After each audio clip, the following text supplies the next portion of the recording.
وإن تجهر بالقول فإنه يعلم السر وأخفى الله لا إله إلا هو له الأسماء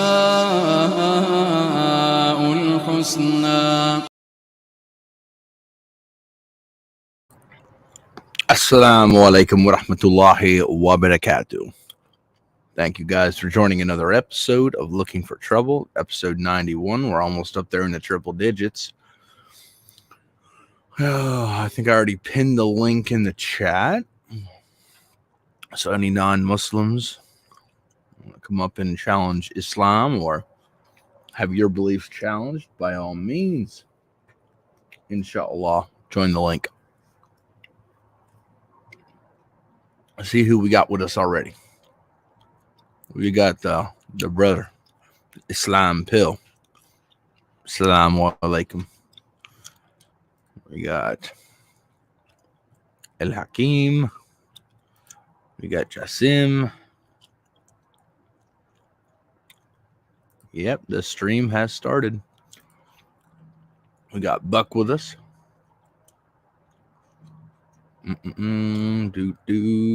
Do.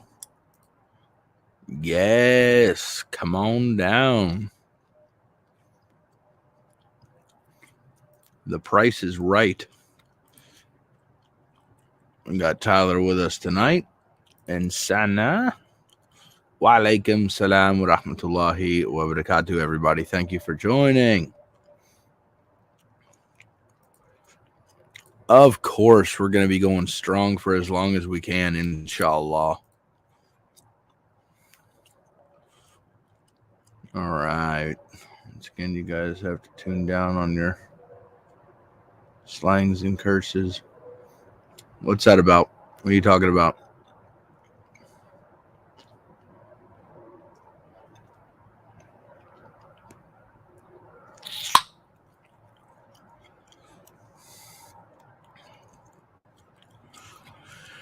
Okay. I guess we'll start off by taking a look at some other stuff.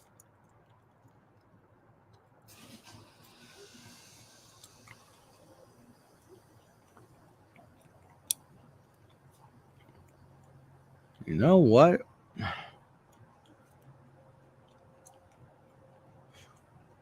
I think I have an idea. Assalamu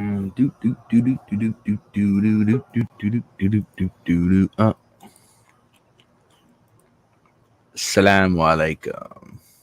Alaikum salam wa rahmatullah. What's up, bro? I'm chilling, man. I'm chilling. We did a nice stream last night. Yeah, I enjoyed it. I'll tell you this much. I am done with the infinite womb stuff. Like, I'm good on that.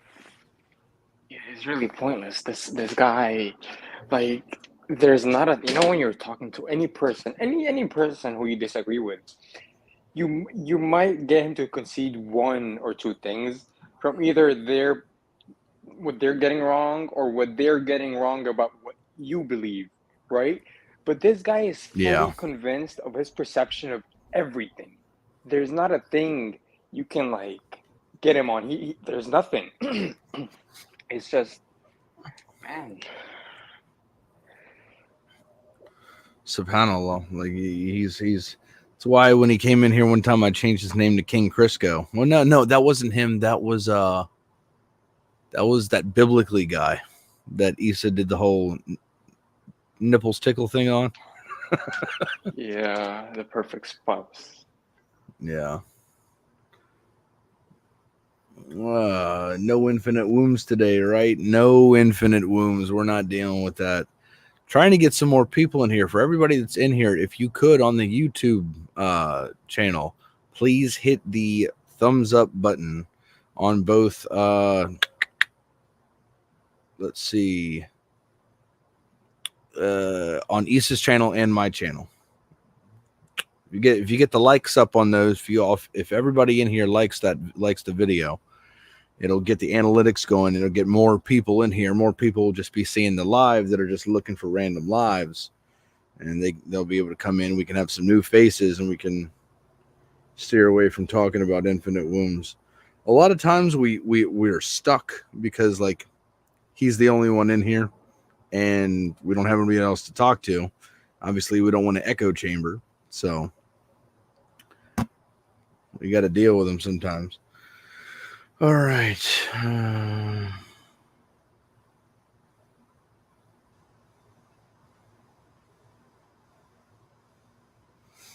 Let's see. Would you point me to your favorite video that explains your position to convert from atheism to theism? There are many to figure out where to start for me.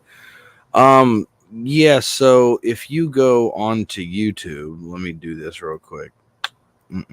Share screen. Chrome tab, YouTube. Wham. So let me share this real quick. So if you go to YouTube and you type in Thought Adventure Podcast, you're going to see this symbol right here. Now click on them, make sure you subscribe, and then you go to videos. And you scroll all the way down here to where you see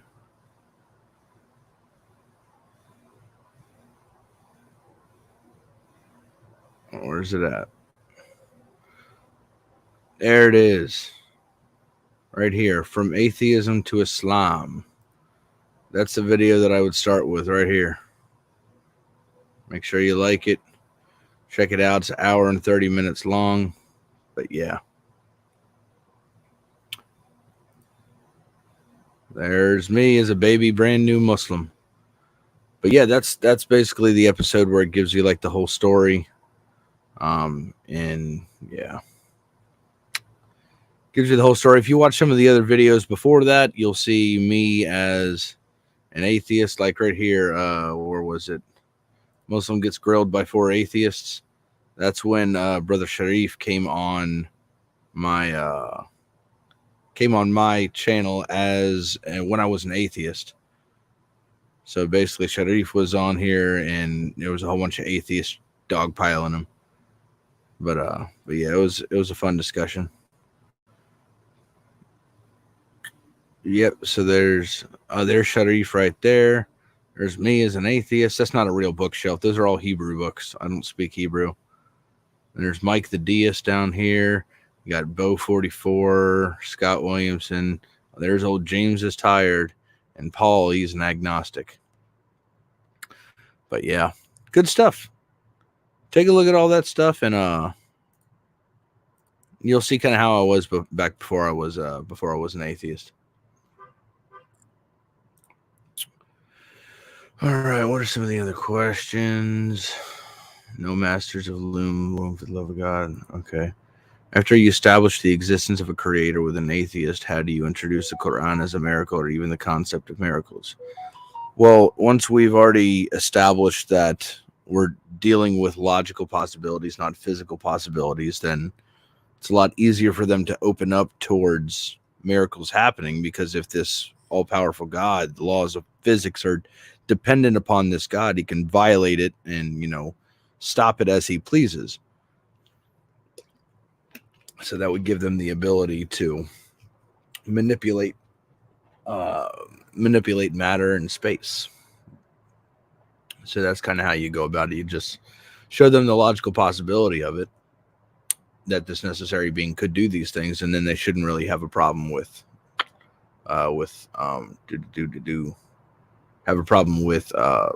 miracles or anything like that.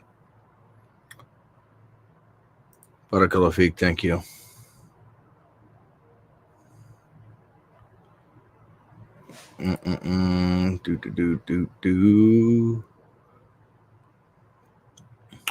What do I do for a living? Well, what I did for a living was a lot of HVAC. I did air conditioning and heating. Right now, I'm doing this full time. I'm in a certain situation in my personal life to where I've kind of like taken a step back a little bit from like a normal, everyday day job to where I'm on the grind, and I've had the opportunity to be able to give more dawah. So I'm using all the possible time that I can. I already did send the link. It's pinned to the top of the chat. Oh, you mean the link to the actual video of me coming to Islam? Yeah, hold on a second.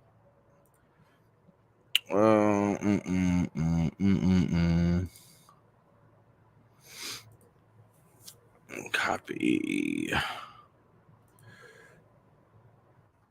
All right, that's the YouTube video right there. That's the link to the YouTube video.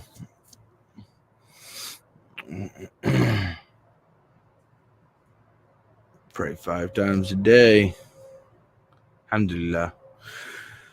Oh, so anything new, anything interesting you thought of from the stream last night? Any new ideas come about, Brother Ahmed? He's already asleep. I already put him to sleep.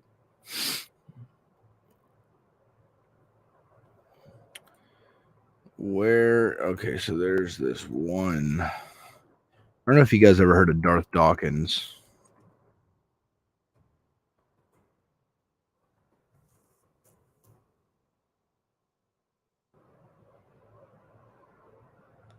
Sorry, what was that?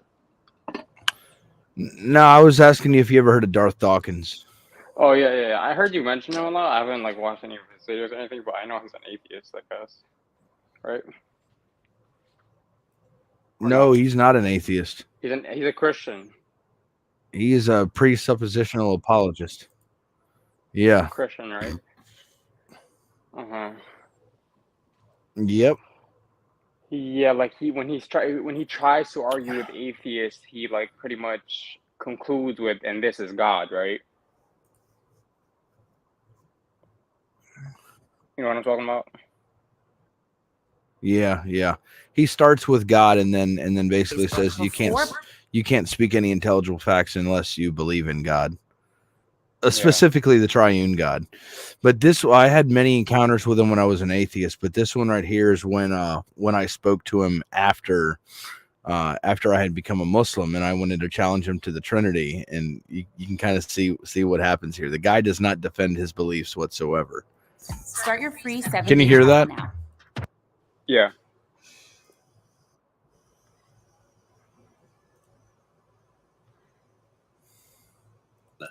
Little boy, okay? Yeah, you now I want okay. Hold on, let me start it over.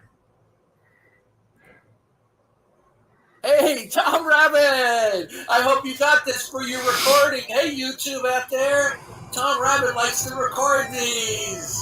Hey, Tom Rabbit! Legitimate question. You're gonna jerk me around like you're decapitating people at ninth grade? Enjoy your duct tape over your mouth. Hey, Darth, would you be open to having a formal debate with me? Well, the problem with formal debates is that, and I've had a number of them on Modern Day Debate, is people just run the clock out. Okay, so I'm here right now. What would you like to discuss? The Trinity. Sure, go ahead. Okay. Before he starts, hold on a second. Is this Justin? This is Khalid Allah. Oh, okay. Yeah, okay. So this is the guy, the empathetic atheist. This is the guy who got totally trounced on atheism, and yet he continued to promote atheism after he got eviscerated, and then he turns into a Muslim. Let me ask you this question, okay? Is Allah omniscient? I thought we were talking about the Trinity, Darth. Are you running? Well, we can talk about that. So let's talk about it then. Okay. Yeah. What would you like to talk about the Trinity? I'd like to talk about the incoherency with the Trinity and actually see if you can defend Christianity rather than just attack anybody else. Explain to me how the Trinity is incoherent. It depends on your model. I can do it in many different ways. So what I'll do is first of all, incoherency either means that something is unintelligible or the proposition in question does not conform and cohere to another proposition which is considered the standard. Okay. So which form of incoherency are you referring to? I'm talking to many different forms depending on the model. So let's dig into the model and I can show. Listen to. Can I not be over? Can you not overspeak me, please? We're talking about the standard view of the Trinity. Okay, that there's one God, one being, one essence. There is no standard view. Yes, there is, sir. Okay, now there is a standard view for 2,000 years that the doctrine of the Trinity is that there's one God, one being, one essence, and within that unified being, it subsists of three co-equal, distinct persons. Okay. Now, I guess we're not ready for this is that doctrine incoherent because it's unintelligible, or it doesn't conform and cohere? If you overtalk me, you're going to get server muted. Okay. Okay. Now, is that? I'll warn you one more time. Maybe I'm being overtalked by you, Darth. Okay. Okay. He's scared. He's going to mute me now because he's fucking scared. No, because I've dealt with you before. Yeah, you have, as an atheist. Now I'm going to attack your beliefs, so please don't overtalk me. Let's be nice to each other. Listen to me. I asked you not to overtalk me. Okay. I was being overtalked first. Hey, listen, little boy, I'm not going to warn you again. Little boy. Okay. Yeah, you. Now, I won't. Okay. See, there we're done. All right. So you were an ignoramus atheist, and now you're just an ignoramus Muslim. Okay. Exchanging one lie for another.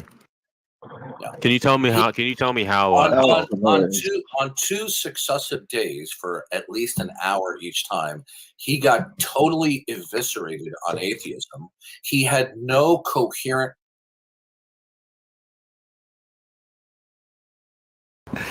Yeah, that's Darth Dawkins for you. Any room that he's in, he requires moderator capability. And he overtalks you 24/7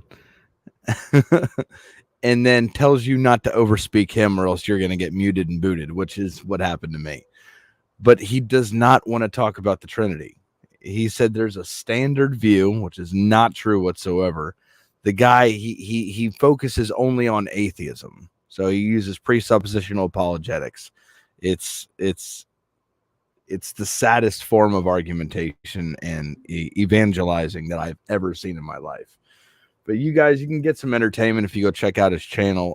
Well, actually, no, it's Tom Rabbit's channel that has a lot of Darth stuff on it. So if you want some entertainment by Darth, then check that channel out.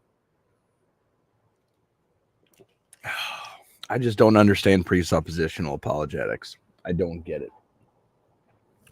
Because you're just starting, you're begging the question right off the bat. You're starting with the existence of the triune God. You know, I don't see how you can start with that. Like, does the Fitra tell you that God is three persons? No. It's insane. Hey, there's the wifey. Yeah, Tom is pretty funny.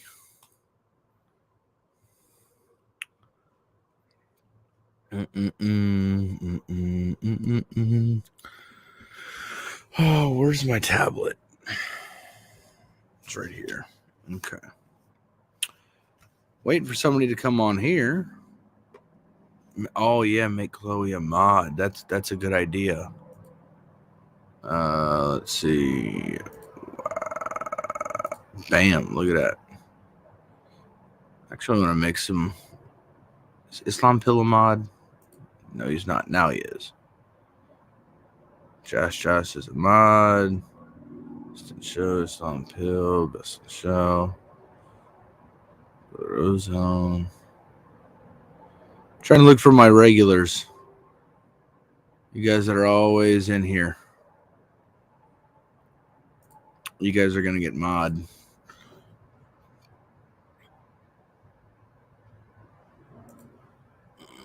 There we go. All right, added a few more moderators to the chat, inshallah.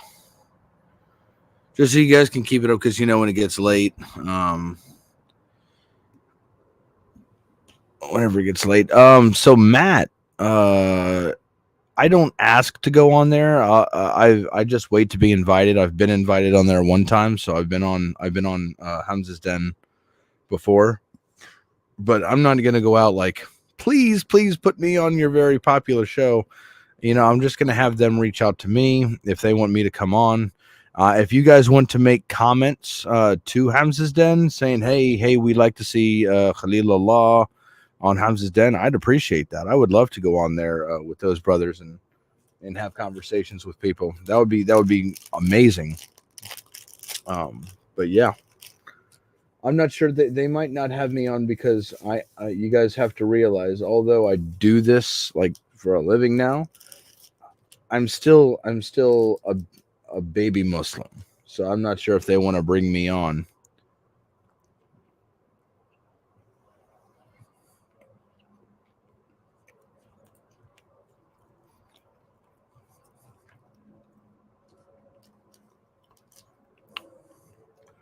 See, now that you're no longer an empathetic atheist, good question. What does the EA and EA Dawah stand for? It stands for Essential Al-Qaeda. That's what it stands for.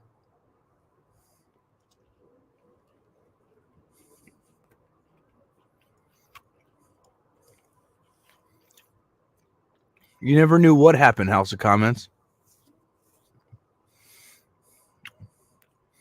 I am good the Islamic way. Tries to have all of his ducks in a row, every need he could have filled. Yeah. Yeah, sometimes, a lot of times my position is filled. If they have Jake on there, like Jake the Muslim metaphysician, me and him like pretty much argue exactly the same. Oh yeah, I'm working on something right now. For Isa and trying to promote this on TikTok. Thank you. Let me text Isa and just let him know, hey, we're live right now.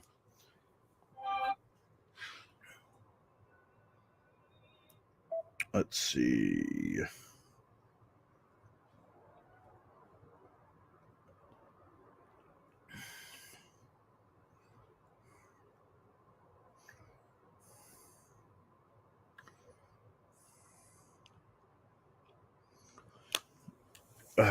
EA Dawah. It's in the Dean. That's what it's it. Yeah, that's what it's all about right there.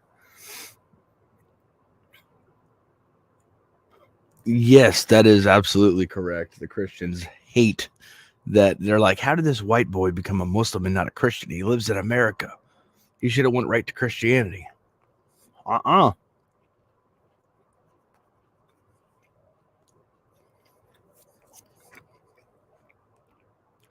Free Naturalist, what's up? I want proof that Darth is intelligible.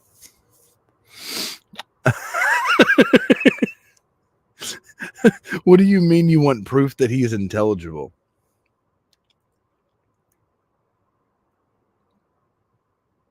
Who was it? I might have already seen it, Buck. I might have already seen that.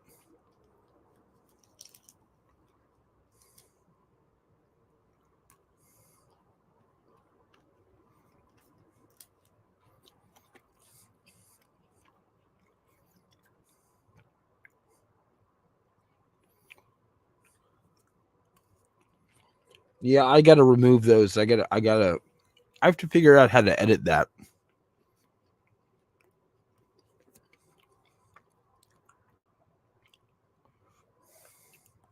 Sup, time traveler? Infinite wombs and Quranic secularism. RDV, you're just trolling, bro. Just trolling. You know you don't care for either one of those things.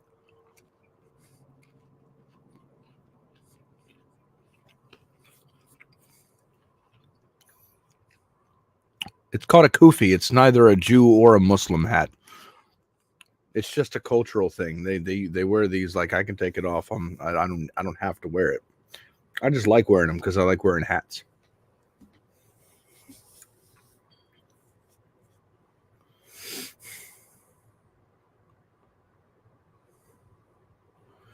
Really?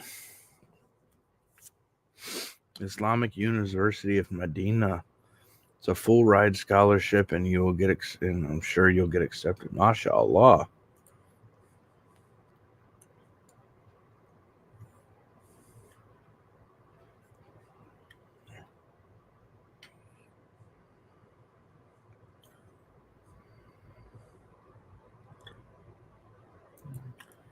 What's that all about? You think Muhammad's in the Bible? I think we can argue that.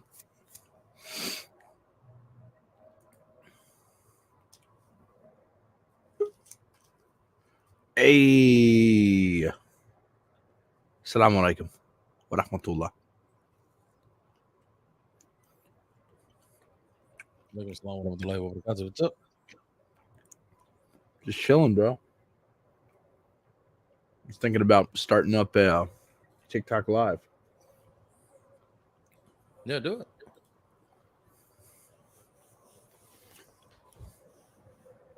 I need to get. That's what I forgot. My stand. Did that one work? Oh, I haven't. You didn't send me yeah. anything. You just. I took a picture of it and sent it to you, but I need to actually like save it and send it to you. Yeah. Once you've done that, because then it's gonna look. I know it's gonna look like crap if I just. All right. Yeah, I tried to get many different ones off the internet, like cartoon cowboy hats. Yeah. And I was like, none of these are really working. Like with the angle, it was either just straight on or like too far over. So I like had to try and make my own one. This is the first time I've really gone this in depth with Photoshop before. Yeah. So I mean, I think it looks like Trash Box, but from a distance, it looks pretty. It does cool. a job. It does a job. Let me grab my my stand real quick from my iPad.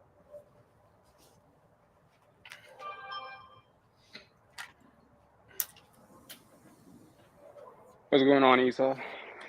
Yo, Salams, what's up, bro?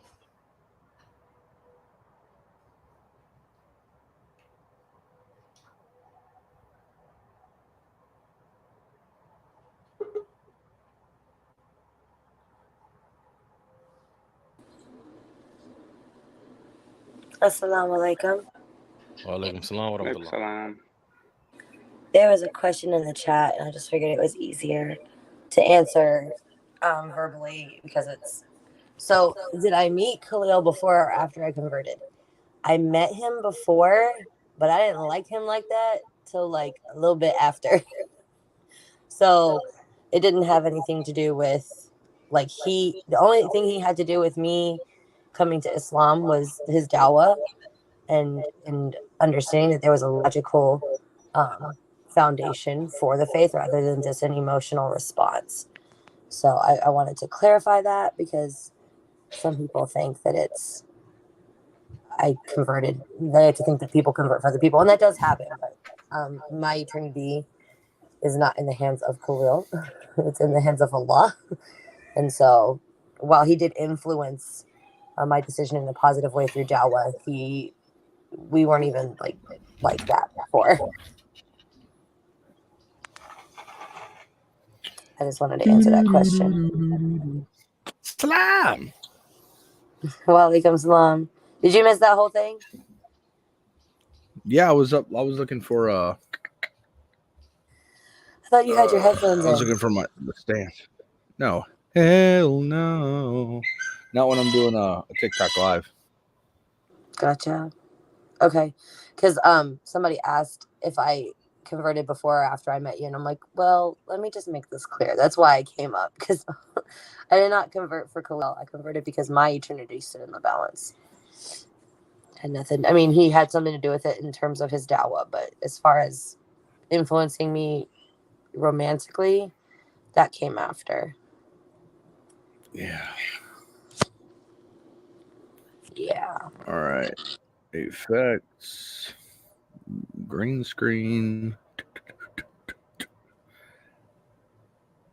Damn. Time Traveler says, I was a Muslim, grew up in a Catholic family, and by age 10 was going, I don't know what that word is, my Sunday school teachers and not going to church. Mid-20s, I thought Islam, I did the Shahada. The more I read the Quran, the more I thought Jesus is the Word Almighty made flesh, and every action requires equal and opposite. So I find myself currently non-religious, aside from Muhammad being a prophet of the one God, but a lot of interpretation I hear go against the Quran. Quran say Isa is the Messiah, then they say he's just Messiah for Jews, but there's a gospel which we are taught to respect the gospels, where in his fleshly life, Isa is confronted with this very topic. So I'm Hey, kind time of travel. there. Why don't you travel a little behind Yeah. up here? Hit the link. Come talk to us about it. What a story. I don't even know what that meant, but When he starts journey to make amends for mankind. Hey, babe, did you see the question about explaining the difference between a strong and a weak PSR? Yeah, so I believe that yes, okay. So a weak PSR is what you generally see, and that's weak PSR is what you generally see, and that's when you have the position that all contingent facts and objects are dependent or have some type of external explanation for how and why they exist. There's other types of strong PSRs, so there's different ones. So it depends on which one you hold to. Some would argue that a weak PSR entails a strong PSR. So let me look up some versions of strong PSRs.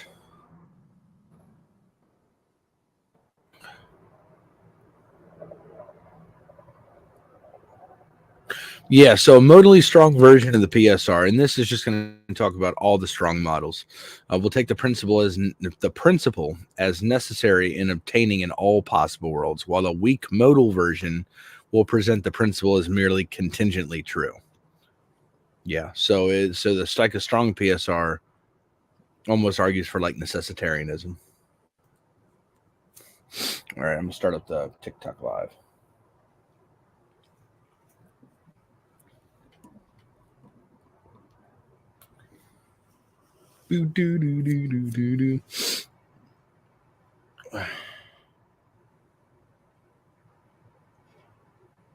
Yeah, I posted the link already, but here I'll post it again. If you go on Tom Roberts' channel, you can see you can see me discussing things with him as an atheist.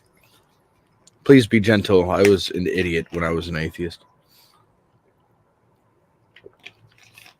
I look back at some of the things that I used to say and argue, and I start face palming almost as hard as I do when old Infinite Wombs comes up here. I was never that far gone, but it was still pretty bad. Yeah, you can call in via phone. You would have a microphone then. You can use your phone to join. You don't have to have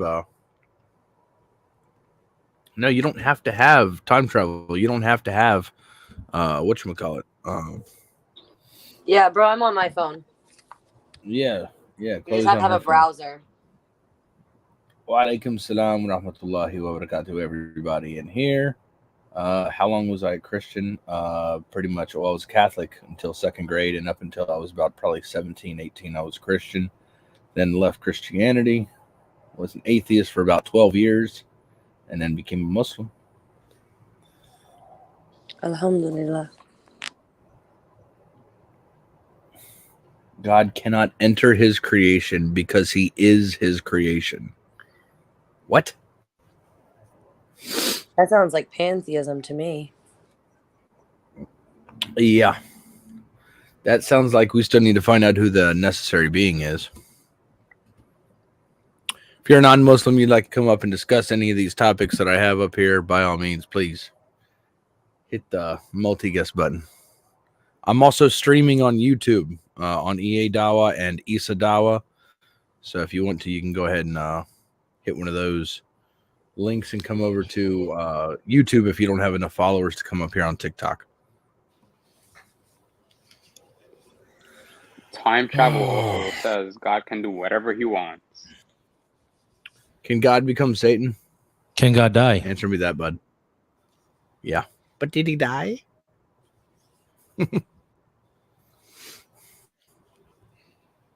Yeah, you're watching on my YouTubes. Yeah, so all you have to do is go to the top of the live chat, and there's going to be a link there that's pinned.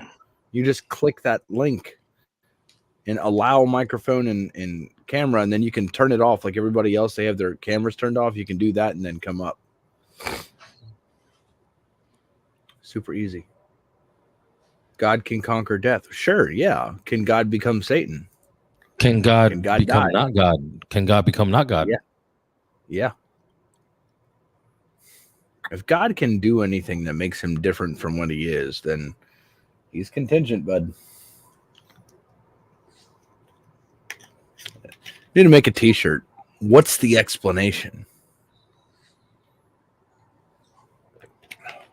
Or atheism is true because... I think that's a good question to ask. I think you get similar answers to like when you ask a person what person means in the Trinity. Somebody's on the backstage. Assalamu alaikum. Dude, you're wrong on salam, brother. Assalamu alaikum. How are you? Yeah, I am good. I'm doing good. Today I was on TikTok and I was looking at some atheists who were talking and making some arguments. So I just wanted to to get your point of view.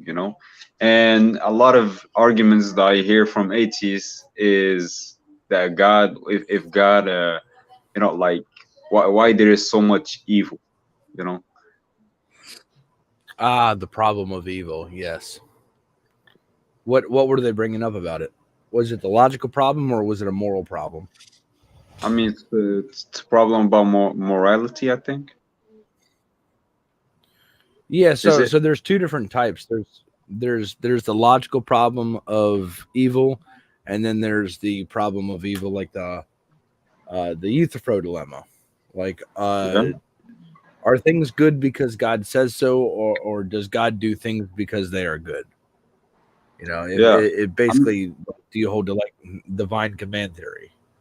Can I bring you like some of the example I just like heard from these atheists?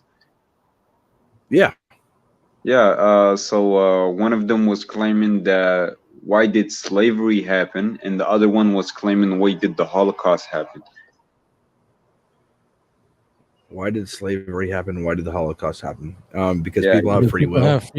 Thank you, bro. I said the same exact thing as you, bro. Just now, same exact thing. Because people have free will. Man, Nunes. So ask him. So, you could just ask him. Go ahead. Yeah, my bad. I just wanna say something. I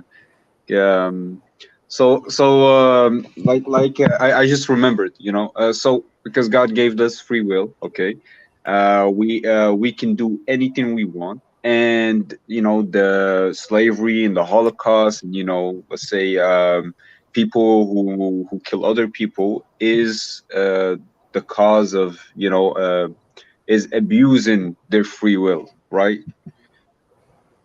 Yeah. I mean, I guess they're going against what God has told us to not do. Yeah, but see, this is the thing that if it's an atheist, they don't care. They don't care that they're going against God. You see what I'm saying? That's the point. So I think it's more to the point what brother was saying, that they're abusing their free will. Yeah, so it's not actually God who is doing these like quote unquote immoral things. Is actually the human who is doing these things and is actually abusing his free will, right? Salam, Polyani. What up? If it's like how do you to an atheist, right? Like, Yeah. what is good? What is bad? Really? Yeah, but yeah, Because if you take someone's life, I mean, to yeah. an atheist, is it good or is it bad? Who knows? And yo, Khalilullah, I know you're really knowledgeable about these things, and when talking about when seeing atheists talk about morality, it's not you. I think I heard other Muslims saying this is like where does your morality comes from? Yeah, Is that's this exactly it. Yeah. You basically when they have problems, when they have moral problems with the concept of God, yeah, you ask them what their foundation is. What criteria do they use to judge that? Are And they then you gonna start say tearing like they're going to say well-being. well-being isn't like the because I heard the other atheist says, well, my brain and it's I don't know, my brain and that's it. Like, Determinism? Oh, Determinism? yeah, something like that. Yeah, so then if they're just determined to do things, and people shouldn't be held morally responsible for what they do because they were just determined to do it, and their brains caused them, or their external factors caused them to do whatever they're going to do. They couldn't do otherwise. So, I mean, that kind of negates the whole issue of evil in the world, is because people were just programmed to do that. Well, I mean, there is like people who have but like atheists don't claim that for morality to be objective, right? They don't claim that, right? Some do. Some claim like an objective standard, but yeah, you can bring it all the way down. I don't even really speak with atheists about morality because it's pointless, because here's my take on it. They have a subjective opinion that there's either a subjective standard or an objective standard. And I have a subjective opinion that there is an objective standard. At the very base of it, it's what we think, it's what our opinion is on the fact. So we as theists, we believe in God. We believe that there's an objective standard for morality, and that standard should be upheld. And when it's not, that's what we call evil. Yeah, and I heard other Muslims, try to say that, from evil we can prove God, and other things like that. Are they like real? Did you hear any arguments like that proving like God from evil or something like that? Like the evil happening in the world? Well, a lot of times theists will say, well, we don't know what good is unless we have evil, right? You need to have darkness to know what light is. You need to know what good is to know what bad is, good and evil. But the issue is that the atheist could turn around and say, well, what about that would describe an all evil God too. There would need to be goodness in the world for there to have an understanding of evil. So then they would just argue for some type of all evil God instead of all good God. Right, but then I think what comes into play here is that God created us with the ability to do good and evil, right? And we would have to choose, right? But that's why if you believe in God, right? If you believe in his rules, his regulations, you believe that he exists, and if God is ultimately good, then you should do what is good and what is right and what he commands you to do. Yeah. But you can argue against me, Khalil, if you want, because I'd like to refine these points too. Yeah, no, it all depends on how they're arguing it. Like the other day when Danny came up, I spoke with him and he was talking about the logical problem of evil. And he basically stated that, there's things out there, they're called theodicies. So they're explanations to why there's evil in the world. And one theodicy is that, there evil things happen, but there is some type of greater good, right? Like the means justify the ends justify the means. Like Paul, right? So yeah, so within saying that, the logical problem is that if you have evil in the world, right, and these are things that we would say ought not happen, but there is a conclusion that is good that comes out of it, well, then it would seem as if those evil things happening would lead to this good conclusion that ought happen. So the evil things should also ought happen. So there's this is-ought distinction that's used for the logical problem. To where I just don't even use that theodicy. I just argue for free will.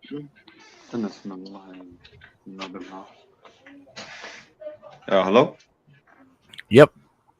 Yeah, okay. You know, I once joined the I didn't join the live, but I joined I think Instagram live, and I asked a question, and you know, there is still a problem.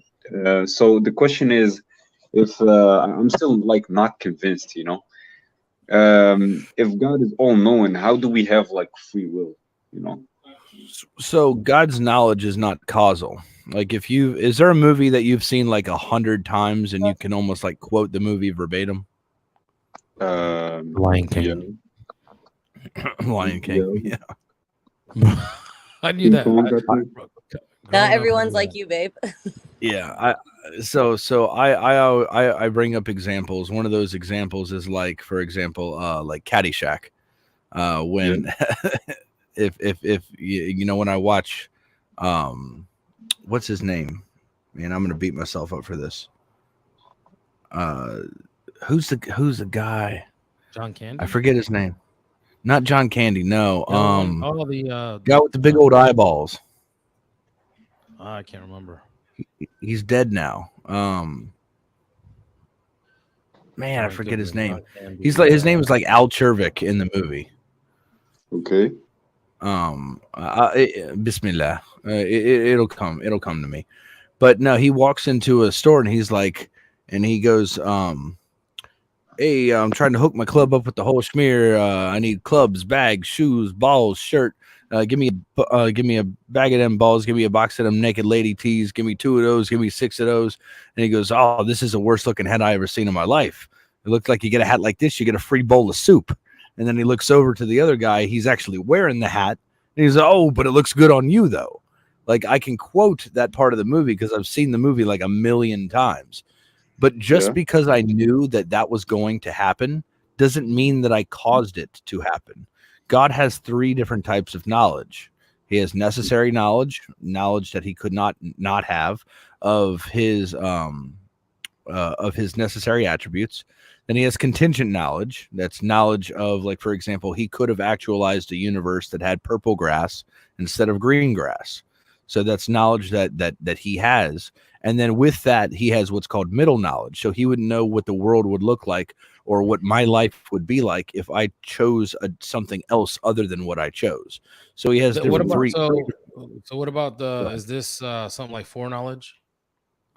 Yeah. He has foreknowledge of the future, but he also has middle knowledge, which means that if you decided to not get married, like he would know what your life would be like right now as a unmarried Muslim man. Do not let his wife hear that. No, I mean, no, that's fine. It could be that my life would be completely crappy, or I would be incomplete as a believer, right? That is the right answer, Issa. What were the 3 types of knowledge you said, babe? I was trying to write them down. Necessary knowledge. Necessary knowledge, okay. Yep, and then there's contingent knowledge, which is knowledge, he contingent knowledge means he could have actualized a universe and had knowledge of a universe that had purple grass instead of green grass, or trees would be made of something other than bark. These little things that could arbitrary have been another things. Exactly, yeah. Okay. And then with that, he would know what the world would look like and what decisions or where we would be in our lives if things were another way. So he has 3 different types of knowledge, but none of his knowledge is necessarily causal. Just because he knows it doesn't mean that you're determined to do it. Okay, so I am not actually like challenge you or something like that. Like I'm not doing something or debating you, but like I just have some questions. So you're saying that God, in some aspects, he cannot know, or something like that? No. That would be called open theism. So God only knows of things in the present and the past, but he doesn't necessarily know what's going on in the future, which we would reject as Muslims because God is all knowing. He knows all true propositions, including future propositions. So basically, that's what it's arguing is that he has all knowledge, but his knowledge doesn't cause us to do things. He's created us and actualized this universe to where he has caused us to make the decisions that we do. But the thing is that he knew exactly what we would freely choose to do. So that's what we do, is we freely choose to do things, and that's why we're able to be held morally responsible for our actions. Yeah. Okay. One second. Someone in the chat gave a really good statement. To simplify it, pretty much, it doesn't happen because it's written. It's written because it happens. So it doesn't happen because God knows it. God knows it because it happens. You understand? So let's say I don't know. Let's say I drink a cup. It doesn't mean that it was written that I would drink a cup. It is written because I decided to drink Yes, a cup of water. that you in the right? future were gonna drink this cup at 5:49 p.m. Yes. So like that means it's like scripted in the present. So what I do now, it would be written, right? Yeah, sure. Like imagine, right? Imagine if God doesn't exist, right? But Okay. the earth is going on, and there's billions of people, and there's events going on, and the universe ends, and we all die, and all this is over. Yeah. And there's this, conceptual book that contains all the events that we did in this universe on Earth, right? Mhm. Imagine if this book just existed prior to the universe ending. It's not going to change anything. You're still going to do what you were going to do anyways. So the fact that God knows it doesn't change anything. Let me give you another example, right? Real quick, go ahead. two things in the chat. Time Traveler, I don't see you in the backstage. You still have to like hit enter broadcast or enter studio, because we don't see you down here at the bottom yet. And the other thing is, where was it? Somebody said somebody was in here. Oh yeah.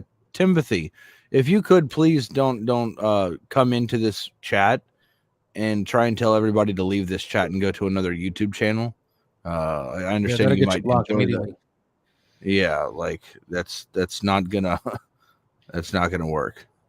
Yeah, did you see that Time Traveler had a different name? I mean, I don't see anything either, but yeah, no, I see Aladdin. He's in here.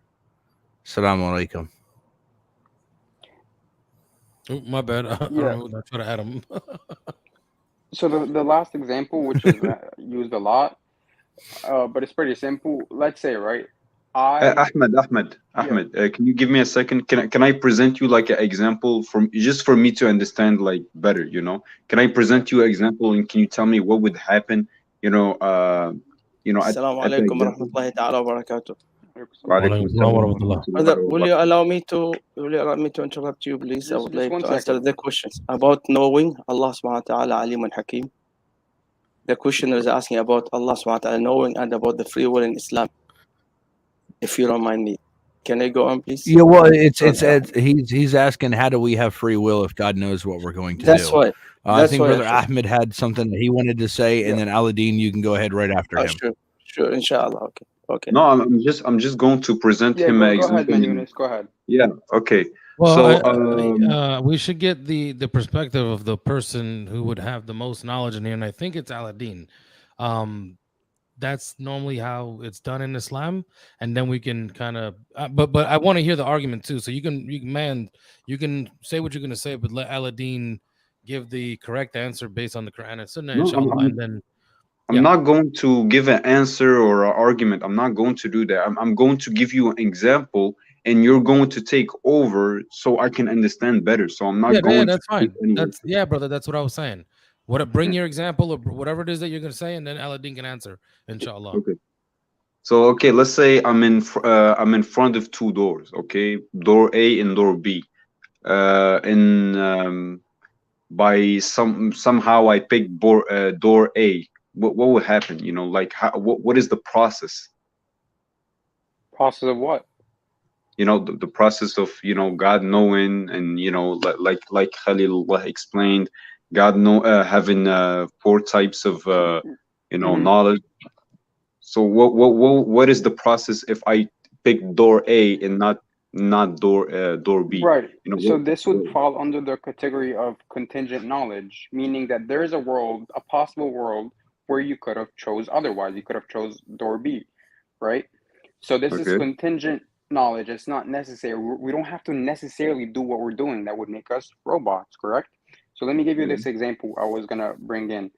If I time travel 25 years into the future, I see you buy a house, buy a really good big house, nice car, have children, all of that. And then 25 years into the future, you actually do everything I've seen when I time traveled and came back, right? Did you do these things because I've seen you do it? Or did you do it because everything that happened in your life and you're just going by what was going to happen anyways, your choices? But the fact that I've seen it is not impacting your life any way, shape, or form, right? Yeah, you're right. So you seeing me doesn't change my choices, or you know, the decisions I took in life. You're right. I said you're right. You seen me buying a big house, you know, or being like really successful in the future, or seeing me in the future doesn't change my decisions and the, you know, the scenarios that came in my life. Yeah, it's just knowledge of what your decisions are going to be. Yeah, the fact that you did them is not because I seen you do it. You were gonna do them anyways, but I just seen them ahead of you. Yeah. Okay. So that means in Aladdin you had you wanted to explain something about my question, or hello? Well, I'm still waiting for the brother. Tell me to. No, you're good. Go ahead, brother. Okay, Jazakallah khair. First of all, the example that you give me, door A and door B, you choose to go for door A, but it's for your own good to choose door B. So if Allah subhanahu wa ta'ala made you choose door B, not door A, in this case, you don't have your own will. You don't have the free will. So you had your own free will by choosing letter A, but not letter B. So this is the meaning of free will. Now we are talking about Allah subhanahu wa ta'ala being all-knowing. All-knowing was mentioned in the Holy Quran 160 times. And all-knowing is one of Allah subhanahu wa ta'ala 99 names and attribution. Now, how come we have the free will as a Muslims and Allah subhanahu wa ta'ala is all-knowing? Quran, Islam is all about do and do not. Do this, do not do that. This is halal, this is haram. So I have my own free will to choose to do or to do not, to follow or to do not follow. Some other things that we do not have the free will.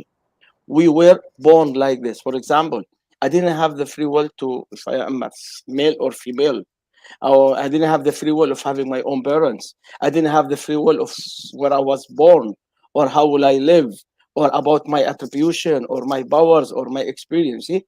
So those things happened against you. I mean, you don't have the free will. Now, other things that you have a free will with, Allah subhanahu wa ta'ala spoke about it in the Holy Quran. And he mentioned so many verses talking about the free will of human being. Allah says in Surah Al-Kahf, verse 29, chapter 18, verse 29, فَمَنْ شَاءَ فَلْيُؤْمِنْ وَمَنْ شَاءَ فَلْيَكْفُرْ, which means, now, whosoever will, he may accept it, and whosoever will may reject it. That's mean we have Islam. We have the Holy Quran and Sunnah. You have the free will to accept it or to reject it. Nobody is forcing you. Allah is giving you the free will to do it. But Allah knows in advance what you are going to choose, because He is all-knowing. He knows past, present, and future. Allah subhanahu wa ta'ala is above the time and above everything, and He knows everything. So this verse alone shows you that Allah subhanahu wa ta'ala gave us the free will to choose to be a Muslim or not. Allah subhanahu wa ta'ala says again in Surah Al-Insan, Ayah 3, verse 3, which is chapter 76, verse 3. Allah subhanahu wa ta'ala says, أَمَّا شَاكِرًا وَأَمَّا كَفُورًا. regardless of whether he chooses to be thankful or unthankful to his Lord, to Allah. So you have the free will here to thank Allah or not. Allah is not forcing you, but Allah knows in advance what you are going to choose. But if Allah will make you be thankful, not unthankful, so in this case, you don't have your own free will. So therefore, you have the free will here. Again, Allah subhanahu wa ta'ala spoke about this in Surah Al-Baqarah, verse 148. وَلِكُلِّ وُجْهَةٍ هُمْ مُوَلِّيهَا فَاسْتَبِقُوا الْخَيْرَاتِ, which means, chapter 2, verse 148, everyone has direction towards which he turns in his prayer. You have the free will to choose the direction. So try to excel one another in good works. So Allah subhanahu wa ta'ala, He give you the free will to choose the good works or the bad works. And one of the most important verses is chapter 2, verse 256. Allah subhanahu wa ta'ala says in the Holy Quran, La ikraha fi din. There is no compulsion in religion, no compulsion in Islam. You see? What does compulsion mean? I mean, nobody is forcing you to become a Muslim. You have your free will. Nobody is forcing you. It's your free will. We give you the Quran. We give you the Holy Quran. We give you the Sunnah. You read them. You study them. So nobody will force you to become a Muslim. Allah subhanahu wa ta'ala gave you the free will to choose either to be a Muslim or a non-Muslim. Allah says again in Surah As-Sajdah, verse 13, which is chapter 32, verse 13. وَلَوْ شِئْنَا لَآتَيْنَا كُلُّ نَفْسٍ هُدَاهَا. And if we have will, we could have given every soul its guidance. Allah is capable of making us all Muslims. But Allah is giving us the free will. You see? So Allah knows in advance what will you choose. If Allah made us all guided, so we don't have the free will. So what's the use of being here? What is the use of passing that test? So there are so many other verses, brother, in the Holy Quran, and so many others. Treasure saying of the hadith of Prophet Muhammad sallallahu alaihi wasallam talking about the free will. So Allah is all-knowing. He gave us the free will. So He knows in advance you are going to choose yes or no, do or do not. That's the point. I hope that this answers your question. Jazakumullah khair. Barakallah fikum. Just to summarize, or make a conclusion. So we have a choice. Let's say I am in front of you, like I said, two doors. I choose to go through door A. God knows in advance what I'm gonna pick, but at the same time, He let me pick out of free will. But do I have the capability to change the direction and choose door B? Of course, akhi. Allah knows everything in advance. Allah knows you will choose A or B, or you will change your mind or not. It's like going to school. It's going to school. You're a student, and you have a teacher. We have an exam, so you have to pass the exam. So if the teacher wish, he will pass all of you. But he is giving you the free will. You have the exam, so you decide for yourself or you will pass or not. You will study. If you study, you pass the exam, you deserve to pass. If you don't study, you fail, you don't deserve to pass the exam. So it's you who decided to pass the exam or to fail the exam. Teachers did not force you to do that, right? You have the free will. You see, the same thing with Islam and Allah subhanahu wa ta'ala. He gave you the free will. You choose whatever you want. I'll never force you. I show you the lightness and I show you the darkness. So it's you who choose lightness or darkness. Time traveler, you're not in the backstage, bro. I don't see you back here. You're probably in the wrong one here. Let me I'm gonna copy this and post it again here in the chat. It's already pinned at the top, but join this link right here. No, brother, I'll tell you something. In the channel of Brother Isa, at the top of his chat box, he has a link, and this link does not bring you here. It brings you another video. I was trying to come in actually through the channel of Brother Isa. So Brother Isa, at the top of the chat box, I hope that you change your channel. It does not bring you here. Okay. I can hear you. I can hear you, but I'm not here. Maybe this is what happened to him. Barakallah okay.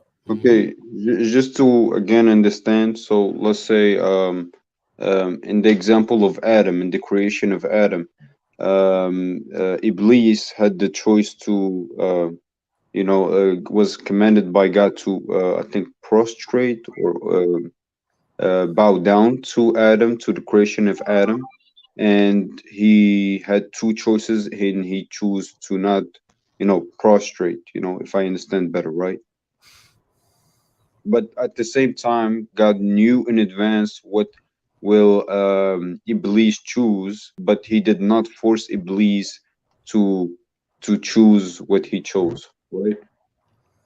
So exactly, brother. So that's an evidence that we have the free will. Yeah, Allah gave us the free will. That's the free will already. So when you say that we do not have the free will, we do have it. If Allah subhanahu wa ta'ala if Allah stopped Iblis from doing it, in this case, we will say that Allah is not giving us the free will. We are not doing whatever we want. We are living like a robot. We follow just like a robot, you see? So therefore, Allah doesn't want us to be a robot. He gave us our, what do you call this, our mind, the way we are thinking, the way we are living, and we decide for ourselves, yes or no, black or white, right or left. He gave us the free will. Barakallah fiqh. I have to go back to work. Jazakallah khair. I just came here to answer the question. جزاكم الله خير بارك الله السلام عليكم جزاك الله خير الحمد لله وإياكم يا أخي بارك الله فيك Assalamu alaikum. Assalamu alaikum wa rahmatullah. If you don't mind, I have other questions. Yeah, brother. Oh, okay, yeah. So does that sort of answer your question? Or... Yo, Kino, your mic sounds like you have it in your butthole. That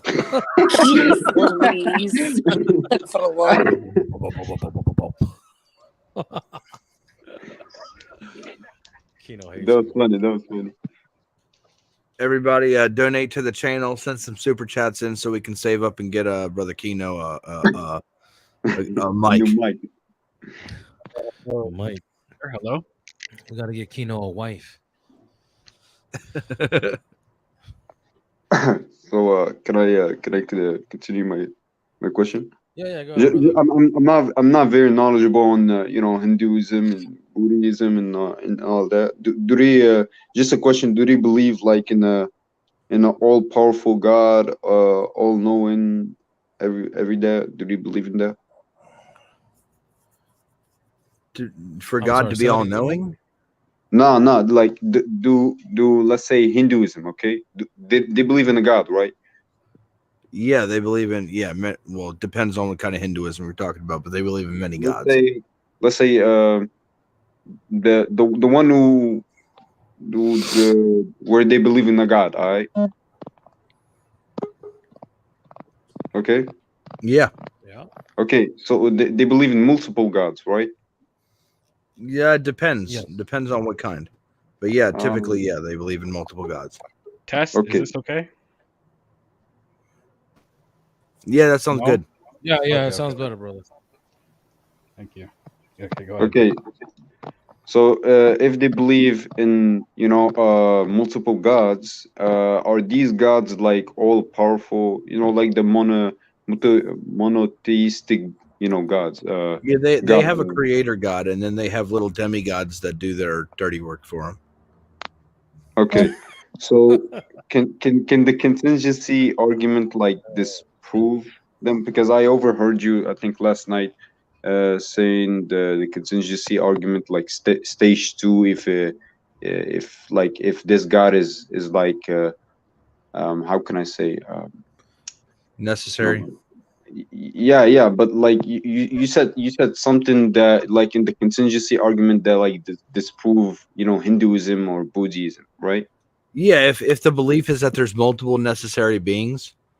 Yeah. Here's the thing. Let's just say we have two things that are claimed to be the necessary being, right? Okay. Well, can you give me an example along? I mean, you could say Vishnu and Krishna. Let's just say Vishnu and Krishna are both necessary beings. Okay. Now, the thing is that if you can make a distinction between Vishnu and Krishna, that means that there is something about them that is not like the other. They hold certain qualities or attributes that are not the same as each other. Okay. But that would mean that is a quality that's logically possible for one to have. So if it's a necessary being, it should have the quality that the other one has that it doesn't, which means that neither one of them are necessary beings. The only one that could be necessary is one that holds all all qualities. Now, if you were to say that Vishnu and Krishna both have the same exact qualities and they're unlimited, then they would be identical to each other. That's just saying like there's Clark Kent and Superman. It's the same thing. So there would still only be one necessary being. There's just now two labels that are placed on that necessary being. I'd like to butt in here when I can. Yeah, go ahead. Real quick, what year are you in right now? What? You're a time traveler. I was just trying to figure out if you were in the same year as me right now. Oh, I vary every now and then, you know. I like the old times better. Me too. Yeah, what did you want to add, time traveler? What I get when I look at you know, like the Hindu or Buddhist ideology, and not so much a Buddhist, but more like the Hindu ideology where you have multiple gods, instead of like Buddhism where you have one idea that circumvents everything. That actually does go more in line with Islam or Christianity or any Abrahamic or monotheism. What I would like to ask everyone right now is, if there was not an all-powerful, almighty, and infinite God, why didn't you live and die infinite time ago? Why are you here now? I would say that it's absolutely necessary for that God to exist, for any other existence to exist. So if that God didn't hold all these qualities and there wasn't a necessary being, that I would just say that existence is impossible.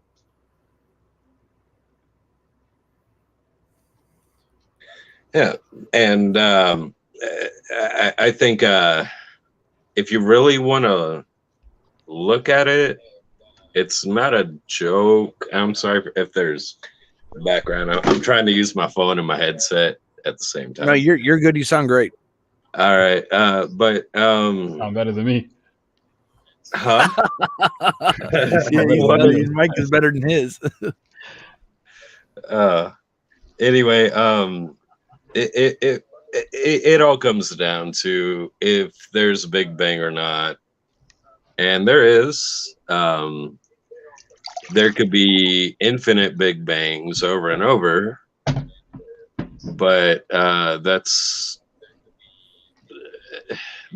doesn't account for us sitting here and pondering that as a byproduct of that Big Bang itself, and then being able to sit and wonder that. You would say that it's coming from something greater than time, space, and matter. Because that's what all of existence is. Well, hold on. Let's back up a little bit. Did you say that it's possible for there to be an infinite amount of Big Bangs that already happened? Yeah. How did we get to this Big Bang if there has to be an infinite amount of Big Bangs that have happened prior? And that would be the eternal question. where did the original Big Bang that started it all come from, right? Well, yeah, but if there's an original Big Bang, then it's not infinite. Correct. So it's kind of a catch-22. There has to be an almighty God. He has to be beyond time, beyond space, and beyond matter, which is the products of the Big Bang, whether there's one or there's infinite amounts. Yeah, you're saying you believe in a Big Bang. You just believe that there needs to be a Big Banger. There needs to be something that initiates it. That bangs, and that it could be something that initiates an infinite series of them, and that would be even greater. You know, I mean, we can sit here and think about that, and we're a byproduct. Wait, are you talking like when you mean infinite series of bangs, are you talking about like I think it's Professor Dr. Roger Penrose who came up with the cyclical conformal universe cosmology, where like a universe bangs and then it essentially at a specific point it's after the heat wave, it essentially just collapses in on itself, and then a new one bangs, and it goes on like Yeah, that. like Yeah, it's called a the Big Crunch. recycling Big Bang. Yeah. Yeah, I've thought that's a possibility. I think it's a real possibility.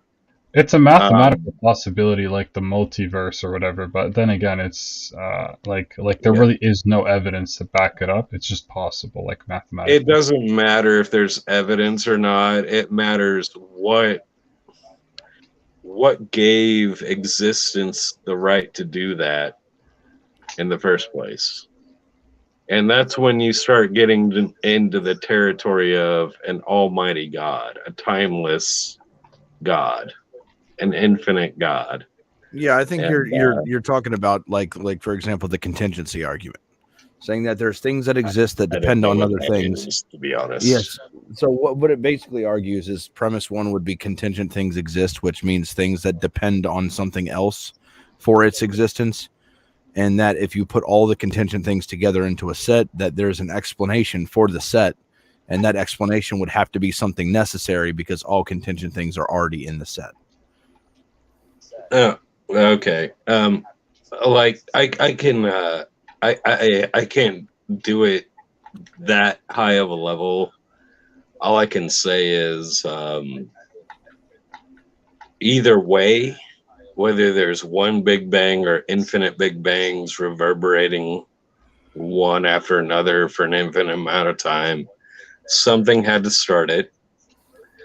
Something outside of time, space, and matter had to do electromagnetic coupling constants, gravitational coupling constants, all these very specific constants that make our physical universe possible instead of making it, unstable atoms floating around, or molecules smaller than atoms. We need these constants just to hold the atoms together. And now when you get into a more specific kind of interpretation, sorry if there's an echo, let's look at our current world today, right now, where we are. We're a product of either one Big Bang or one of infinity. We don't know. We don't have control over that. That's up to the Almighty God. Now, what we do know is Newton's law. For every equal action, for every action, there's an equal and opposite reaction, correct? Correct, yeah. Yeah. Now, this is where, dang, I honestly, I should probably stop talking right now. I don't want to, like insult people here. No, you're good. We got some tough skin. You're good, bro. You're respectful. What belief do you hold to? Just so we know who we're talking to. I'm confused, but I'm confused in the sense of religion. I'm not confused in the sense that I know there's a God. I know that for a fact. And I know there's Muslims here, and I don't want to offend the Muslims. I don't want to offend the Christians. Time traveler, can you hear me? Yeah, we can hear you. Yeah. Yeah, time traveler, you're not gonna offend us. Just say what you want to say. If you're if you're trying to be an ass, then yeah, you're gonna get a rude I'm not trying to be an ass. Yeah, we understand that. Just say what you're gonna say and let the chips fall. Okay. All right, I'm gonna say it then. Say whatever you want. All right. For that Almighty of a God, the God that we've been talking about, for him to be that mighty, that eternal, and it's indescribable how almighty he is, right? Yep. Literally indescribable. But we have Newton's law here where we live, and he's put it in place for us. For every action, there is an equal and opposite reaction. Now, where I okay, Islam says multiple times that Jesus Christ is the Messiah. Correct. And born of a virgin. And they make it very clear. And then you'll have hadiths or, post commentators say, well, he was only sent to the Jews, right? And that's actually in the Bible too. But there's, in the Gospels, part of his becoming flesh is being the word of the eternal God that made everything, becoming flesh and sacrificing himself for us. And that comes into the Newton's law partition. And he's talking to a non-Jewish woman, and he realizes she has greater faith than most of the Jews. And he blesses her, and he cures her ailing family member, and loves her, and takes her in as a child of God. And in the end, and I'm sorry if you're Jewish and I say this, and I'm really not trying to offend you. No, we're all Muslims. He calls them the synagogue of Satan. And it comes from people professing religion for control. He calls them the synagogue of Satan. Mm-hmm. And then he says, your religion is worthless and dead without works. Yep. And I'm just at that point. That's what I believe. Okay. So let's back up just a little bit to where you were talking about like what the Quran says, and then you talked about Jesus being the Messiah, which we would agree with. We would agree that that Jesus is a word from God, to where he was given revelation of what the truth is to be able to spread amongst his people.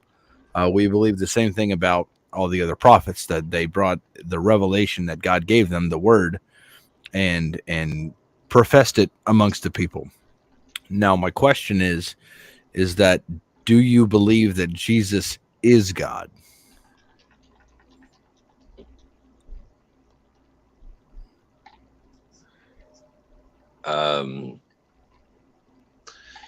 That's something I ask myself.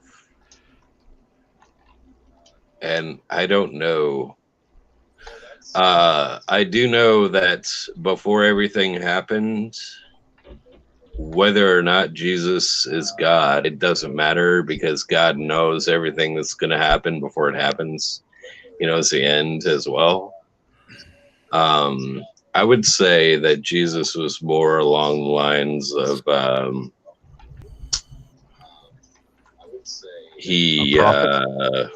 he loved us enough, and he gave us enough, like we're able to sit and wonder, and we can sit here right now like we are, and we can talk about religions, we can talk about God, we can talk about non-religions or lack of God, and we can do all that, all of the above, right here, right now, right? Yep. But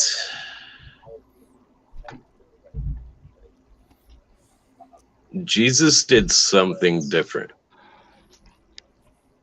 He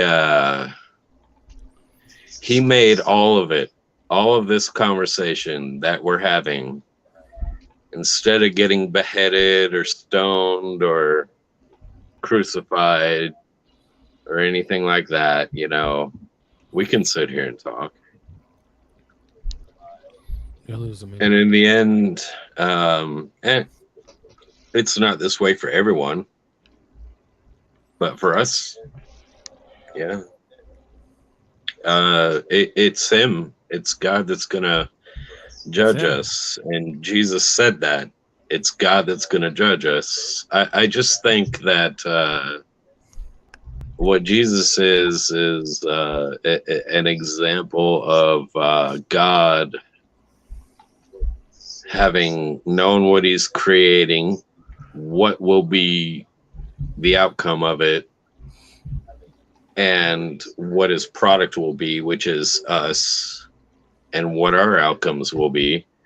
I think he knew and he loved it so much that he showed us with an example of a virgin-born Messiah that both the Quran and the Gospels say is coming at the end of time to kill off the Antichrist and do all that. And even the Old Testament says it, but they won't admit it. Are you serious? So, yeah, I mean, it's what? Whoa! Oh, I see what you're talking about. What happened? Oh my God. I'm gonna just mute myself and you guys sort that out. What happened? What happened? Somebody came in with the House of Commons name and put up an X-rated like pick. Oh, again. Yeah, these people are like bro. You gotta be the most pathetic person in the world, bro. Like seriously. No time, literally. I mean, it's kind of funny, but at the same time, it's fucking disrespectful. It's not, because obviously this is a show. Like, why would you go on to Well, someone? yeah, like who's the host here? Issa and myself. Yeah, I'd be pretty pissed off if I was you, but as an audience member, I thought it was.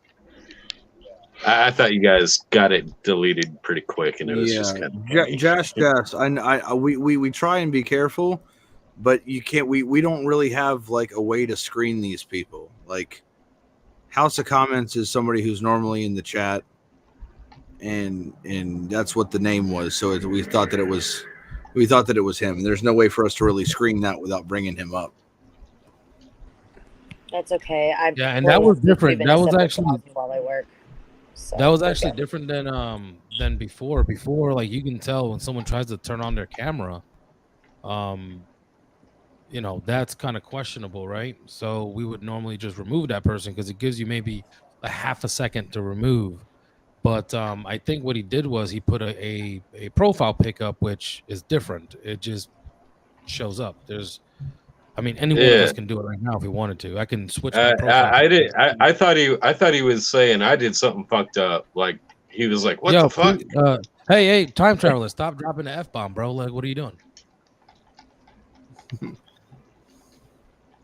Thank you. Yeah, I'm sorry, bud. It's all good. It's just, I mean, every once in a while, you know, we say some little softcore curse words on here, and that's fine. But F-bombs and things like this, we try to avoid.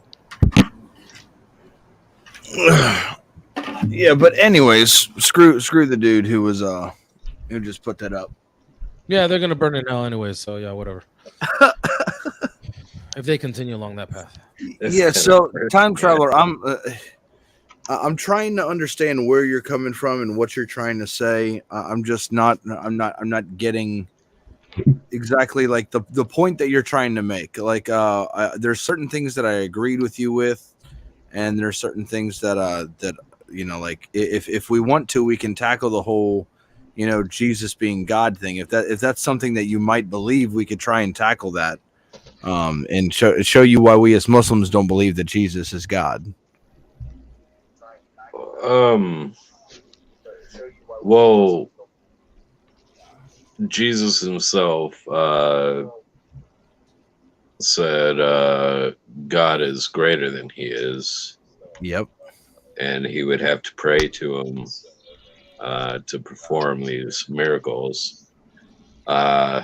Exactly. So that's kind of a different train of thought there. I'm not. We would agree with you.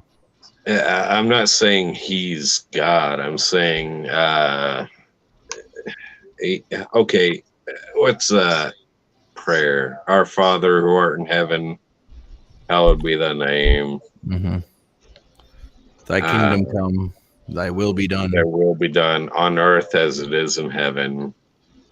Now, the on earth part would be the perfect, sinless person born of a virgin, as it was in heaven, right? And I think it's just what God did. No other prophet was born of a virgin. No other prophet was sinless. And no other prophet got crucified or, brutally murdered for literally being sinless and just saying the truth.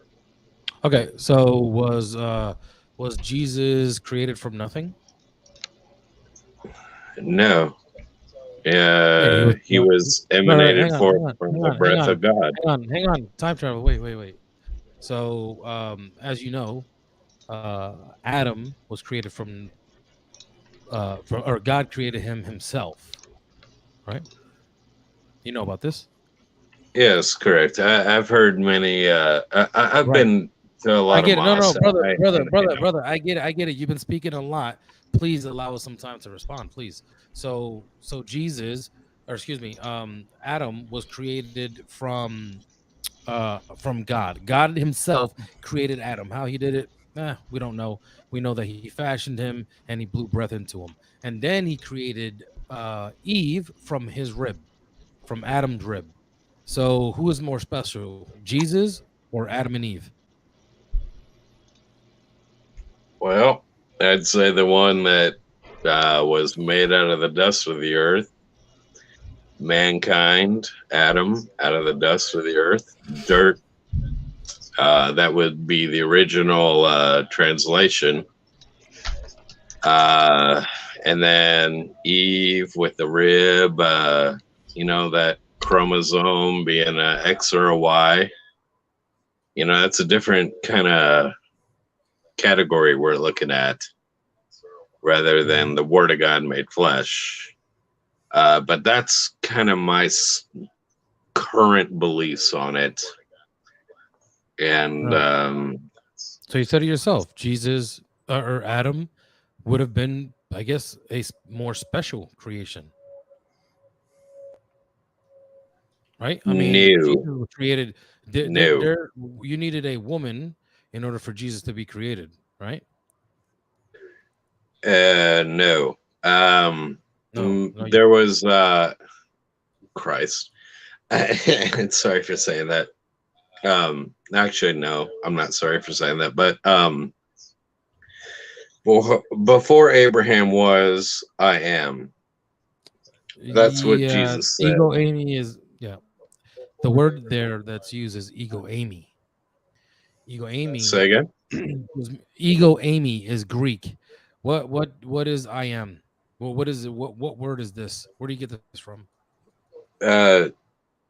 When Jesus was talking to the Jews and he was preaching and doing all this shit, throwing tables over, saying, "Get this money, exchanging crap out of my father's house." One of the things he said to the Jews was, before they asked, "How do you know who our father is?" Because he said, "You're from your father, the devil."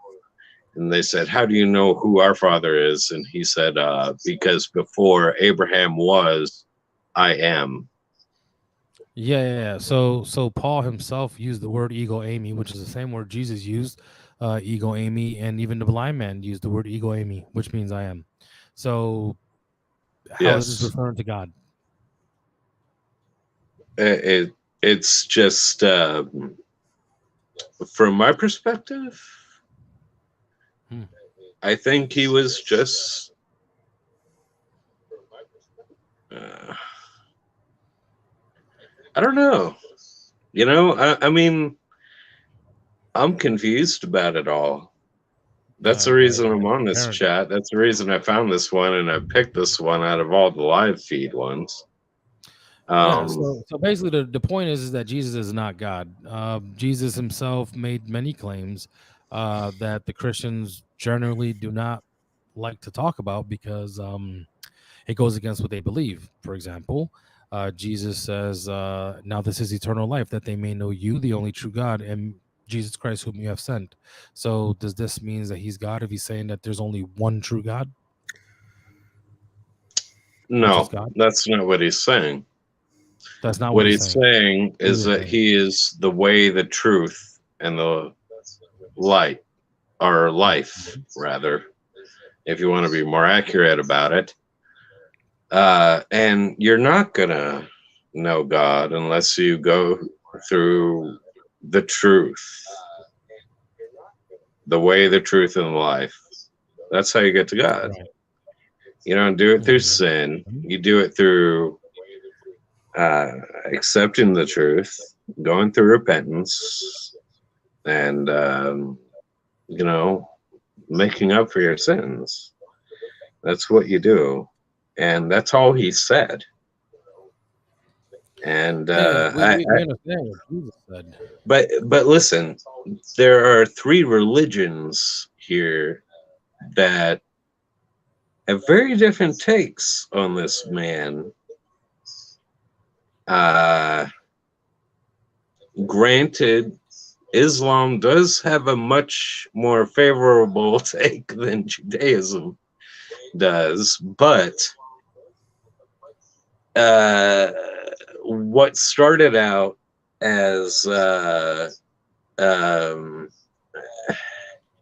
within the first 300 years since Christ was made known, the Roman Empire completely changed because Jews were converting to, they had found their Messiah, and they were going monotheistic instead of polytheistic, or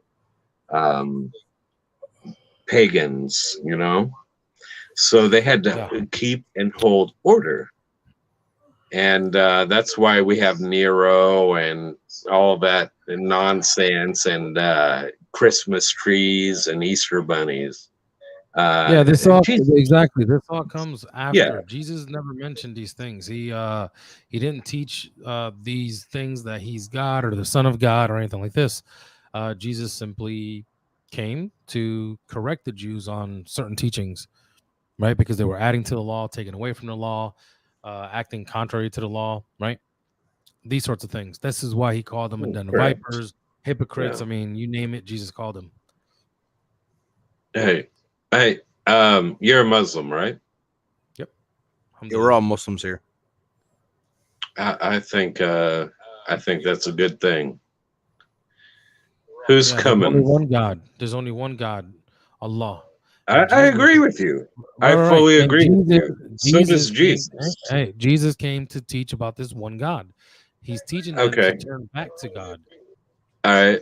Who's coming in the end times to make that very clear, very violently clear? Not Jesus. He's coming to fulfill prophetic prophecy. That's it. He's not coming back as a. What does the Quran say? What does the Quran doesn't say anything about him coming back? This is all hadith. Uh-oh.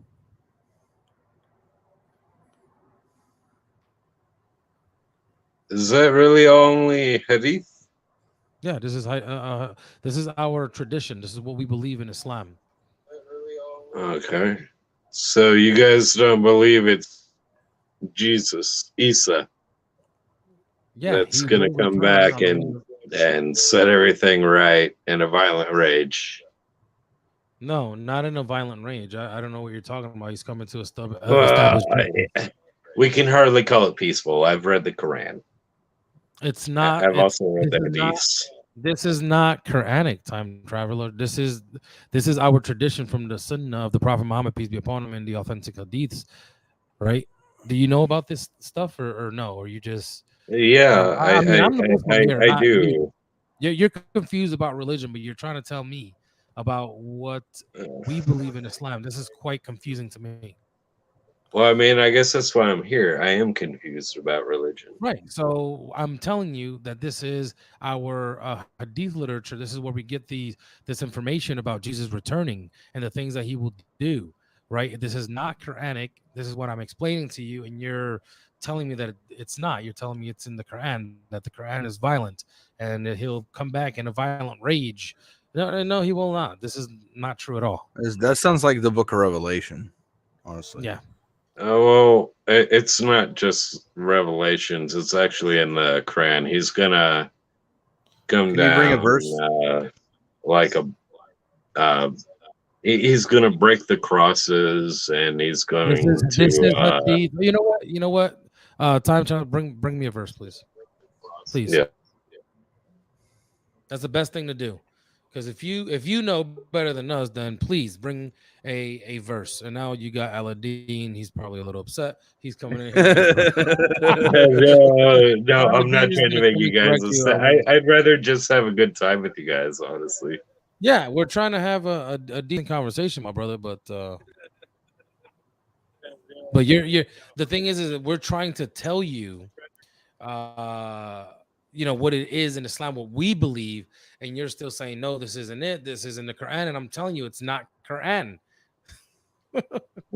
Okay. I need to get a new Quran. What is? It's not, Jesus brother. Your Quran is not broken. What does Jesus do when he comes back? Time traveler. Your Quran is not broken. You're just misunderstanding. Right? Assalamu alaikum once again. Wa alaikum salam. You was about to get booted, Aladdin. Because your camera. Traveler, let me tell Mr. Traveler, I think that's what we should do, Khalil, from now on, is everyone's cameras off, right? Aside from us, and maybe like Kino and Chloe and things like this, or people that we, man. That includes me. Anyways, someone's gonna have to drop Mans or Friendly or Ahmed. When you guys have to drop, there are people trying to come I can go. I can go. I'm just listening. I don't have no questions. Thank you. Okay, my brother. I would like to answer Traveler. He left. He's here. Then I will go as well. No, yeah, just for a couple of minutes, and I will leave. Yeah, go ahead, brother. Go ahead. Travel, let me tell you something. You can find nowhere in the Holy Quran that Isa alayhi salam will come back, Jesus, to break the cross, kill the swine, and put the jizya. That was one of our authenticated hadith. You can find it in all 10 books of the hadith sources, the traditional saying Prophet Muhammad, where Prophet Muhammad says, سينزل بكم ابن مريم حكما عادلا مقسطا يكسر الصليب ويقتل الخنزير ويضع الجزية, which means Son of Mary will go down and he will come here and he live among you, and his mission will be, number one, he will break the cross. Why will he break the cross? He will break the cross to tell those who they worship him and they said that he died on the cross and he was crucified. He will tell them, I was never crucified. Crucifixion is nothing but a fiction, and I was never killed on the cross, and I was never resurrected as you claim. Number two, he will kill the swine, because he will tell them, according to the laws of Moses, Moses told you not to eat swine. God forbid eating the swine, but you broke the law of Moses and you ate the swine, even though we told you not to break such laws. Number three, he will put the jizya. He will implement jizya, and he will put justice on let me finish, please. Let me finish, please. He will implement justice on earth. Some of the scholars says that he will live among us for 40 years. He will have a wife, family, children. Then he will die like all of us. Then he will be resurrected like all of us the day of judgment, and will stand before Allah subhanahu wa ta'ala. That's number one.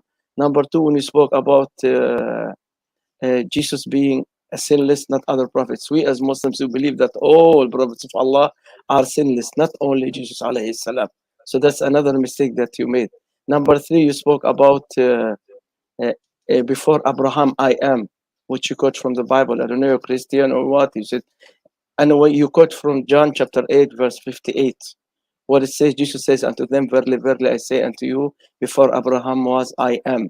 Now, me as a human being, when I read such sentence, I am sounds to me as an incomplete sentence. I am what? Christians assume I am means God, because God said in Exodus chapter 3, verse 13 and 14, I am who I am. So when Jesus says before Abraham, I am, actually Jesus was identifying himself and telling them, I am the man. I am. Let me finish, please. I will give you the evidence from the Bible as well. Just relax. Jesus was identifying himself and telling them, I am the one. I am the one that I claim to be. I am the Messiah. I am the man that you claim that he was prophesied about. I am no God. I am in Greek, as the brother told you, it means ego eimi. And ego eimi was used in the Bible several times, not only regarding Jesus. Like the brother told you in John chapter 9, verse 9, the blind man, when they asked him, when he asked him who, he said, I am ego eimi, I am he.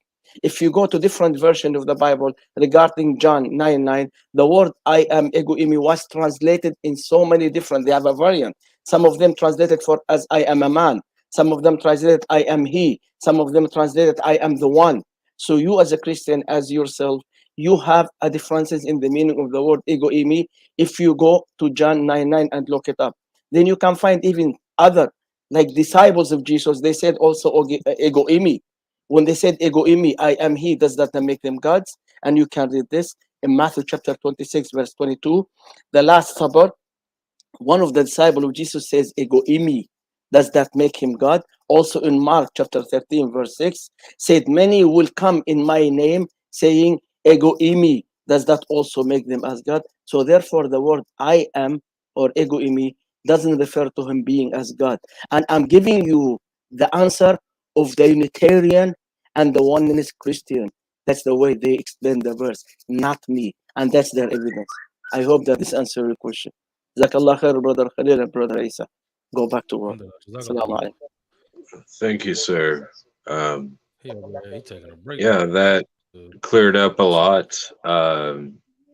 But it raised one extra question for me.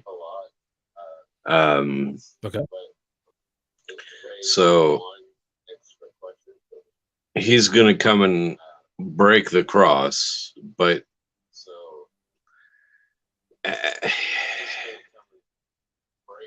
are you saying he's going to do it as a symbolic way or as I was never crucified way? Because I'm sorry, I do think he was crucified. So we do have a difference there. I think when he does it, he's going to say he defeated death through the power of the Father, the Almighty God. And other than that, I kind of agree with you on what you said. I mean, I'm just a person, man. I'm just a guy trying to figure out the unfigurable, so to speak. So yeah, I really do appreciate what you just said. And I did take it to heart. What reason do you have to believe that Jesus died on the cross? His mom and his brother saw him. Who said that they saw him? Did they say that they saw him, or did an author of a book say that they saw him? It's in the gospel. Yeah, it's in the Gospel of John, but it's in the story of Josephus. But is that Mary herself saying, "I saw this," or is it some author saying that Mary saw it? I mean, Mary didn't have a publisher. Yeah, so wouldn't it just be hearsay at that point?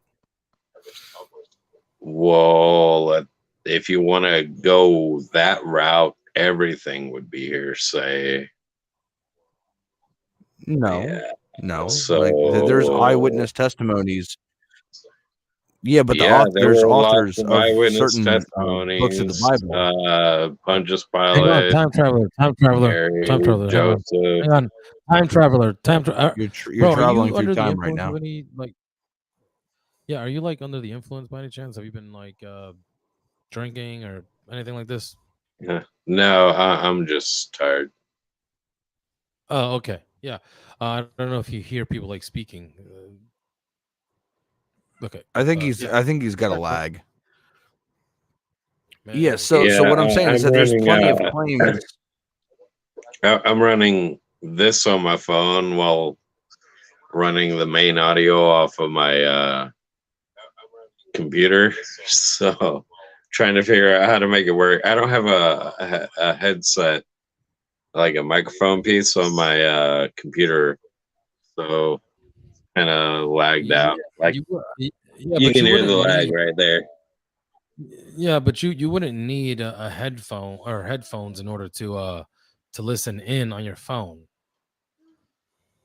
You just need No, to give but access I to do your need to keep it quiet because I have a dying father that I have to watch out for, and when he's asleep, I'm not trying to wake him up. Sorry to hear that, man. May Allah make it easy on you and him. I mean, Inshallah, he converts before he passes. Inshallah. Yeah, so what I'm saying is that there's multiple books in the Bible to where there's eyewitness testimonies, to where people are literally saying, the authors of the books are literally saying that they saw something happen, and that's fine. But when you get to a point to where there's an author that's claiming that somebody else saw something, that becomes secondhand. It's not an eyewitness testimony. It's considered conjecture and hearsay, which, I mean, if you try and take some type of hearsay or conjecture to any court system, I mean, they automatically throw it out because it's not credible. Okay. I mean, I'm no one to doubt it. More people have said it happened than me, and you know, well, who exactly said that it happened that was there? Because, I mean, all that I can see is like the story of Josephus says that Mary was there. Okay, Mary didn't actually say that she was there. well, Somebody, the people that saw him get using conjecture and crucified, hearsay to say that Mary was there. Okay. First, we got Judas, the one that betrayed him. Where are their accounts? They're in the Gospels. And we have the betrayer Judas. We have the other apostles in there watching it happen. We have Mary. We have Jesus' younger brother. And, you know, we have the Roman government. Brother, I don't think you're understanding the what Roman I'm saying. government. What I'm saying is that you're saying that it's in. Yeah, I don't think we're going to be able to communicate with him with the lag that he has. Oh, hold on. Let me just tap my mic off so you could say.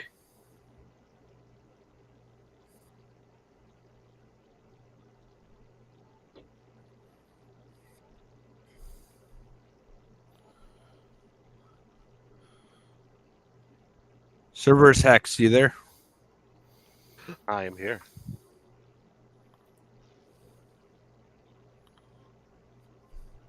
Can you hear me? Yeah, what's going on? What can we what can we do for you?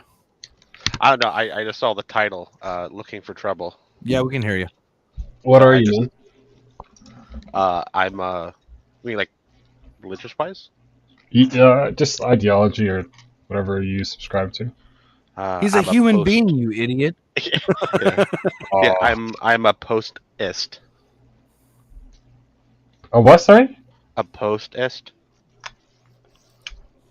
And do you want to let us in the chat know what that means?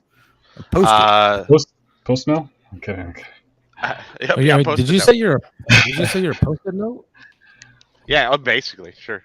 But but let us know. Let us know what it means. I thought you said so I'm not an atheist, a theist, or an agnostic. I'm religious. I'm technically a theist, but in like a really trivial, meaningless way. So I don't count it. Expand Hello, on fellow that. friend. Let us know what that means. That means there are some gods that exist, but it's pointless, really. That doesn't do anything to believe that they exist. Wait, so you wait, so what's that? So you personally believe that God exists, but you also believe that it is gods, plural, gods exist, but you also believe that it is useless to believe in them. Yeah. So why do you believe in them? Because they are things that are real that match the definition, a certain definition of the word. Are they causes? Are they explanations for why things exist the way that they do? If you mean by like an ultimate thing, yeah, one of them is, maybe two of them. Let us know what these gods are. Like, can you let us know like the big one? Like, if there's Okay, well, the biggest one is existence. That's a god.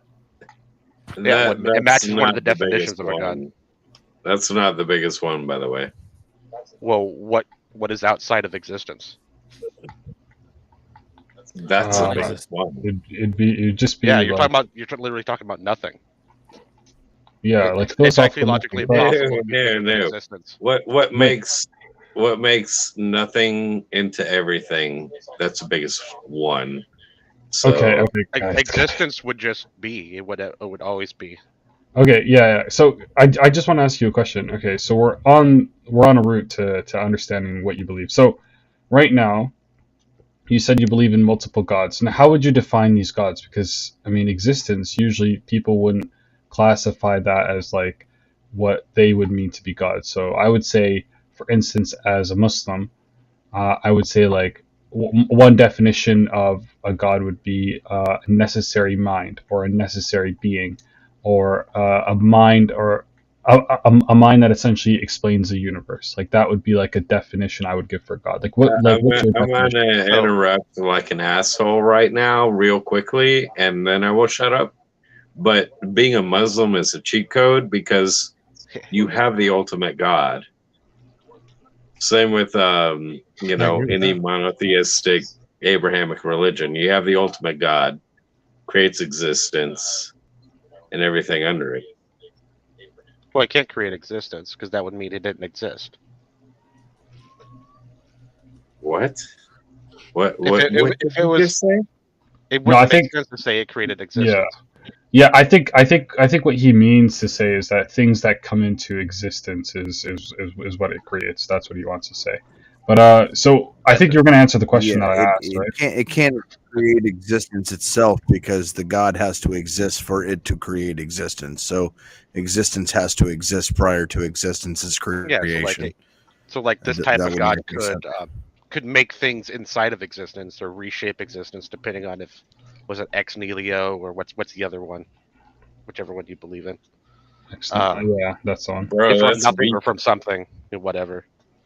But that's just weak. I'm fine with. I generally all sincerely held definitions of the word. I'm fine with. I accept all of them. Right, so there are the list of few other gods that exist, like the temple gods inside Hindu temples, like the guardian gods. Those physically exist because they're actually the statue. Then the pantheist god actually exists. It's the universe.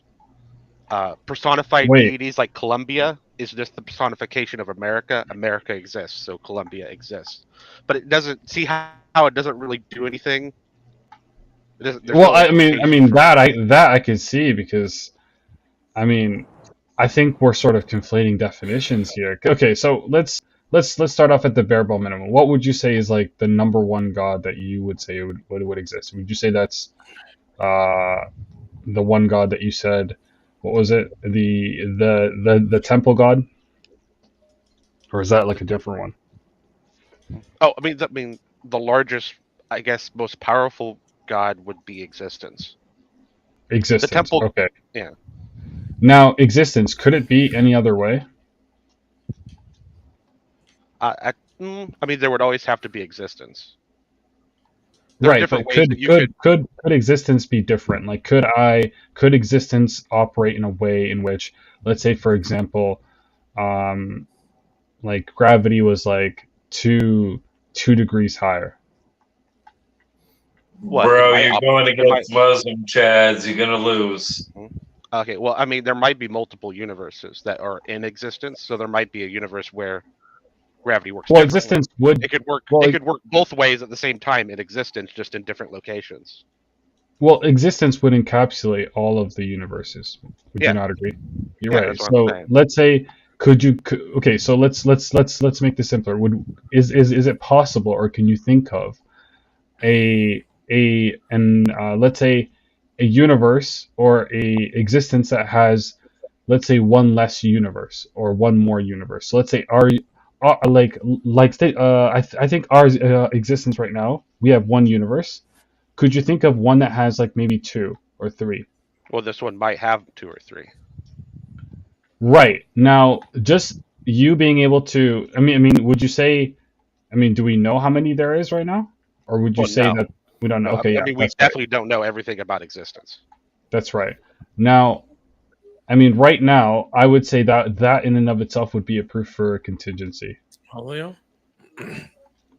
Proof for. So I wouldn't. Yeah. So I wouldn't say that existence would be a necessary being. So it wouldn't have that property of like being Asaad.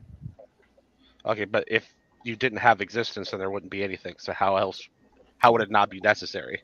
Well, existence. It would just that's not the question. That's. Yeah, go ahead. No, that's not. I want to hear him talk about it to him. Yeah, but I'm gonna correct this boy. I ain't even a Muslim or a Christian technically. I guess I'm a Muslim, but I'm gonna correct this boy. I want to hear you do it. Yeah. So is existence conscious? Oh yeah, it has a ton of consciousness. Yeah. How do you? Okay. Prove it. I exist. You exist. Yeah, we exist. Yes. Yeah, we are a part of it. Yeah, we are conscious. Yeah. This is existence. It has us. We are. Hang on. What we experience in this existence is consciousness, right? But the word, existence itself it's not like it's not an adamant object or something. Do you understand what I'm saying? Action. Existence is an action. Existence is the state of being. Well, I think you're referring to the predicate. Sounds like a verb. Well, I mean, you're referring to the predicate version of the word, but I'm not. I'm talking about the sum of all things. The thing that is the sum of all things, the set of things. He's saying the entire set. So if we say that the entire set, everything that exists, of beings. Yeah, to say there's something outside of it, and then therefore it is contingent on that thing, is saying that thing doesn't exist. Okay, so if we say that everything that exists, it would literally be contingent. I mean, okay, could you think of a universe or a type of existence in which you didn't exist but everyone else did? Yeah, in every possible world. Okay, Khalilullah, do you want to let him know what how that's a proof for contingency? Yeah, because if is the set a composite of multiple parts? Well, the parts are arbitrary. It's an arbitrary separation. So really, no, it's a monad. Exactly. So you're admitting that the set itself has arbitrary limitations, though. I don't know what you mean. Like I'm not saying it has arbitrary limitations. I'm saying our separation of things within the monad is arbitrary. It's actually a monad. It's a singular. Okay, thing. could one of the parts of the set exist differently in another possible world? Well, yeah, there's a bunch of possible worlds. Okay, so then that would be by definition something that's contingent. because in modal logic, what's not logically possible means that it could fail to exist the way that it does in another possible world. Which you would agree with me that this set could exist differently in another possible world. So then something that is necessary, it could not possibly fail to exist the way that it does.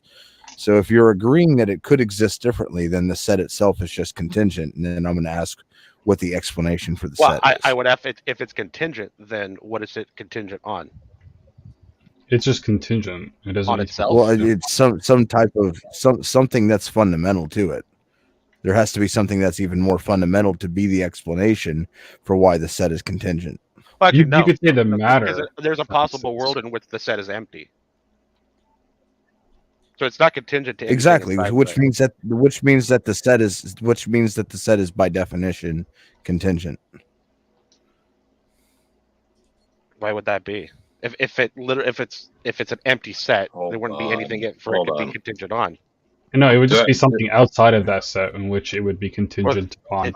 There actually can't be anything outside of the set. How do you know that? Do I get permission? Yeah. Have you heard of stage? Be quiet. Have you ever heard of? Hold on, real quick. Have you ever heard of a stage 1 contingency argument? I maybe, just not with that label. You might have to give it to me.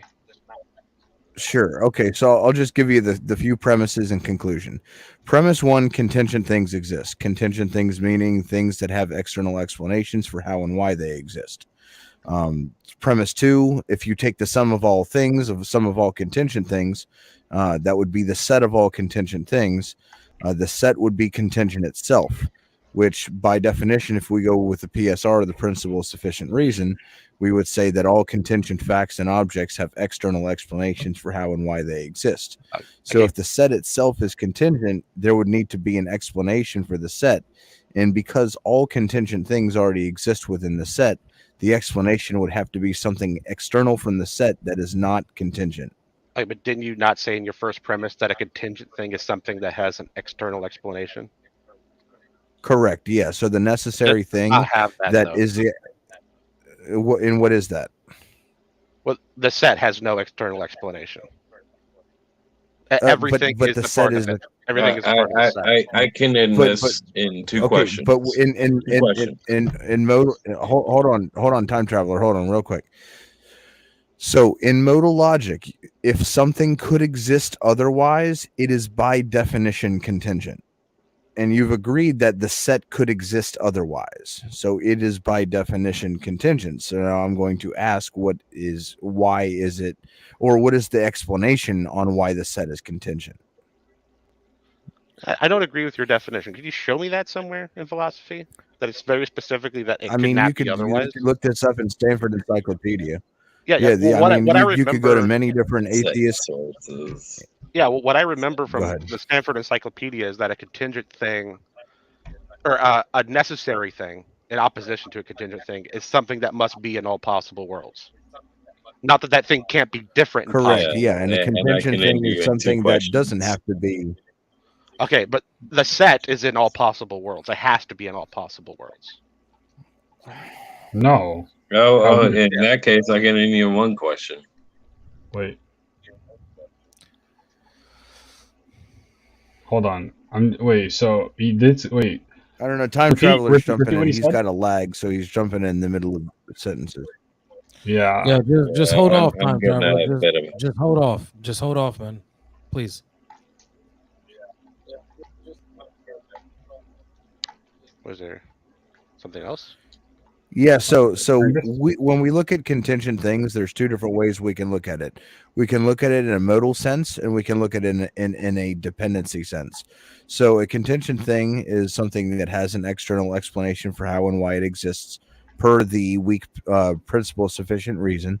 And then you can also look at modal logic, to where something that is logically possible is something that could fail, that could exist, but it could also fail to exist in the current state that it's in one reality. So it could exist otherwise in a different reality, to which you've agreed that it could exist different in another reality, which means by definition it's contingent. It's just basic modal logic.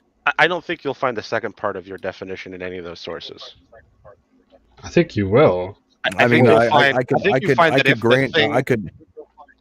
If the thing is the necessary thing in all possible worlds, it doesn't matter if the thing changes. No, it doesn't matter if it changes. If you're able to think about. So let's say, for instance, like this just rules out. Go ahead. That's for you guys. Yeah, no. I'm simply saying, like, I could bring you many theist and atheist philosophers in academia that use these exact definitions. So it's not like something that I'm making. Well, it's fine. Just give me one, because I read this cycle. Yeah, Joshua Rasmussen. Yeah, but Joshua Rasmussen. He has an argument for. Hold on. He has an argument for arbitrary limitations. You can actually go to an atheist philosopher like Dr. Graham Oppie, who sat down and had a conversation about this with him. These are well-known definitions for within modal logic for what a contingent thing is. Yeah. I talked to Graham Oppie about this. Right, and what did he say?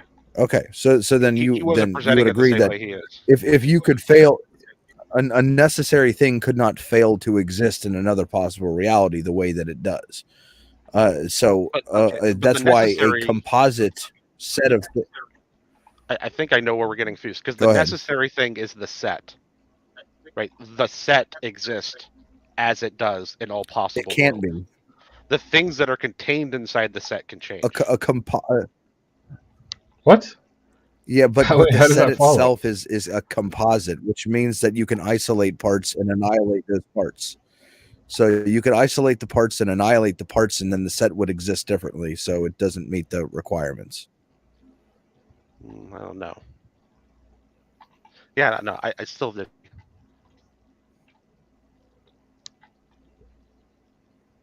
I mean, I don't know what this is basic. Well, yeah. Well, then this might be something that used to be changed in the books. If you have a set that is the set of all things. So there is no external things. All things are. Wait, no. Sorry. I mean, wait. So hold on. When you mean by existence, because I think this is what we're talking about. You're saying, guys, look, I'm gonna blow a freaking gasket, man. Everyone's talking over each other, and there might be a. No, we're good, Isa. I don't know. I think there's a lag. I think there's a lag going on. I know that, and that's what I'm saying. Just let people, at least finish their sentences or thoughts, and then speak, please. Wait, am I lagging? Hello? I can hear you. Yeah, I can hear you. But I'm not sure where I'm hearing you at. I might actually be starting to speak and cutting you off in the middle of a sentence. I don't know. Okay, wait, what? Wait, I think we should ask the chat, because I don't know if I'm lagging or not, but I can hear you guys fine.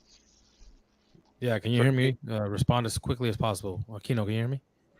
Yeah, I can hear you. No lag. Okay, we're good? Yep. Okay. Yeah, sorry, I kind of forgot my train of thought. You can go if you want. I can finish my thought. Yeah, so if you have something that is the set of all things, that means there is no thing outside the set. If it's a thing, it's in the set. So if you want to say that set is contingent, then that means everything in the set's contingent. That would include your God. Because your God's a thing. No, it wouldn't be. No, because the God's not a contingent thing. So. Exactly. But it has an external explanation. No, it doesn't. That was one of your things, right? No. It's a contingent thing. A contingent thing.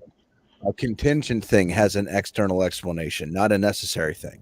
A necessary thing does not have an external explanation. What I'm saying is that it can't be necessary because it's inside the set of existence of all things. Yeah, but we wouldn't say a necessary thing is. Yeah. Here's the problem. Here's your problem: is that you're saying that a necessary thing exists within the set of contingent things. That doesn't make any sense. Well, no, I disagree that it's contingent. But I'm saying that the way you're defining it would then make your God make no sense. No, I mean, it makes complete sense. And like I said, even atheist philosophers have no problem with this whatsoever. Yeah, but I've spoke to one of the philosophers you cited, and he had no problem with how I was using this word. Yeah, I've spoke to him also. If you look at my YouTube channel, I don't think you understand exactly what the point that we're making. It's basic modal logic 101. Well, it's fine, but I can accept your definition of the word, but that doesn't change anything. It does though. It changes a lot with your view because my view. The set's contingent because the set is a composite. The set is a grouping of parts. A god. Like my view is that it's a god, and then I guess a sub view. Yeah, of that that's fine. But it's a contingent god. So, what's the more fundamental explanation that doesn't have an explanation? Well, that's my point. There is no more fundamental explanation. Yeah, so you would just call it a brute contingency, and now you have to deny the PSR. Yeah, there's just no explanation for it. You're saying that the contingent set does not have an explanation, which is a rejection of the PSR. No. You're saying it's a contingent set. I'm saying it's not, because it literally can't be anything outside of it. Is there an infinite amount of parts in the set? That's unknown. I don't know. Right. Well, so how could you say it's necessary if the number of parts are unknown? Because without existence, there isn't anything, so you can't have a possible world. Hold on. Well, no. Am I saying? No. I'm asking: is the parts themselves, is the number of parts themselves finite or an infinite number of things? Well, it's unknown, but you could technically separate it infinite times, even if because the separation's arbitrary. Okay. Is he breaking up for you guys? No, I'm probably interrupting. But I think Cerberus might be lagging, bro. Yeah, I have no clue what's going on. I might be lagging right now. Now you're coming pretty clear here. I'm just gonna ask, like, what does it matter? With that, okay, you're alive now. Why didn't you live and die infinite time ago? By his what?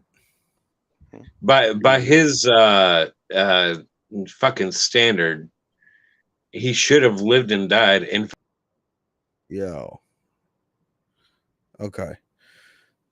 So Cerberus. So what I'm trying to say, if you can hear me clearly, is that if the set, you would not be able to determine whether the set is contingent or necessary if the number of parts is unknown. That means you do not know whether it's a limited or unlimited number of parts.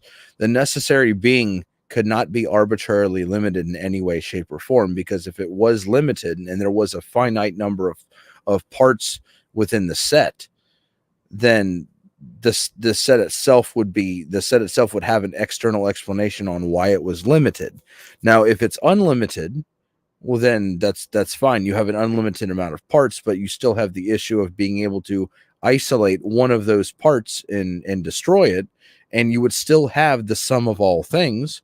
You would just have one less thing than you did before, and that is it existing different in another possible reality, which would be, by definition, with basic modal logic, it would meet the requirements not for a necessary being, but for a contingent being.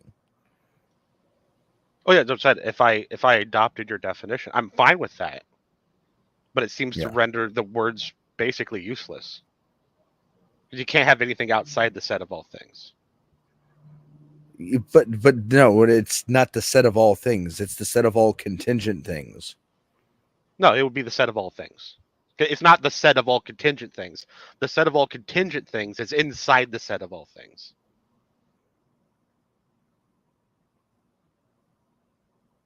Yeah, I think this is just a category error. How do you have the set? So the set of all things is a conglomeration of the necessary thing. You would still have the issue of it being made of parts.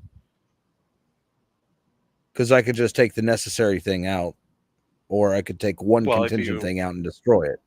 If you take the necessary thing out, then it's no longer a thing. So it doesn't exist. That's not the case. Yeah, you're either a thing or you're nothing. What does that mean? Yeah, it almost... Yeah, there is no meaning. It's you don't have words for it.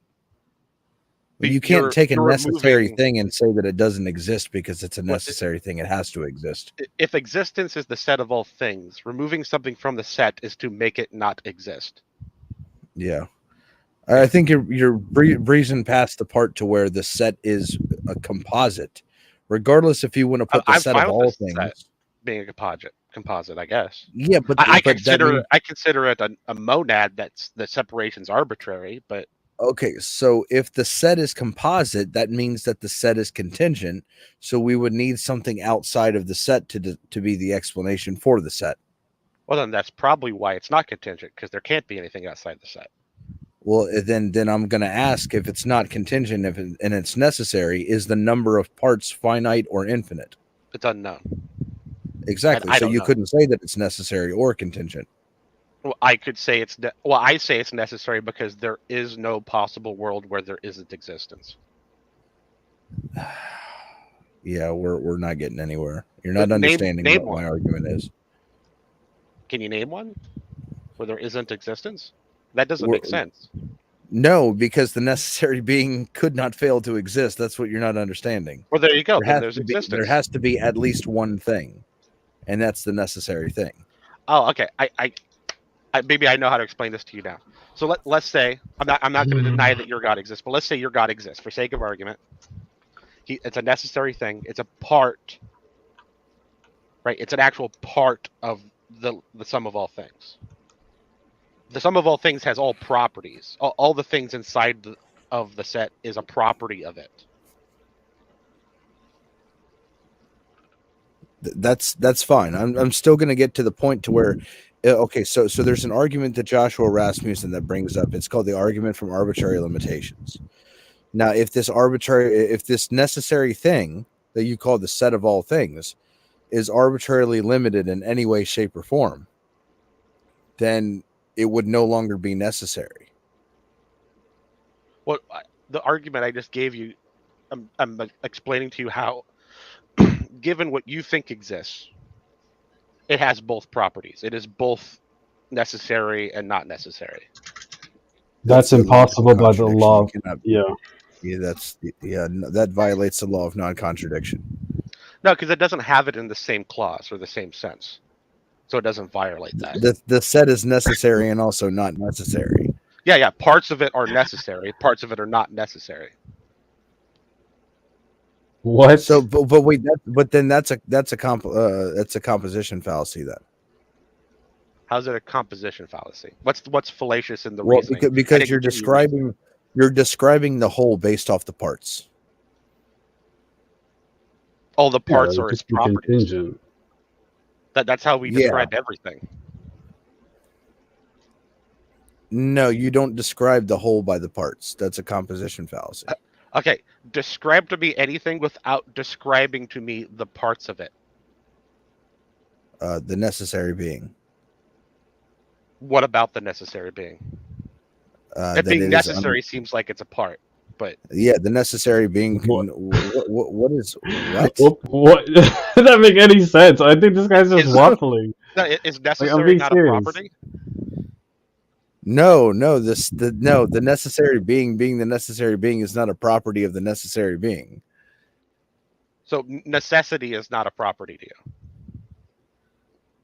Necessity is a way that we describe whether something is arbitrarily limited or not. It's not an actual property. Define, if you would, define to me what you think a property is. A property is some type of attribute that is placed upon something that exists. Okay, that seems to fit necessity. No, it's not. What about it doesn't fit necessity? The philosophical definition for properties are those entities that can be predicated of things, or in other words, attributed to them. None of that is a part. Can you not attribute necessity to the necessary being? That's the main property or quality of a necessary being, is to be necessary. Okay, so it seems like you're agreeing with me now. Not confused. No, I'm not agreeing that it's a part. So okay, so you don't think properties are parts? Sorry? No. No. I would consider them parts, but that's why I was attributes asking. are just. I have the property of being kind. Does that mean property? Or sorry, does that mean that kindness is a part of me? It's just a description on the actions. It's not a part of the thing. It's just a description of the actions. I mean, a kind person is a person with the property of kindness. That kind person does kind things. Yeah. No, is kindness predicated on the predicated. actions of the person? No, I don't think so. I think you can be a kind person and then never take an action. Theoretically. You can be kind without ever actually acting in a kind manner? Yeah, because I think kindness is about a personality, not about actions.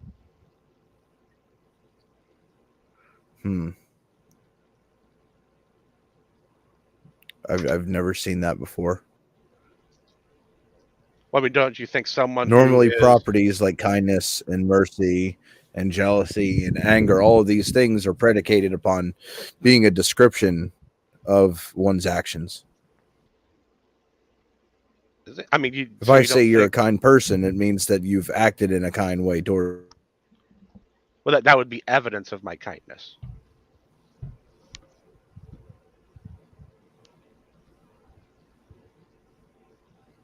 Like a vegetable, well, someone who is on the outside a vegetable but still has a thinking mind, I would say can be kind. They could be a kind person, but you would never get evidence through their actions of it. Again, all of this is I to say that it isn't a part of the person.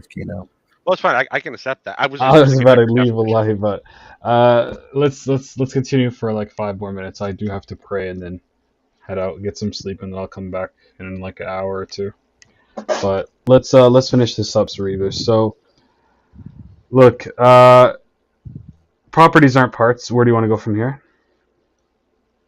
Well, I mean, for sake of argument, I'm accepting your definition. I don't agree. I'm just trying to translate everything. I would say parts are physical. I mean, if we're talking about physical entities that exist in reality, then I would say when we talk about parts, when we're talking about a physical being, it's something that you can distinguish from the whole or like the main. Whereas if we're talking about, say, mental entities, then it would be a bit different. The way we would describe parts, it would have a different connotation to it. Well, yeah. Therefore, I would say that when it comes to the definition of properties in philosophy, I would say properties is not parts. Well, so for sake of argument, I accept your definition. I just don't agree with it. Okay, so okay, that's fine if you don't agree, but let's go back to the part where I think Khalil made a good point, and I think this is sort of what you're still not. I mean, we've given you that definition. A lot of, this isn't really a contentious topic really among the academia, but I think for just argument, let's say for instance, I'll tell them that I can explain this. I'm trying to think of an example I could give you. I mean, while you think about that, I just want to say this is a pretty common fare for set theory in philosophy and in math. The sum of all things. It's a known quantity. It contains all things. Right. So baby doesn't match with the definitions you're using, but it's not contentious either. Is the quantity unlimited? It has the potentiality to be unlimited. But is it though? No one knows the limits of the parts, so no one can honestly say. But you just said that the quantity is known. No, I didn't say the quantity is known. When did I say that? I mean, I could pull up the video and go back 30 seconds. Yeah, hold on. Give me a second. I'll pull it up. While you pull it up, I'm going to say if I said that, I did not mean to. Because even before that, I said it's unknown whether it has infinite parts. Yeah, you were saying that in set theory, the quantity is well known. Oh, I was saying the set is well known. Like the set in set theory, the set of all things is well known. Right? It's not a contentious thing. And set theory both in philosophy and in math. Right? It's well established. It's not no question about it.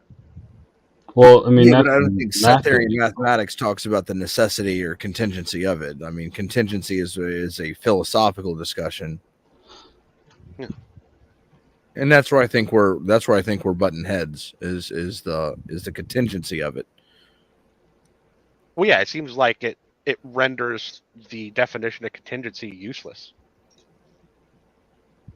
I don't see how. I see how it makes a clear distinction between what's necessary and what's not necessary.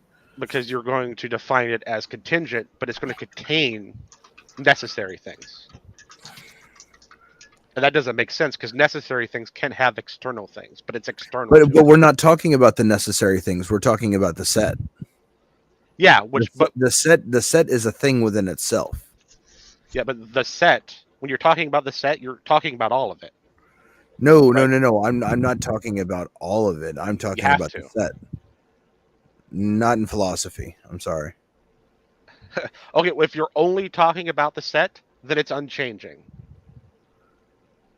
Right? If you're removing all the things in the set and just talking about the set itself, it's unchanging. Okay, so the set could not exist in a different way. Yeah, that's why I said if you just want to strip it down to just the set itself, then yeah, there's no other way in which it could be. All possible worlds need existence. They all need the set. Okay. But so we're looking at that as simply the set. Is the set made of parts? The set itself is not made of parts. Okay, so the set is separate from the parts. Yeah, I mean the empty set and that set theory is not a part of itself. Okay, so then the necessary being wouldn't be within the set. The necessary being would be the set. Yeah, if you want to consider existence the necessary, it would be necessary. Are you using this sort of relatively standard definition of being entity in philosophy? Yeah, just the state of existence. Okay, yeah, then I would agree. Yeah, it would be the necessary being. Okay. So then the set itself is the necessary thing. And then I would just ask if the set itself is made up of parts. Well, yeah, the set itself would not be made up of parts. So it would be something external from all the rest of the parts. Yeah. It has to be external because everything would be. So then what's it a set of? Oh well, empty of anything. It's not a set of anything. Okay. So then why are we calling it a set now? It's not a set if there's nothing in it. Well, no, the empty set. Well, mathematically, you can have empty sets. Okay, yeah, but you do realize that. I mean, I'm just trying to think about this for a second. Well, what is the distinction between a set, an empty set, and a single thing? That's not a set. A single thing that's not a set. Well, that would depend on the single thing. There's a whole host of single things. Well, I'm just saying X. X is a single thing that is not a set. What is the difference between X and another thing that is Y that is a set that has no parts? What's the distinction between those two things? So let me make sure I got this right. A set that has no parts and a thing that would be a part if it was in a set. Is that what you're saying? Yeah, but I'm saying it's not in a set. So it would just be one thing, and then you have another thing that is one thing, and it's considered a set, but it doesn't have any composites.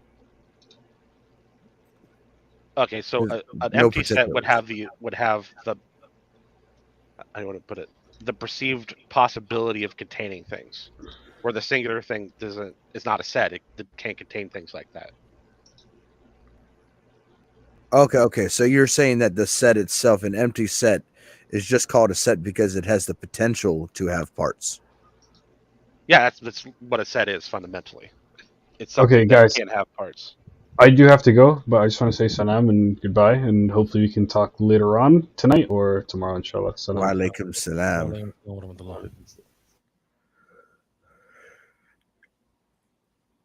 Yeah, so I mean, if that's the case, then I mean, I would agree with you that if the set is not the sum of all things, and the set is something completely different from the sum of all things, and the set is necessary, but everything else that is dependent on the set would be contingent, then you have a necessary being.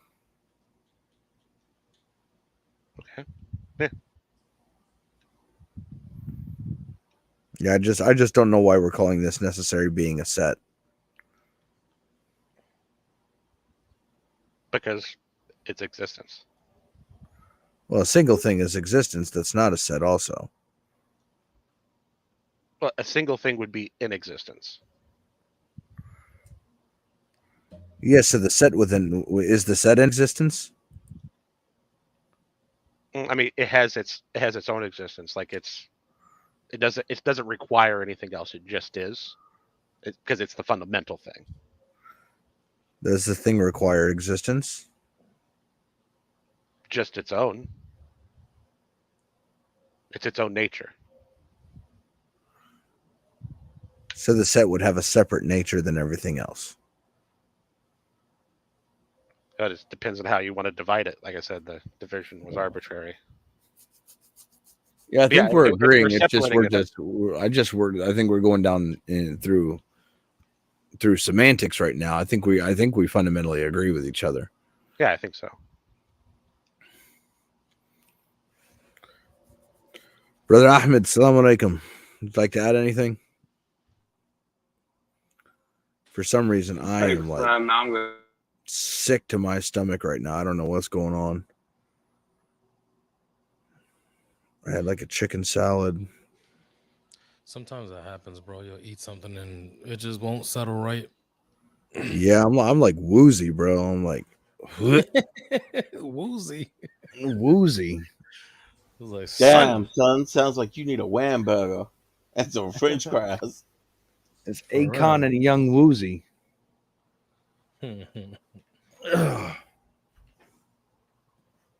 What's going on? Crazy trouble's going on. Yeah.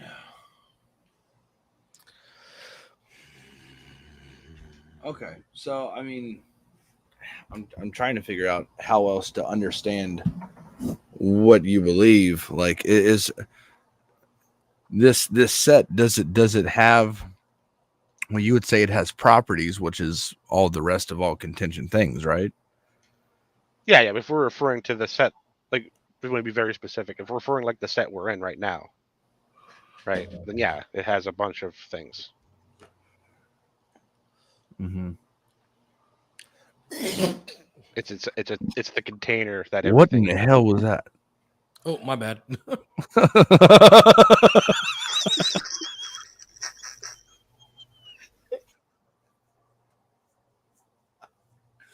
Had a spit, bro. Okay. I thought you done crapped yourself on live. No, man, I had a spit.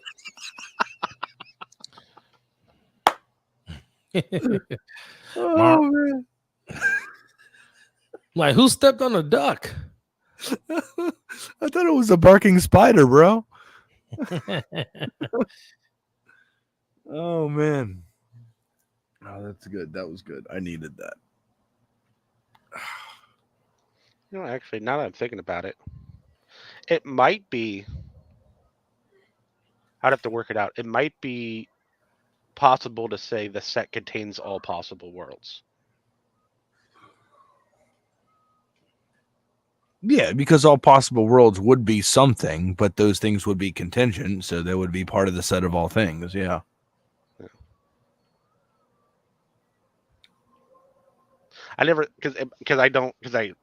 It's not important to me that it's a god or not, so I never really thought about it deeper than someone else talked to me about it. So, yeah. I have to think about that. Yeah, how often do you get into these type of deep conversations? Do you have a lot of people in your life that'll actually indulge in this type of discussion? Yeah, online, but it's more. It's a little less nuanced than this. More screamy. Yeah. I feel your pain. Yeah, these are the discussions that I really like. The discussions that put other people to sleep. Like, started reading a book a couple months ago. I actually have been procrastinating and intentionally avoiding it. But it is I think it's a Routledge companion, and it's an introduction to metaphilosophy. So very, very dry, like philosophy of a philosophy. Why is philosophy philosophy, and why is it useful? And this, that, and the other.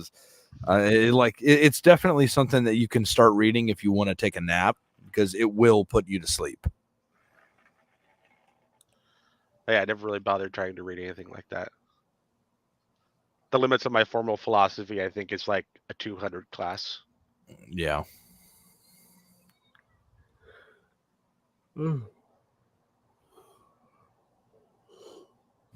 What does that mean? Stuart said, check your unducks, Brother Isa. Check my what? It says, check your unducks. I don't know what that means at all. Oh, okay, cool. Thoroughly confused. Yeah. This is how he lullabies me to sleep. That's funny. Man, I don't feel good at all.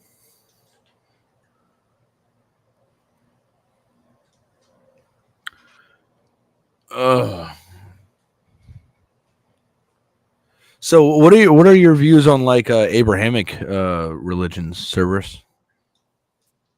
So one of the parts of being a post-ist, there needs to be another better name for that.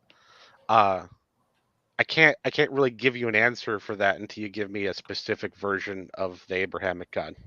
Sure. Well, the rest of us on stage, we're Muslim. Again, I'm assuming we're not no one's a Muslim like post. What do they call it when they burned all the quote unquote heretical versions? Yeah, you're talking about the Uthman. Yeah. I don't know. I think it makes more sense than the Christian religion. Okay. Yeah, I would agree. That's the least you could say. Yeah. Yeah, exactly. Like, yeah, Christianity, like, man, that's got so many issues with it. It's just a bag of goodies to play with. I'm not as versed in the Quran as I am the Bible.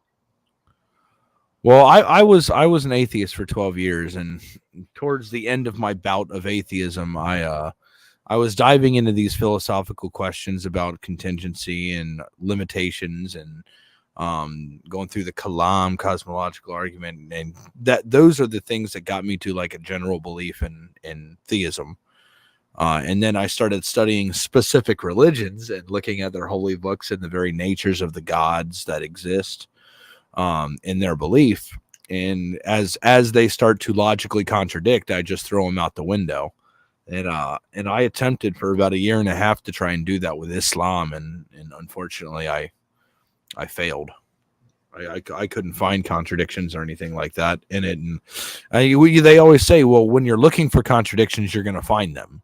Well, I looked and I looked and I looked and I looked, and I failed horribly. Well, that's what happens when you have a golden age within the religion. Christianity didn't get that that award. Didn't get that lucky. Yeah. They didn't get to work it out. They just split into a billion pieces, and now no one knows who's the correct one, if there is a correct one.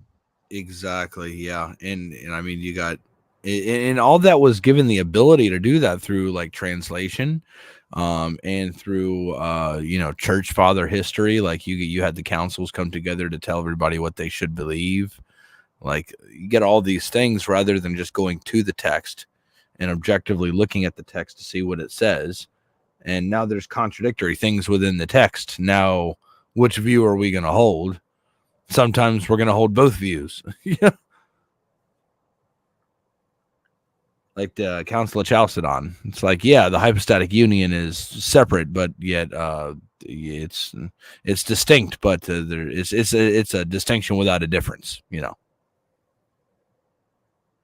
So, okay, I got a question for you. Do you think Judaism is incoherent or contradictory? Yes, sir. Okay. And one of the examples that I bring is that in the Old Testament, you get the 10 Commandments. The 10 Commandments state, "Thou shalt not murder." Murder is unjustified killing. I think we would all agree that if there's an innocent person, it would not be justifiable to murder that innocent person. To which in 1 Samuel 15:3, God says to his chosen people, commands them, after telling them not to murder, commands them to go and smite Amalek, kill all that are there, do not spare any of them, kill all the men, women, and children, both suckling and infant. I think we can all agree This wouldn't be contradictory, but this is unjust or unjust and immoral. No, it's contradictory. Well, contradictory to God, yes. Well, no. Contradictory to God's commandments that he gave. He gave the commandment, thou shalt not murder, and then he said, go murder. No, right. That's what I'm saying. Contradictory to God. Yeah. So I agree. I agree in that sense. But yeah. I don't know. But if God actually said to do it, wouldn't that be a proper justification? No. I can explain that if you don't mind. Khalidullah, I just have a question. Hang on, before you ask a question, hang on. So so God, like for example, if God decides to wipe out the entire world, is he justified in doing so? Yes, he is, because he knows best. He knows all. Yep. But for men to do these things, it's immoral and unjust. Okay, so even if it was the right thing to do, God telling you to do it would still make it murder.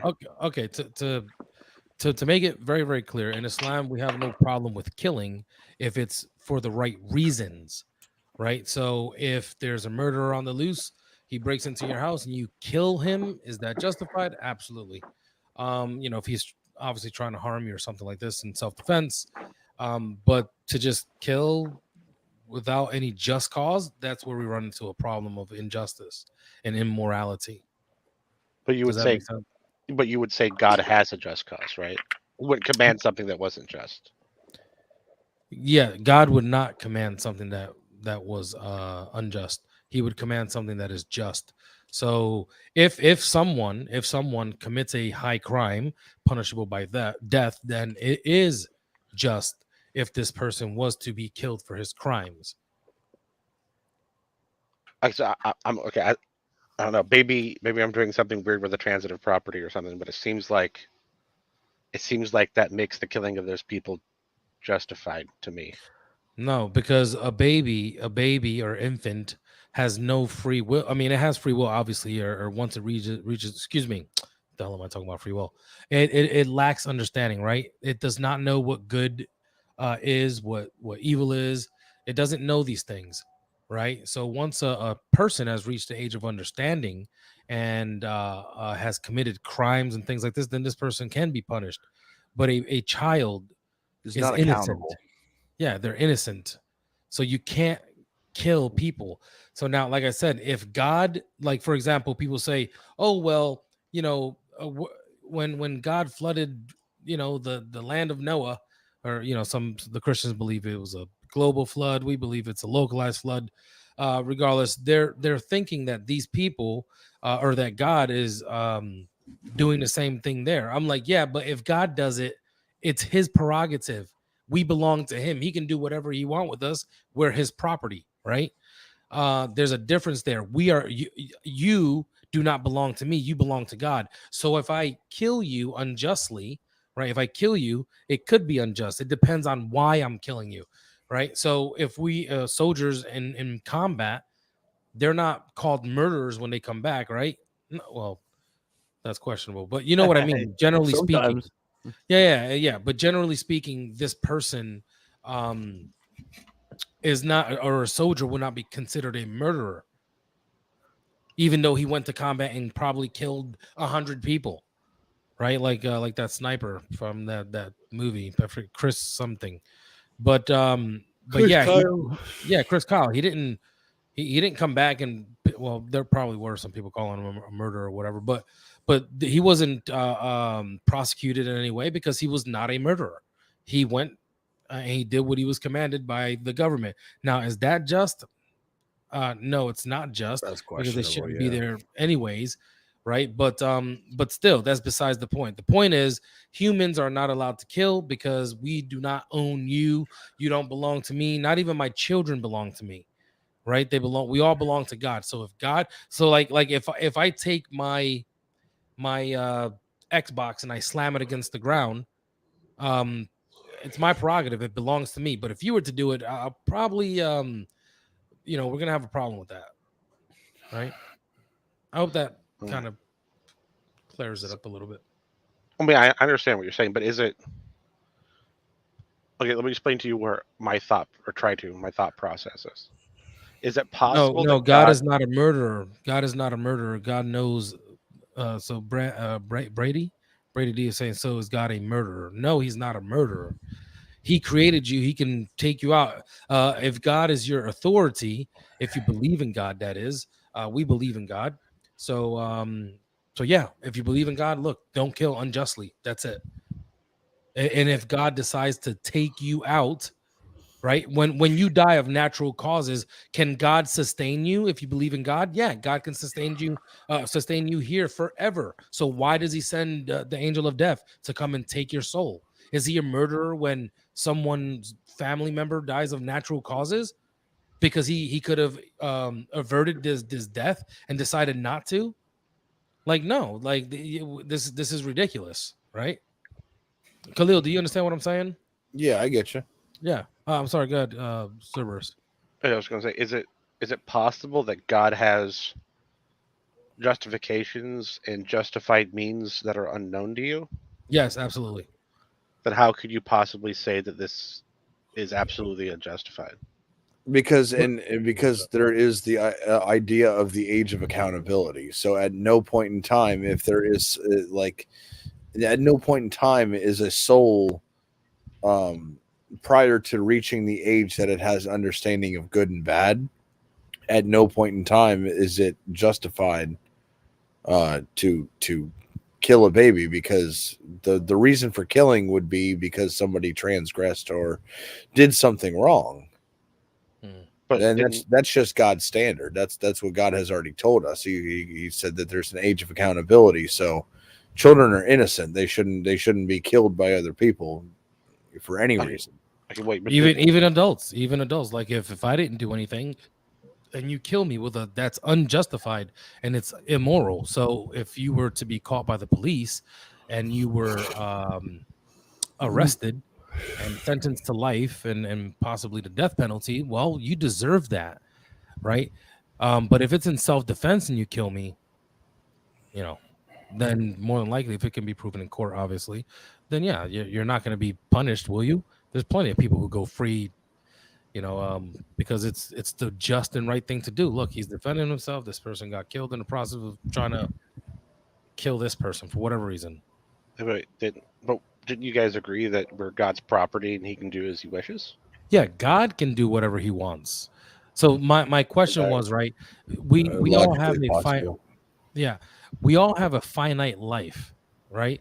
According to the Muslims, we believe if God wanted to, he could just sustain us alive right now, like forever, and we may never die, just live forever from this point forward if he wanted to do that. So is he a murderer because you die of a natural death? I'm sorry. I was reading the chat for a second. Khalid, you want to explain it to him? What I'm trying to say? I see my name keeps on popping up. Yeah. Yeah. No. I think we've tried to explain it. Like, God has already set his standard, right? And his standard is that if you're going to kill, if I'm going to command human beings to kill, then I'm going to command human beings to kill based off of X, Y, and Z reasons. None of these reasons I will ever give you to kill an infant, because an infant has not done anything wrong to meet the criteria for X, Y, and Z. So I will never tell you to kill children. That's my main point, is that the killing of children is by definition murder because it's unjustified. So, I mean, just because God says it doesn't make it justified. Right. So let me ask you this, Cerberus, right? If you were to kill someone, right? Like let's say you're driving a car, you're drunk, you get in a car accident and the passenger dies, right? You were driving, the passenger dies. Now, is this manslaughter or is this murder? Oh, you said if I was drunk? Yeah, let's say you're drunk driving, right? You got into the car, you're drunk or you were drunk. This person got in the car with you. The passenger dies because of a car accident that you got into. Is this manslaughter or murder? Well, I'd say that depends on the country you're in, but in the United States, it's murder, I think. No, it's manslaughter. Is Now, it manslaughter? yeah, of course it's manslaughter. Yeah, because you didn't intend to do it. I mean, can you get punished for it here in the courts? Yeah, absolutely, for drinking and driving, and you might even get some years. But the death penalty, no. So now, let's say, for example, you're not drunk, but you're driving, and you intend to kill this person in the car with you. Is it murder then? Well, then, yeah, that is definitely murder. Exactly. So the intent is to end this person's life. So if you end the person's life without any just cause, then it's murder. There's a difference. There's a very, very distinct difference between murder and killing, and even manslaughter. Oh, I get that.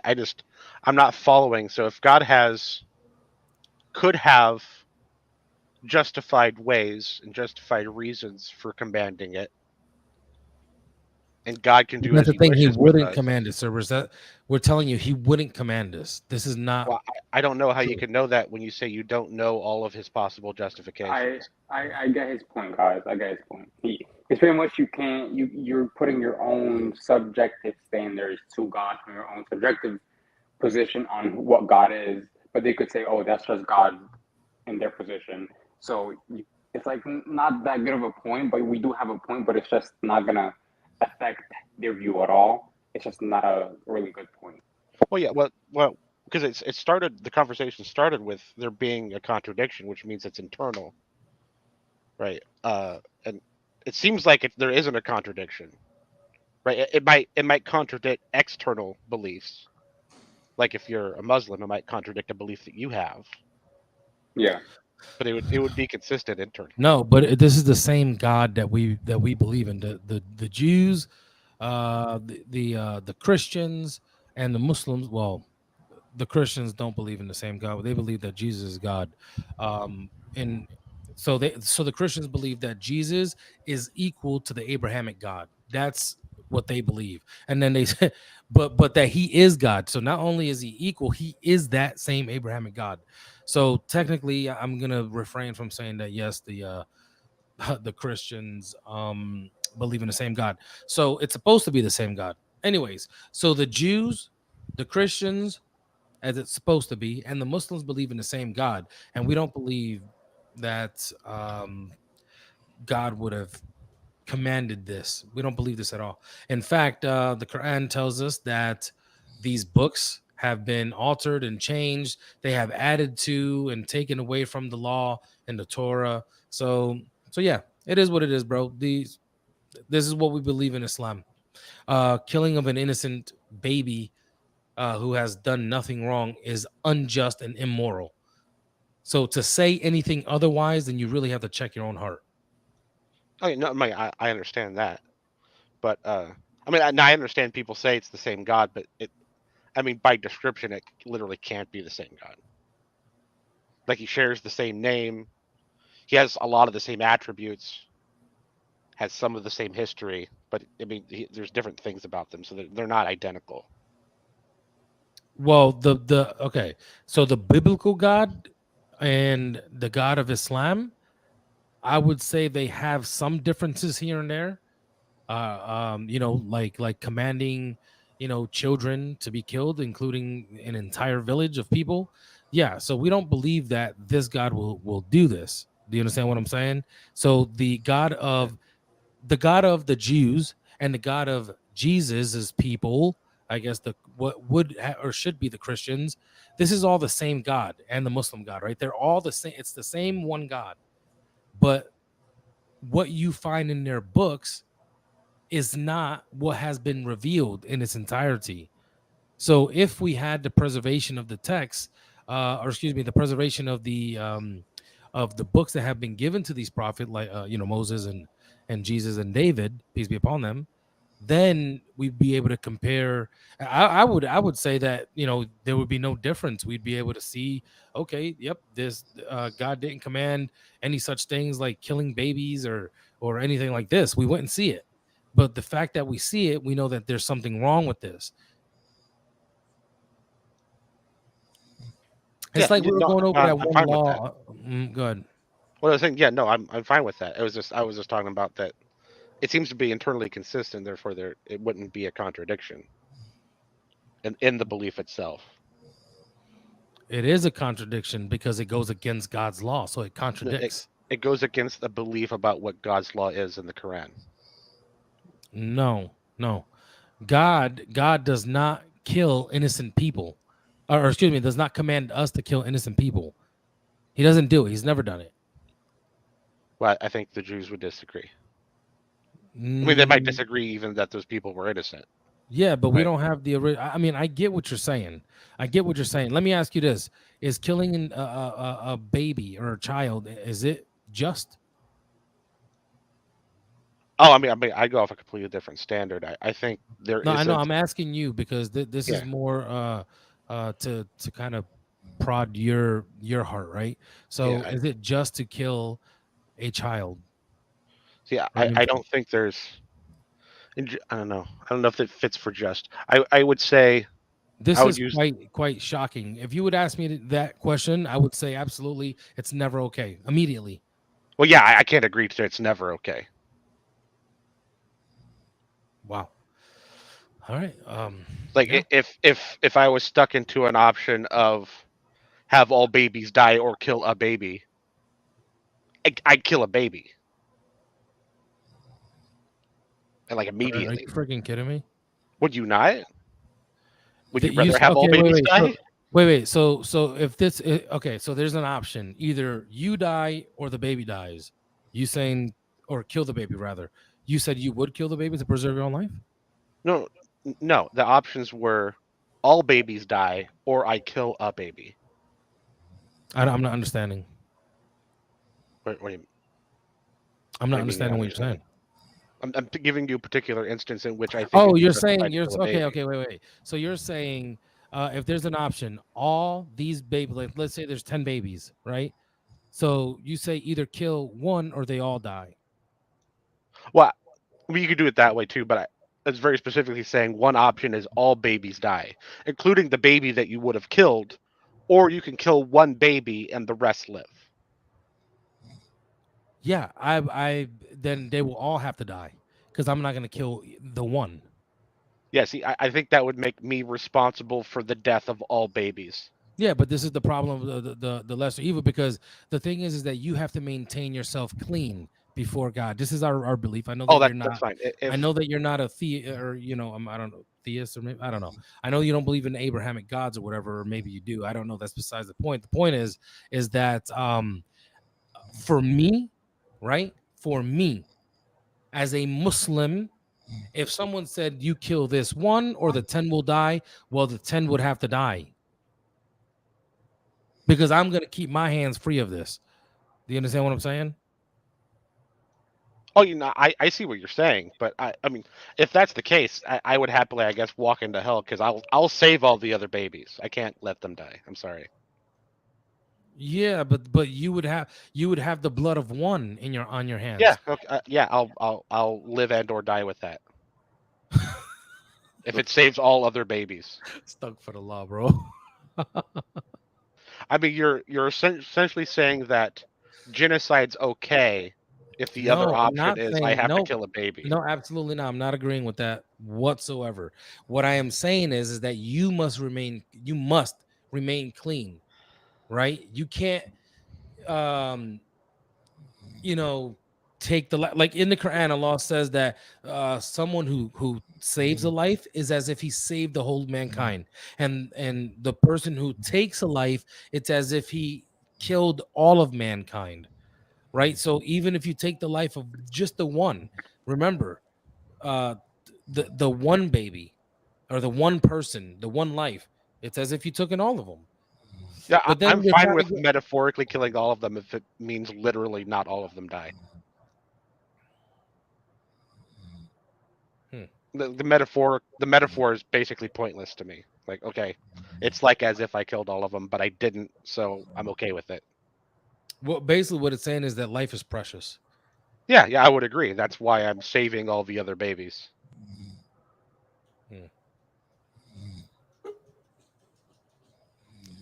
Oh, here's Chloe. You done brought her up.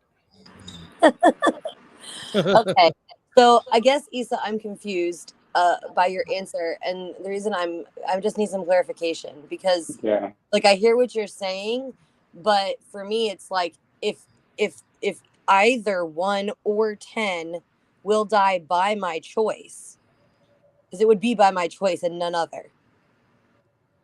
If I have to choose, someone's blood is going to be on my hands. I think the question is it better that it be the more or the less? Isn't that more direct to the question? Yeah, this is the lesser of two evils, is what he's saying. So that's why but you're saying you won't kill the 1 to save the 10. You'd rather just let all 10 die and have that blood on your hands. Yeah, they all belong to Allah. They're all going to Allah anyways.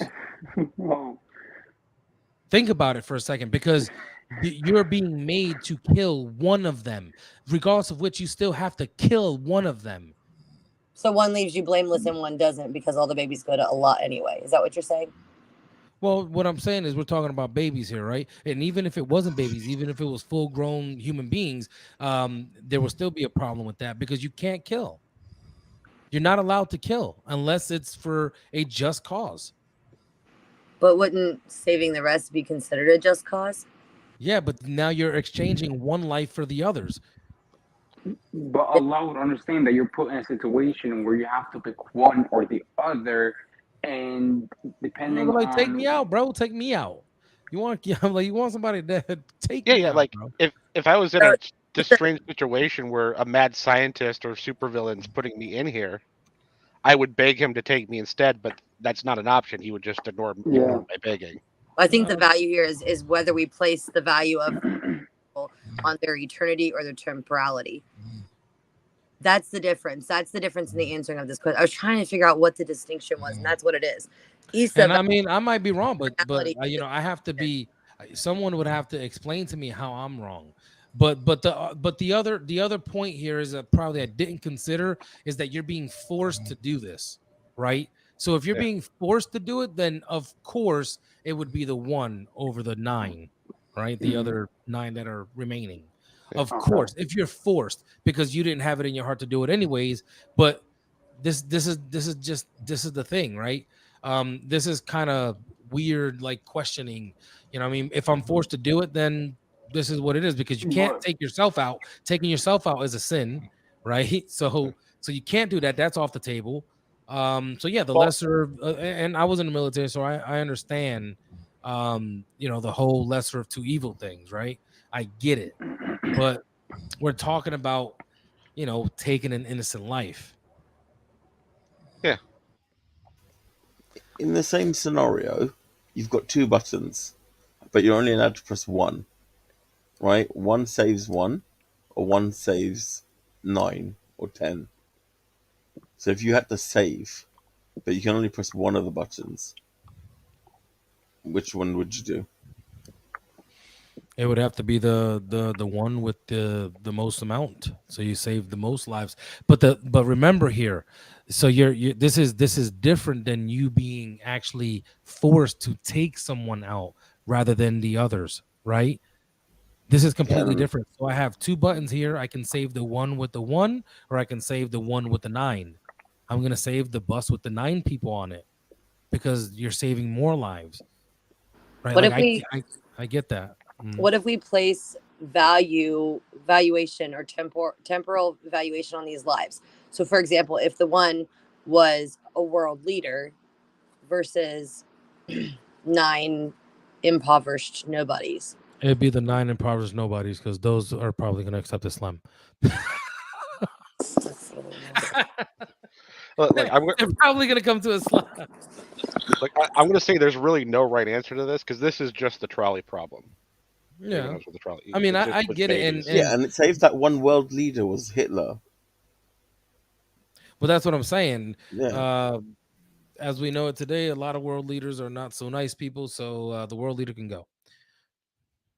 I wish it was someone I know today. You guys can figure that out. Let's go, Brandon. Religion and politics, really, Issa? The title of the hangout. Assalamu alaikum. Walaikum salam. Walaikum salam. Yeah, I'm just gonna. This topic is quite interesting because I was actually teaching this topic as well. Something with technology, for example, when we look at self-driving cars, the cars don't make a choice on who to take out in a case of brake failure, or if they have to choose who to survive. So we are in a situation where we have to make these choices now anyway, because if you look at self-driving cars, who do they save? There is a very interesting website where they simulate certain choices that you have to make. For example, the brake failure, does the car crash, killing the people within the car, or does it run over the people on the road? And it becomes quite interesting on how people choose these options. So when you're forced to choose something, you have to choose it, and then whatever happens is out of your hands, because you don't really have a choice at the end of the day. And these are the choices that we do make, actually. I think it was during COVID, a lot of doctors had to decide on the spot who they can save and who they cannot save. And the ones they cannot save, they had to let them die, basically. Can you guys hear me? Yes. Yeah. Yeah, so the choice of, I can understand Issa's choice where is it one baby or 10 babies? If he's forced to do it, obviously, it seems like you have to choose one. In that sense, yeah, it's like that. It's like the trolley problem. You guys know the trolley problem? The runaway trolley. You have the lever. The trolley's going to run over 5 people. You can switch the lever, and that will change the tracks, and you kill one person. From what I've read, most people will choose to pull the lever in that situation. But then there's another situation which is called the fat man on the bridge, which is the same thing. There are 5 people on the track. The train is going to run them over. You can stop the train by pushing the fat man onto the track. That will stop the train. And in that situation, most people actually say no, they will not push the fat man onto the track by killing him and saving the others. The reason seems to be, what most people say is that in the first scenario, the killing is not going to be done by you. The killing is going to be done by the train. You're just directing where the killing is going to be. In the second scenario, you are actively sending someone to their death. You have to take that action to put them into danger and have them be killed over the others who are already in danger and would be killed if no action was taken. No active action was taken. So it is very, I guess, moral conundrum that comes up in what you would do. It's very interesting to speak to 16-year-olds about this topic. Some of them would push the fat man, but then what people say in a situation and when the actual situation comes about, it's very, very different. I just came to just give my 2 bits because I'm obviously getting ready for work. It's morning here, and I'm already a bit behind. So I'm just going to duck out now. Assalamu alaikum. Walaikum salam wa rahmatullah. Yeah, I'd put the fat. I would push the fat man off the bridge. I answer the same way for both scenarios.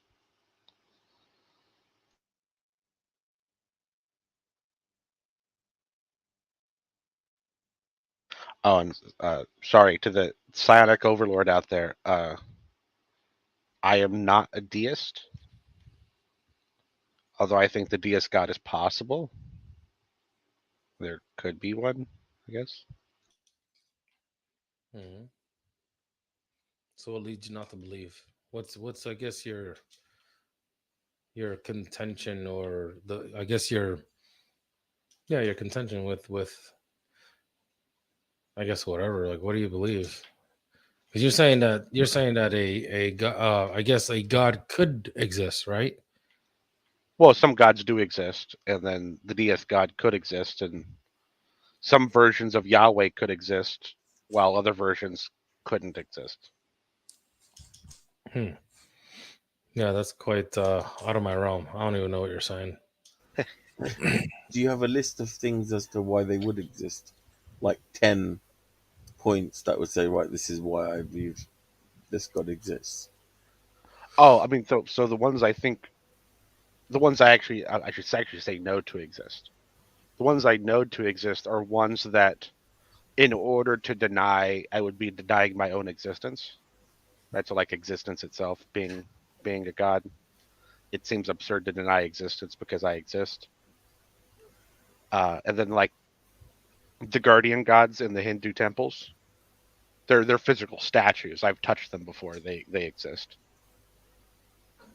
Wait, so you said you touched a statue because it exists, and this God actually exists? Well, the statue itself is the god. I don't believe all the stories about what the statue can do, but the statue itself is the god. Right, but a statue, for example, like let's say a rock carving or a wood carving of a god, and someone just attributed this thing, right? So they said this thing is a god, right? This statue or this idol or whatever it is. How is that a god? Because this stone or this piece of wood can neither benefit you nor harm you, right?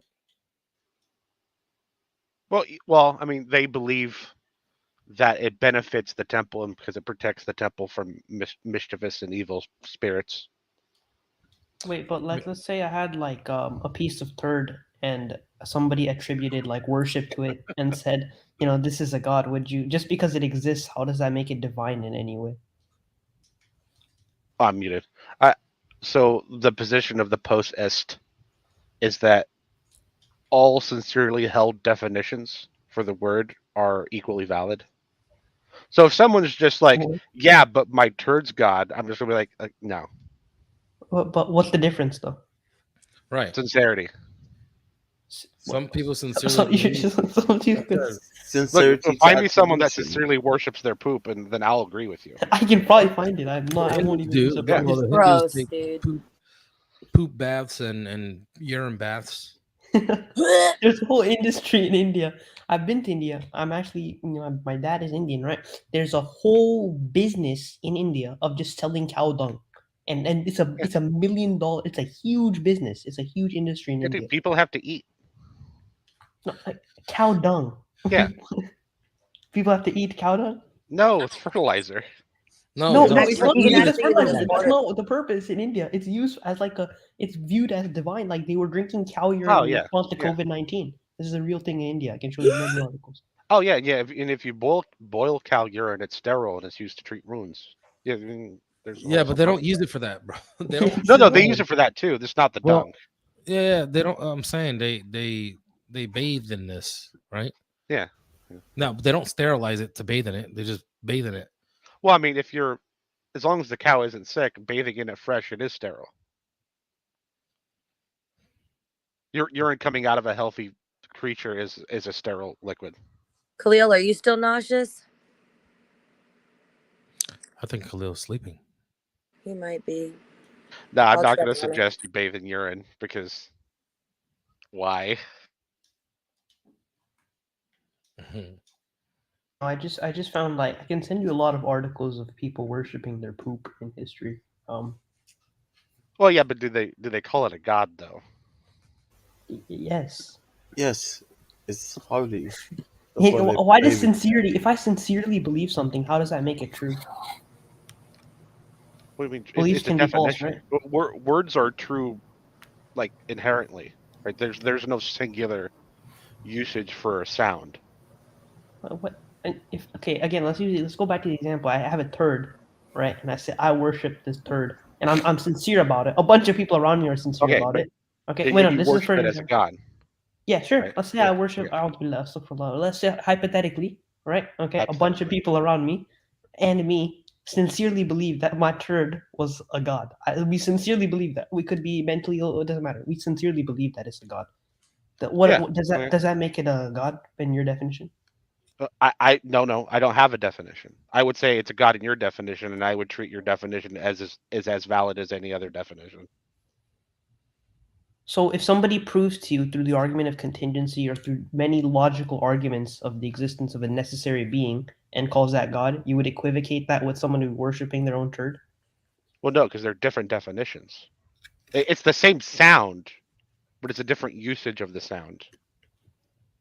You're confusing, bro. I don't know. But you understand that there are different definitions for the same word, right? Yeah, no, I understand that. Yeah. So that's why it's not conflating. But you just said you would equivocate that. Did you not? Okay, I don't know. So but like somebody who worships a statue. So like you mentioned the example of a statue, right? Somebody who worships a statue. You said that was you said that was a god? Well, they don't actually worship them, but yeah, I mean, to them, it's a god. But to you, what is it? Well, it's a statue. So and it's a not god, according to that definition. Okay. Is it, bro? There's always objective truth, and there's not objective truth. Is the statue a god? Yes or no? Yeah, by that definition, it's a god. Okay, with the definition of like a necessary being, would that be a god? No, I don't think it's. I don't even think they think it's a necessary being. Okay. Okay, would you like to take your shahada and commit to Islam then? I guess you would have to show me that your God exists. Why? Or give me some, maybe convince me that there's great benefit in at least acting like God exists. We sincerely all believe that God exists. So by your definitions, you should believe what we say. You believe that all gods exist. I don't know what you mean. I can accept your definition, but it has to correspond to something in reality for me to accept the thing exists. Infinite wombs. Infinite wombs. That just sounds like some eldritch monster. Yeah, no, there's this guy that we've had on that we're no longer having on because when he comes on, he believes that because humans come from wombs, that there's an infinite regression of humans and an infinite regression of wombs. So, like, he doesn't have an answer for the chicken or the egg. He believes that the sun is eternal. He believes that human beings are eternal. He believes that trees are eternal because trees only come from seeds. So there's always been trees and there's always been seeds. You know? Okay, if he changes his name to Ignorant Wombs and you know, repents for his ignorance, would you talk to him then? Yeah, absolutely. Oh, okay, all right, but repentance is needed. Okay, so when he's flushed all of the stupidity out of him, then yeah, sure. So he's literally turtles all the way down, but it's wombs instead. Yeah. So if turtles come from eggs, then there's always been eggs. There's infinite regression.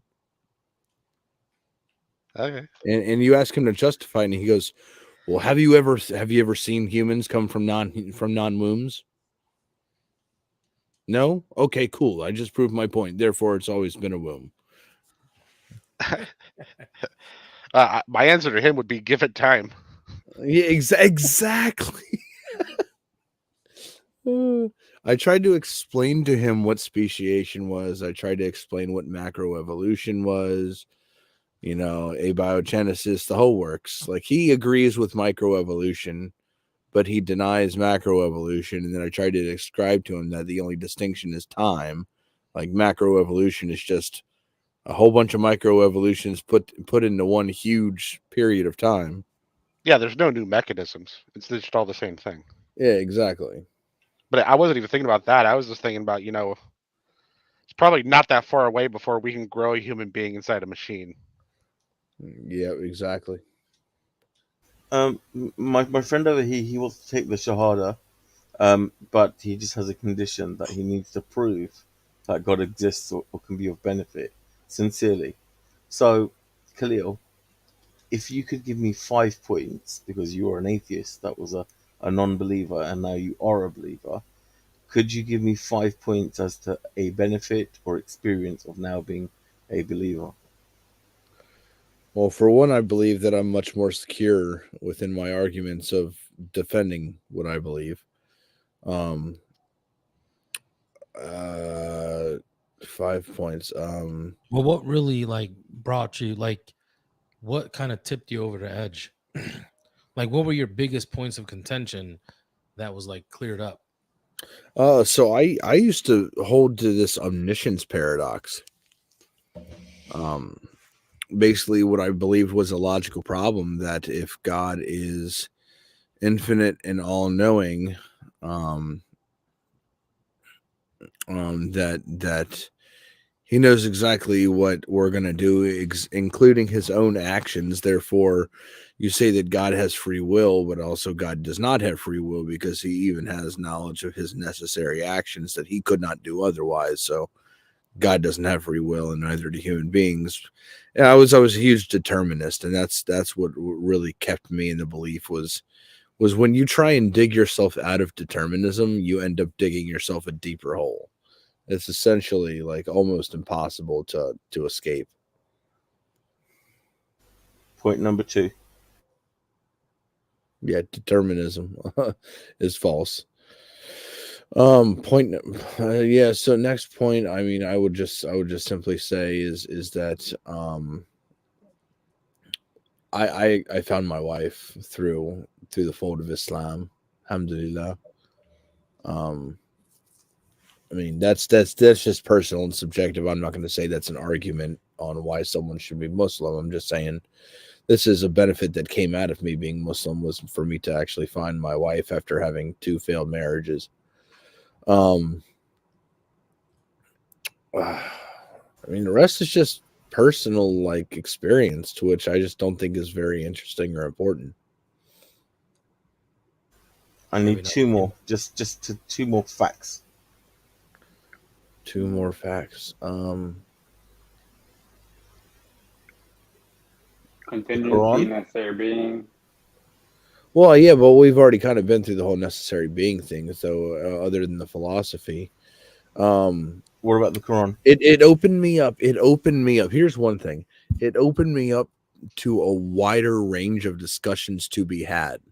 Because as an atheist, it was just ad nauseum. Does God exist? Does God exist? Does God exist? And now I can have interfaith dialogues. I can have discussions about certain things about belief systems, rather than just saying, well, let's not talk about any of that because I don't even know if God exists or not. Now you're at that God belief, and you can have multiple different conversations, whether it's an internal critique on your belief or their belief, what have you. It just opens you up to a wider range of discussions to have. One more.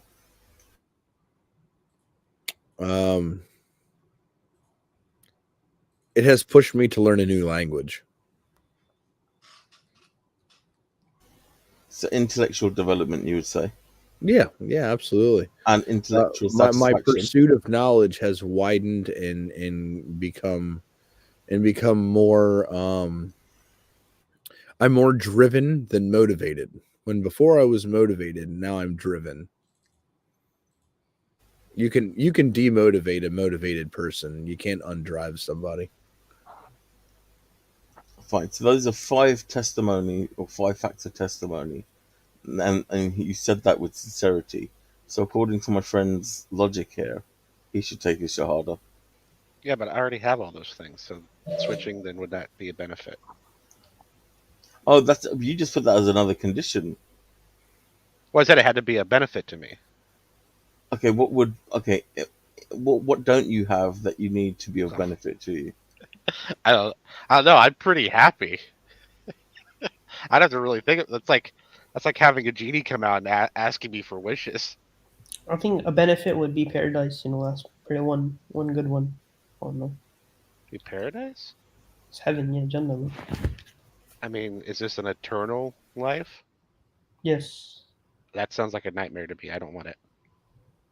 But then the other alternative is hell. So I mean. Yeah, they both seem awful. the way you're thinking of it is like, oh, I'm gonna be in this really good place. I'm gonna be really happy for this amount of time, and then I'm gonna get bored. But it's really unconceivable because each second that goes by and each action that you do increases in happiness and in bliss by that second and by the action you do. Like, let's say you bite an apple, each bite is gonna taste better than before. There's a never ending joy that you're never gonna be bored. You're gonna have a whole different type of psychology and body and all of that. You're not gonna be like in this human existence where you have these things that kind of make you happy, but you have this other side which also like brings you down and makes you feel shitty at the same time. In this state of existence, there is no harm to anything. There is no negative consequence to anything. You're not gonna feel bored. You're not gonna feel bad. You're not gonna feel none of that. So yeah. Well, all I'm hearing is that I'll be annihilated and replaced with something that everyone's going to pretend is me. No, dude. Yeah, you're saying Your everything soul, about me is going to be changed, so it's not me anymore. Your soul. Who are you? You're your soul. And I think I'm the sum of all my experiences, and then some genetic stuff. All right. Can you grant us that we have a soul? I have no idea. All right. So in our paradigm, we have a soul, right? Our soul is the real us. It's who we really are. When we die, we're going to be resurrected on the day of judgment in the same bodies we are now. Whether you go to heaven or hell, you're going to be given, your souls are going to be given different bodies, right? If you go to heaven, you're going to have a whole different heavenly physical body because it's a different physical realm. It's a whole different realm. You're not going to have the same physical looks and all of that. It's going to be way different. You're going to be taller. You're going to look better. It's just going to be different. You're going to have a certain age. Right? It's not going to be the same year. It's not like, oh, you're erasing yourself. No, the real you is still you, your person, right? Your soul, who you really are. And that differentiates you from everyone else, from every other soul. But these bodies are nothing. They're just like a costume. You get me? I understand what you're saying, but I even if it was a costume, I would still consider it a part of me. Right? If you're stripping almost everything away from me and replacing it with something else, and I wouldn't consider it me anymore. Gone. It's not going to be a whole different human being. Yeah. I'm not saying totally. You're not going to look the same exact as the other life. You're going to be way taller. You're going to look way different because of the type of life, the type of existence you're in. Yeah, but you also would agree that part of existence in this life, like you're saying, it's not me, and your life is summed up by all the experiences you've had. Those experiences still exist, yeah, but like you keep on adding new experiences, right? Like I would assume that when you were 2 years old, you're different than when you were 2 years old and how you are now, right? I would assume so, right? So I don't understand the point of how you'd be a totally new human being. I think I am, but he's saying I'm just a soul, so I guess I'm not different from being 2 years old.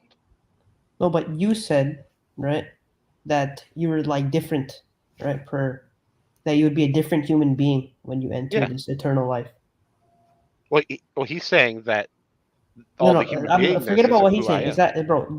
Is it like if you say that if you're entering an eternal life, how does that make you a new human being? Well, if going with the description he's giving me, right? It's the losing of everything, and it being replaced with something else entirely. You're not losing your memory of your past experiences. Yeah, but now it's just the thing that remembers what I remember. What do you mean, bro? You experience so you remember your experiences because you felt those experiences, right? That sums up who you are, correct? Yeah, and there's a slow connection to change over time. So and there's a slow change over time in your being, right? Yes. Yeah. It makes one continuous thing. Okay, no problem. So tomorrow, are you still you? Even though things have changed and things have... Yeah. But I'm part of that continuous thing.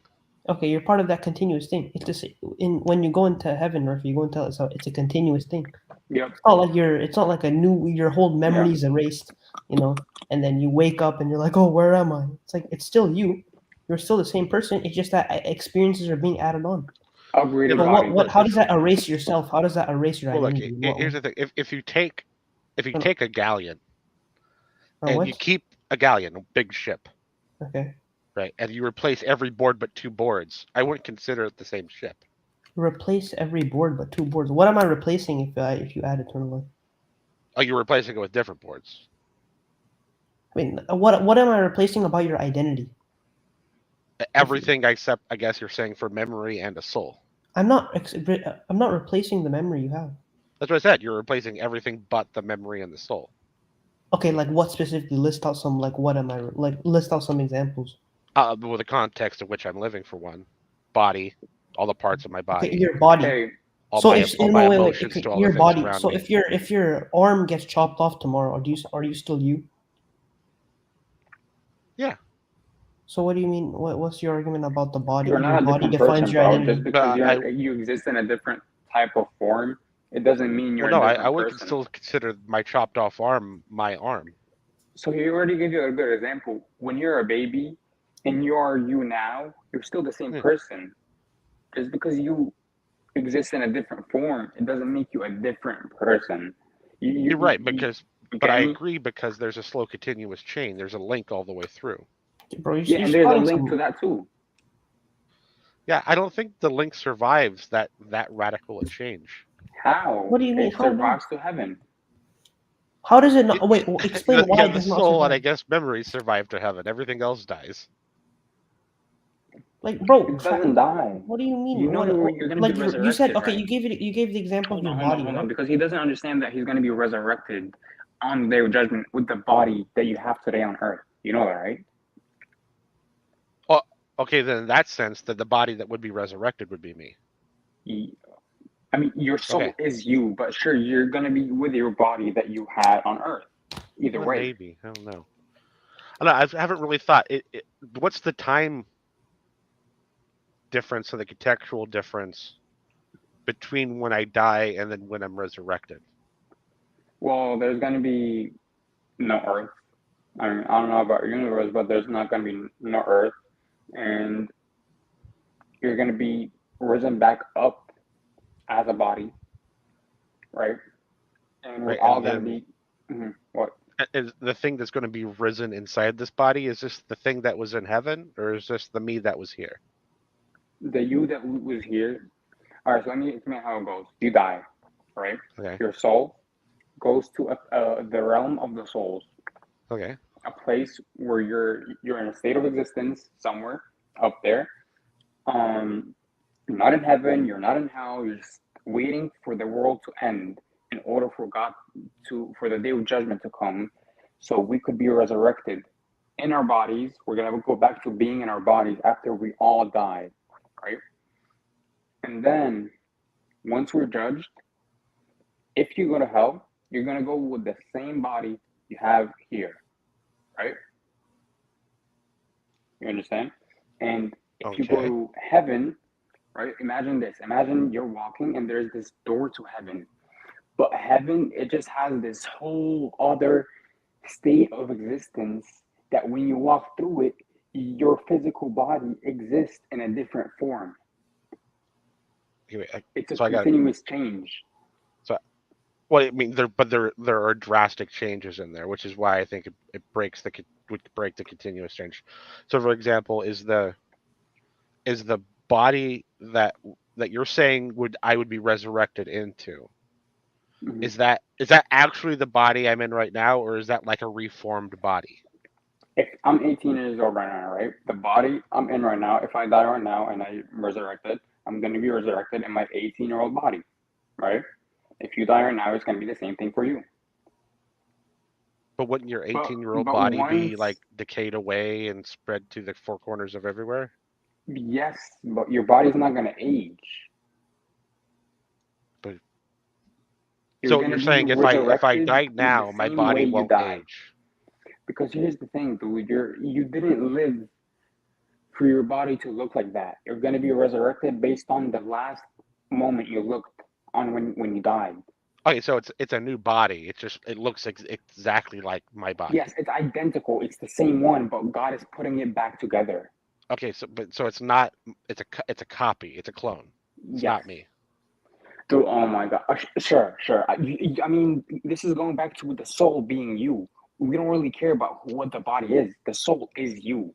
Whether it's a clone, whether it's the same thing, but God put it together from something, whatever it may be, you are the soul. You're not the body. Well, I would disagree. I would say if I have a soul, the soul is just a part of me. In order for you to function in a physical state of existence, you need a body. But that body doesn't make you you. You are the soul. No. I don't see it like that. If I have a soul, I would just think it's a part of me.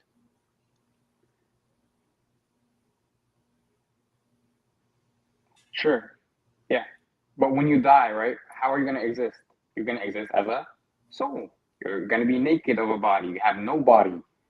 You're just going to be. I would say I no longer exist, but a part of me exists. What is that? That part is the soul. Is your non-physical state of existence. Yes, this one part of me survives. Yeah, it's like the seed of the apple. I'm not particularly worried about just one part of me. Yeah, but that apple dies, and then after a long time, the apple comes back together on the seed, which is you, the soul. I mean, you see how I'm not particularly thrilled with this, right? I mean, you might as well be telling me God saves my little pinky finger in a jar for later. Like, what? Okay. Yeah, I guess good for God. He saves a part of me. Thank you. What do you mean? Wish I lived. Dude, you know, and then he makes a photocopy of me later, and then puts this part of me back in that photocopy, and then declares it's me again. No, when you die, you're gonna go to the ground and you're gonna dissolve and all of that. Yeah. But when the world ends, you're gonna be standing. You're gonna be in your physical form again, to be judged, because you're gonna either go to heaven or hell. And these are both physical existences that are different to Earth. Okay, but I'm not worried about my clone. That's my clone's problem.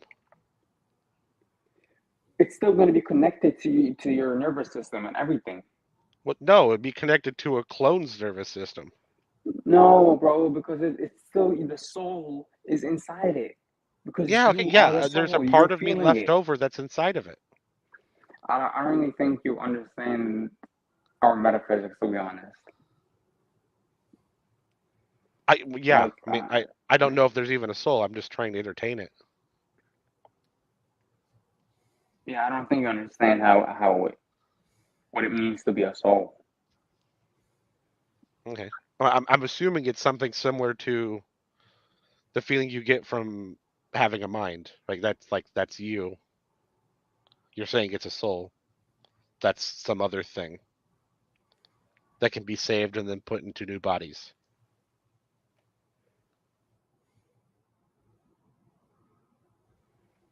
Yeah, I don't know. I don't see any issue with what I'm saying.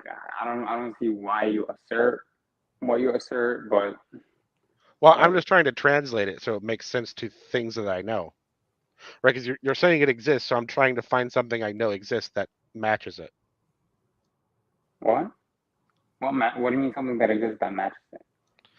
Well, I'm assuming you're not telling me something that doesn't exists, right? So I'm assuming you're being honest with me. So I'm trying my best to find a thing you're saying exists, but it's just a different word for me because I don't. So everything I have to tell you, you have to find something similar to it that occurs in the same exact way. Well, if you're being honest, I'm trying to figure out what this thing is that you're saying exists. But I don't use this word for any part of me. What do you mean this So I'm trying to figure out what word I use. What are you trying to figure out that exists? Well, I'm trying to figure out what you're calling a soul.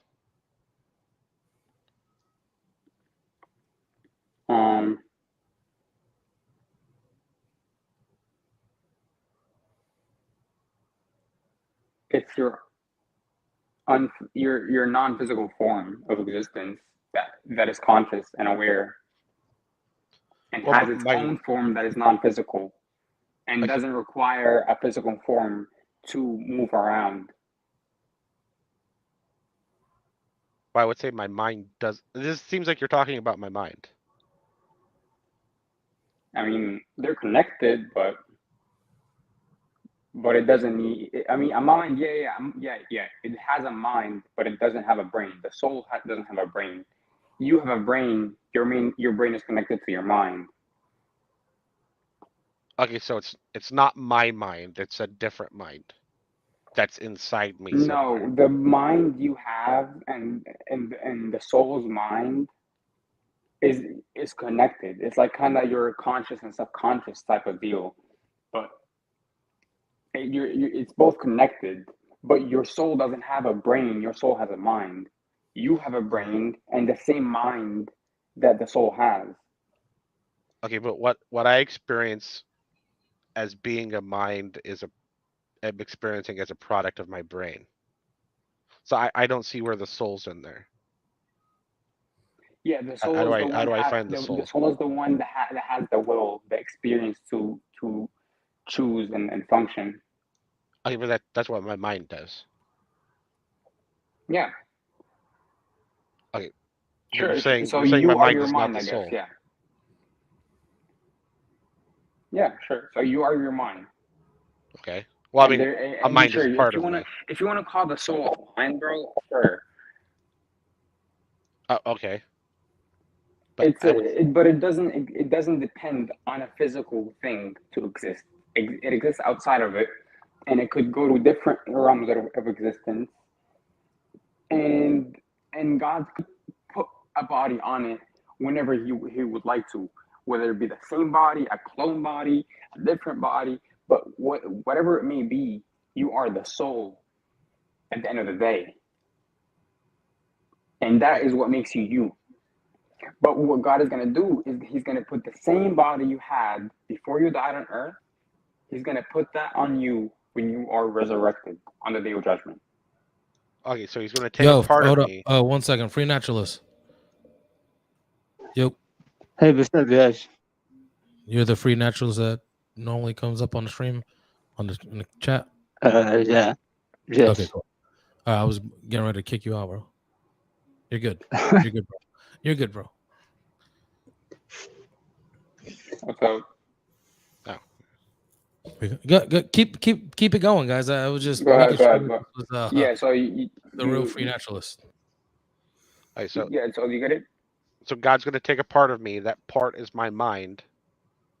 No. It's not. It's the other way around. Your body is a part of you, because the real you is the soul / mind. Well, these are all parts. The sum of the parts is me. The parts are physical things, right? Well, I mean, I don't know if the mind is purely physical or not. For these parts to function, have an experience, move around, have a will, they require a mind, which is the soul, that is independent of the body. But the body is dependent on the mind. Okay, but what I'm experiencing as a mind is a function of a brain. So I'm not experiencing a soul then.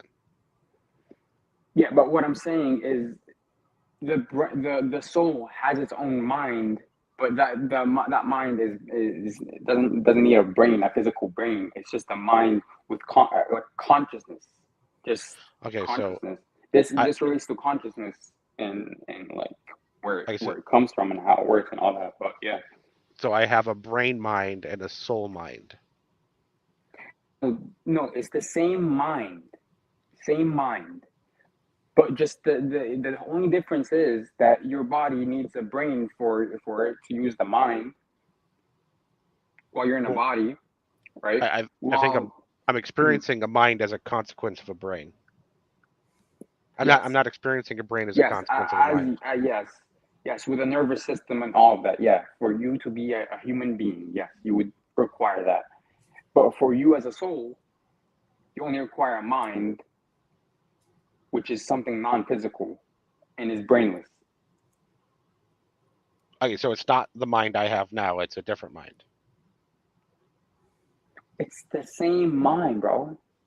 It's the same But how is mind. it the same mind when the mind I have right now is reliant on a brain? Inside of your brain right now, the brain you have, the mind that exists inside of it is shared with the soul. Yeah, but I don't... Because the soul is you. You are not your body, bro. But I'm not experiencing... Why can't you understand that this body, bro, it's not you? Like, imagine this non-physical being, right? Like, you see my profile picture, right? You see that right there? Yeah, but I think we're Imagine speaking that, past right? each other. And that has its own mind without a brain. It could think and do all of that. But once it goes inside of a body, it requires a brain, nervous system to feel emotion, all of that. It's simple. But I think we're speaking past each other, because when I say mind, I'm using a word to describe something that the brain is doing. No, I don't experience a mind as something separate. I thought we agreed to use it as soul or spirit. Well, I wanted to, but then you keep on describing it as something other than what I would consider the mind to be. So I can't What do I use describe that it as? Well, it's literally the function of the brain. It's not like a thing. The brain needs a mind for it to function. Okay, but what I'm experiencing is a brain that functions, and the functioning of the brain is something I call a mind. I'm not saying there's a mind floating around. I'm saying I have a brain and it works.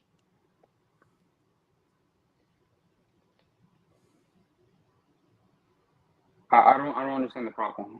What I'm saying is I'm experiencing a brain, right? And what the brain is doing, I call mind, but I'm not experiencing a mind that's separate from the brain. That's like a soul that is like somehow just attached to the brain temporarily. So maybe you have a soul and I don't. Are you talking about? Oh, I'm not experiencing a soul. Well, I mean, if you're saying it's a kind of mind, the soul is required. Bro, the soul is like, it's. I mean, I can't describe it, bro. It's literally it's you. It's what the drive for you to even exist. The electricity and all of that is connected. It's like. Well, I mean, what drives me? Like the real you, bro. I mean, the driving portion of me is my brain and my nervous system, and then my muscles and skeletal structure.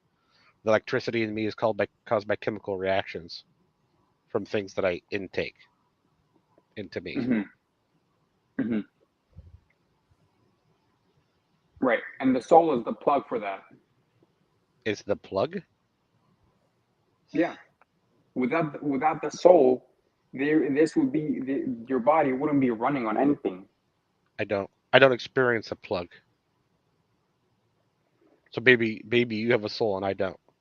Well, I mean, I could bring up people who experienced their soul. Okay. Many people who like near-death experiences, people in the hospital watching themselves on their hospital bed, and they would even recall other people doing things, certain specific things in the room, and then when they wake up from the coma, they would tell the doctors like, hey, I saw you doing this and that, when they were literally in the coma, and they just pretty much floating around their body, whatever. That's a soul experience. It's an out-of-body experience. You can research that. Out of body experience. Many people I've heard have of them. experienced that. Yeah. So that's one experience right there, and there are many other experiences.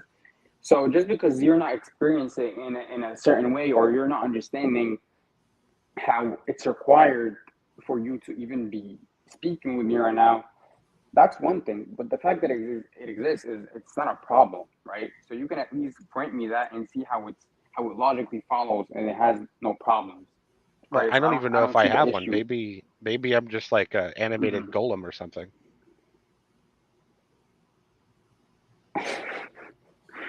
I mean, you came out of a womb, right? Well, yeah. Yeah, so you wouldn't be an animated whatever, right? So I wouldn't. Oh, but well, I mean, what would you call a human being that doesn't have a soul? I don't know how would that be. Oh, well, I don't know. I just don't experience one. That wouldn't be a I human don't. being then. I don't experience a plug. A human being requires a body and a soul. So if a human being doesn't have a soul, it wouldn't be a human being. Okay, so I'm a human being like. What? Birth from a human being, but evolution. Maybe it's evolution. That's okay. That seems stupid. Yeah, I don't know. I don't experience a plug, and I don't experience a mind as anything other than a function of a brain. So maybe I have a soul, but I don't experience it in any way. All right, bro. Go research how to do an out-of-body experience, and you tell me. Oh, but I don't have empirical proof for you. You can prove it yourself. There are ways to do it, but I mean, I don't recommend people doing it. But like, I mean, this is something that's not an issue. It's not contradictory. It's just because you can't see it. There are many things I can't prove to you, like angels. There are many things. So you can't just trip over things like that. You have to see the belief. We have to see what the belief is predicated on, which is the prophet, whether he told the truth or whether he lied or was crazy, or whether the Quran has errors that we could empirically prove or not. That's one thing. And you talking about the supernatural and saying, "Oh, I don't experience this, I don't see that." That's another thing. So I don't really see an issue here. Wait, So, are you yeah. saying it's supernatural? I wasn't trying to assume any of this stuff. I mean, yeah, because you can't put a soul under a microscope. But I'm not trying to. I'm just trying to see if I experience one or not. I mean, you can experience that, and I've told you many people have experienced it. Okay, but I mean, those are other people, though. We're talking about me, aren't we? Do I like if I have? Well, it's an experience. I mean, it's an experience that you need to do it yourself. There are ways to do it. It might happen in a coma, on an accident. You might almost die, and it would happen. These things are real, right? And they're experiential, dependent on what situation you're in. But just because it doesn't happen to you doesn't mean anything. And either way, it's the fact that you have a soul or not shouldn't be dependent on whether Islam is true or false. Because you don't test the supernatural when you're coming to a religious belief. You test why they believe the belief is true. So yeah, someone else could continue the conversation because I don't really think you're asking the right questions. Okay, wait, can you just ask one thing? Like, if I have one, I should experience it, right? I mean, I would say you're experiencing by existing, to be honest. By existing and having and asking questions and just many things you could say. There's many reasons for it. Okay, well, I guess that's unfortunate because I don't experience it. I mean, what proof do you need? How would a soul feel like? You tell me. Well, I don't know. I've never felt one, as far as I'm aware. Exactly. So I would say it's something that is independent from your body, and many people have experienced it. It's not something that someone could experience. I mean, you could experience it on a regular basis by choice, right? You could go learn how. You could go look into the experiences that people had, whether it's in the hospital, whether it's a near-death experience, whether it's in their bedroom. Many people have done that and they practice that, right? So just because you don't feel it in whatever subjective way you think you can feel it, doesn't mean anything, bro. To be honest. Well, I'm not saying that I don't have one. I'm just saying I don't experience one. Okay, now what? Well, I mean, I think that's it. I guess. If All you right, can't bro. tell me, All right, sure. like, If that's how you measure whether a belief is true or false, no problem, bro. Have well, a great day. this is no, because we're talking. That's a difference between epistemology and ontology, right? I'm trying to figure out how do I experience it, not whether it's there, like not the ontology of it. You're worried about the ontology of it. I would figure out the ontology of it through my epistemological experience.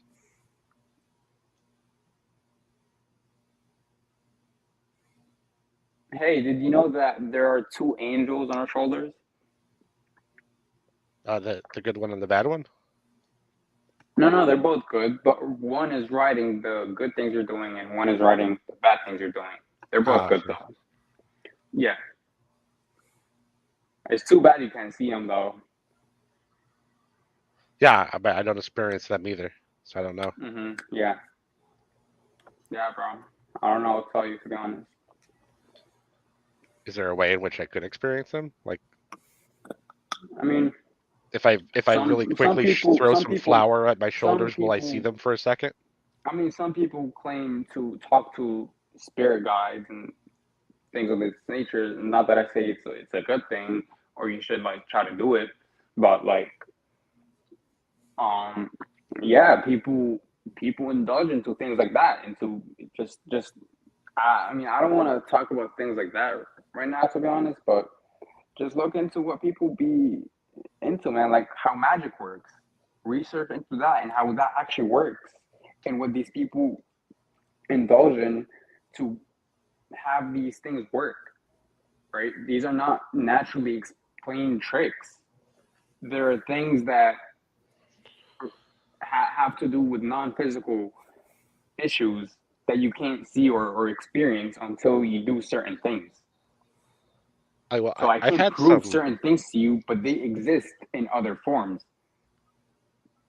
Okay, well, I mean, I've had some Wiccans try to, they've had me quote unquote do magic. Is it that kind of magic, or is it a different kind of magic? I mean, there's different types of magic. Well, if this is a real thing, I hope it's not the same thing. I mean, their things didn't seem to be real.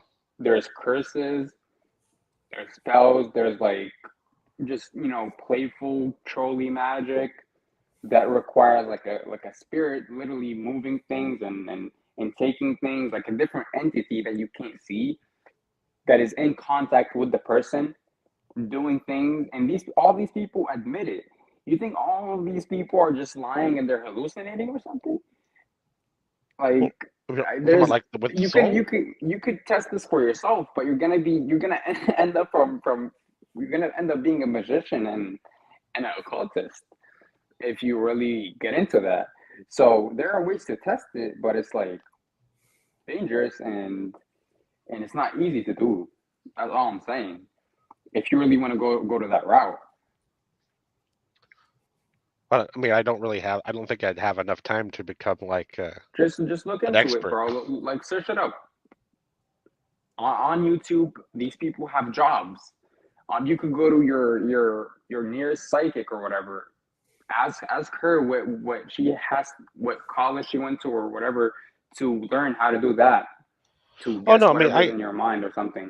I'm relatively familiar with it. Like, one of my best friends runs the occult subreddit. Yeah.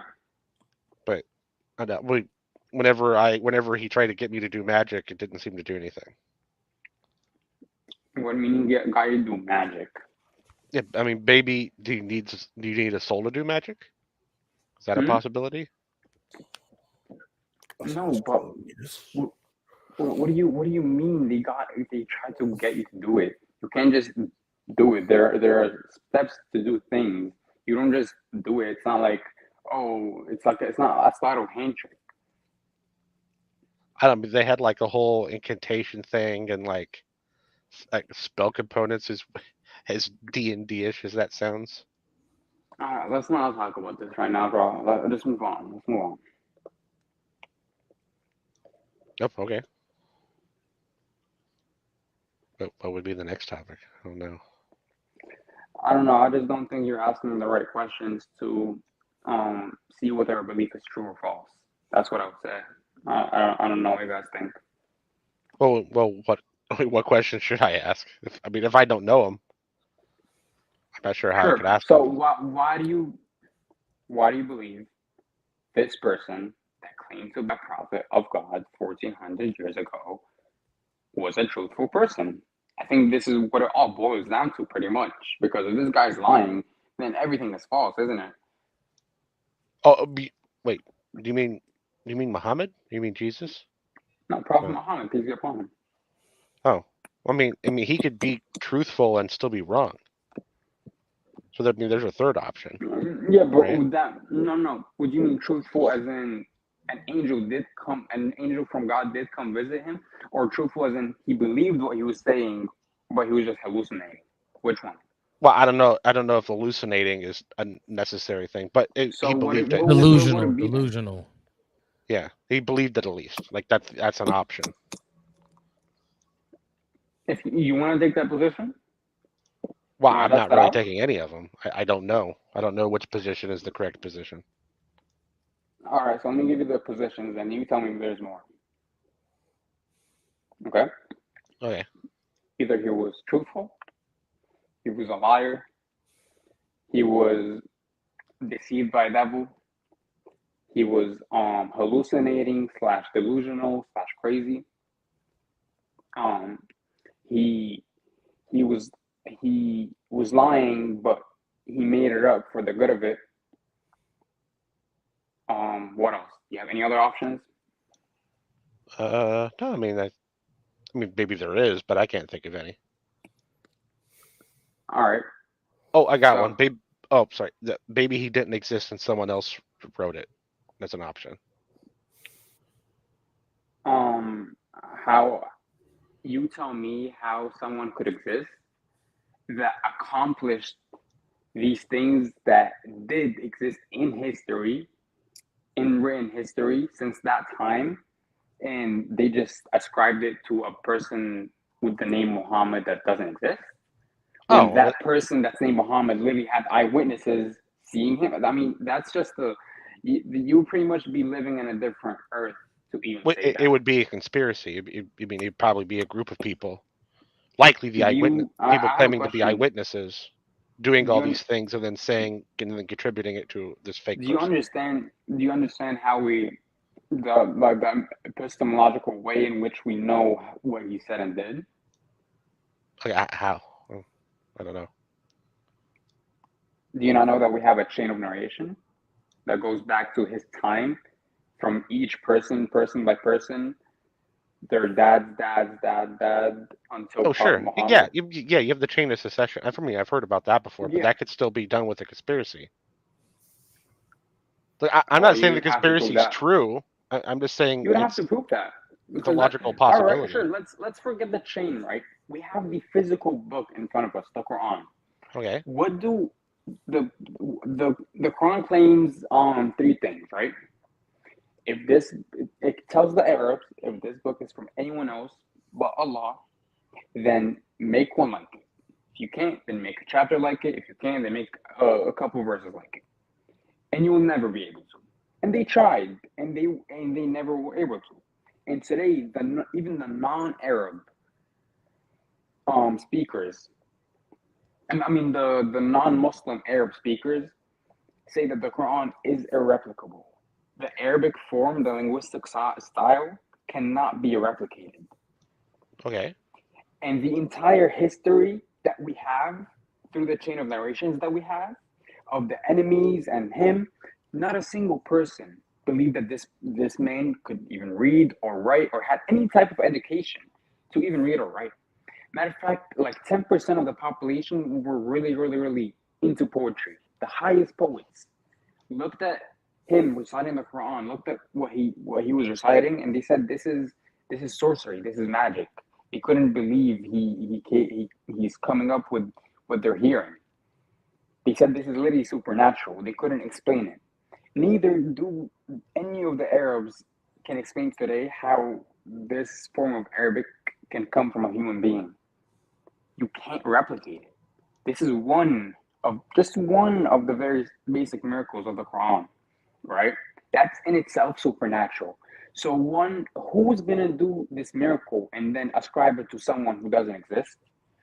Well, I don't know. Let's It say seems that like you Prophet gave me the Muhammad doesn't central exist. figure. How does this miracle exist in the book today that we could see for ourselves?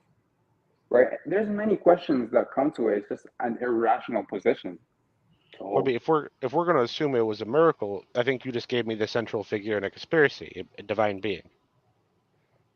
I mean, let's not call it a miracle. Let's just call it. I mean, I can't say forget a miracle. Supernatural.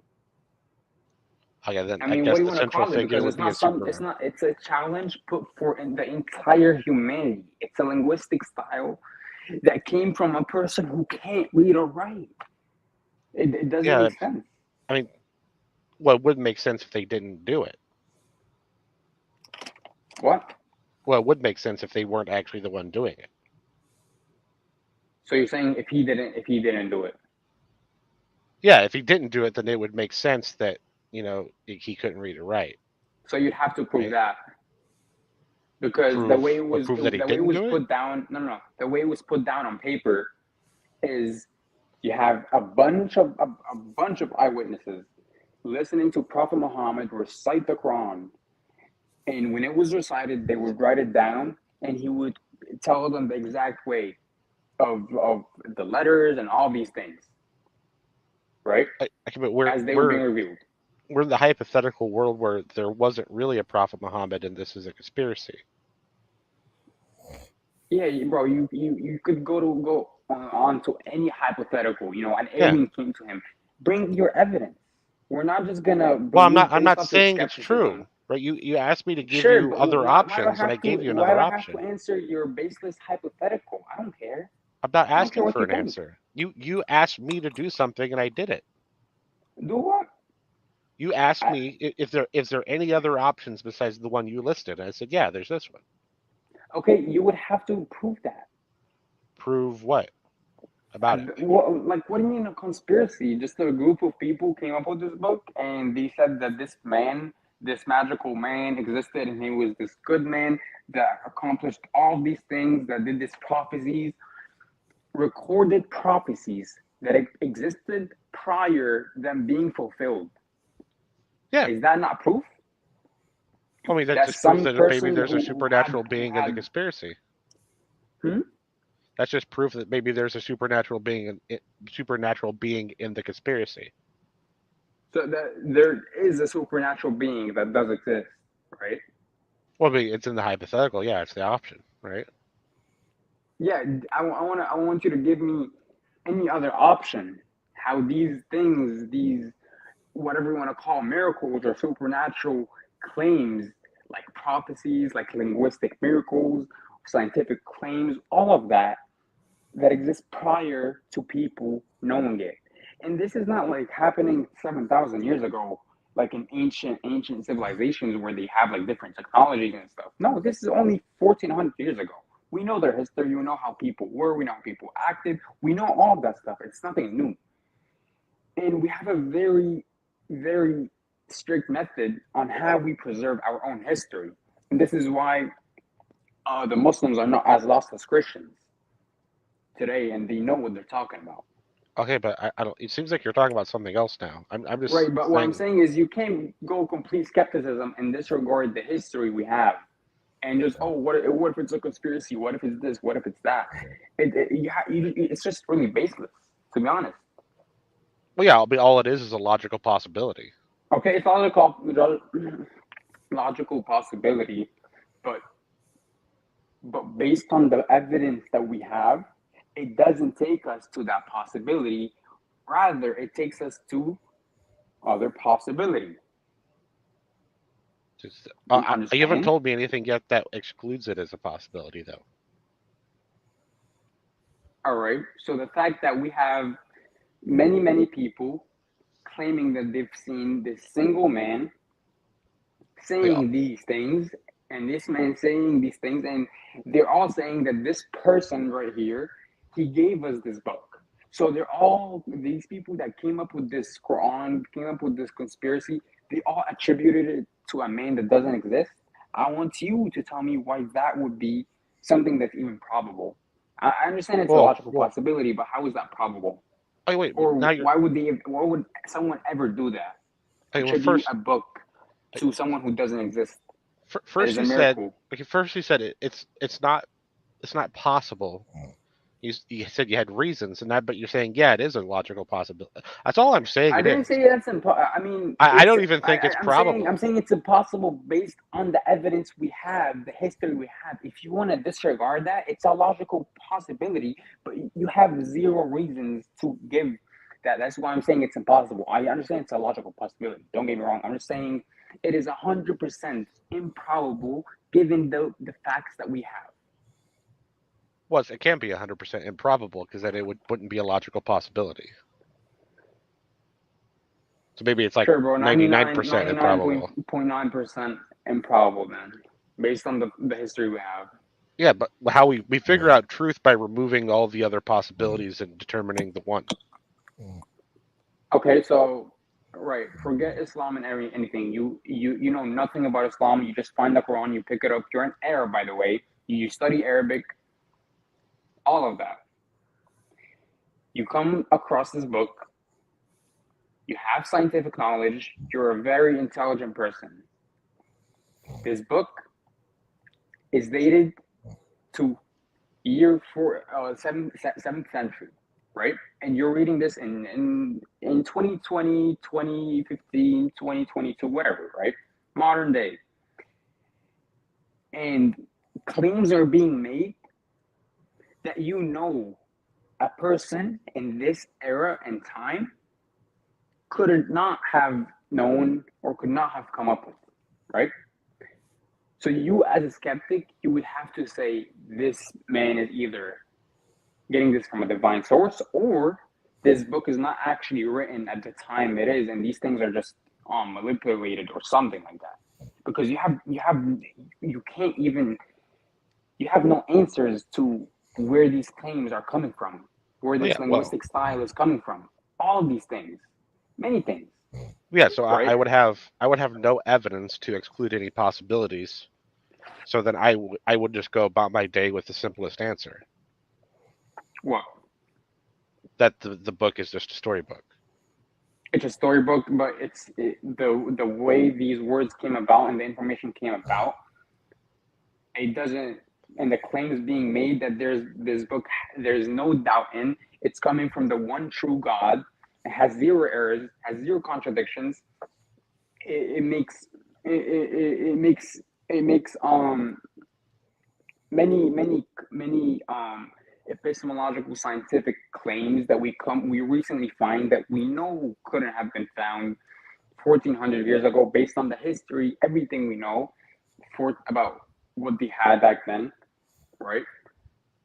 You as a person who knows nothing about hadith, nothing about the Prophet Muhammad, you just come across this Quran, you know it's written at this age and time, and that's all you know. How do you read this book and just go on with your day without pondering and thinking? Well, I go on with my day because I can write a book that's completely consistent without contradictions, that tells a story about things happening and then backdate it. I can go about my day because I can actually do that. Can do what? Write a book that tells a story that's completely consistent. Can you predict over 50 scientific discoveries in the future? But I wouldn't need to do that in a book.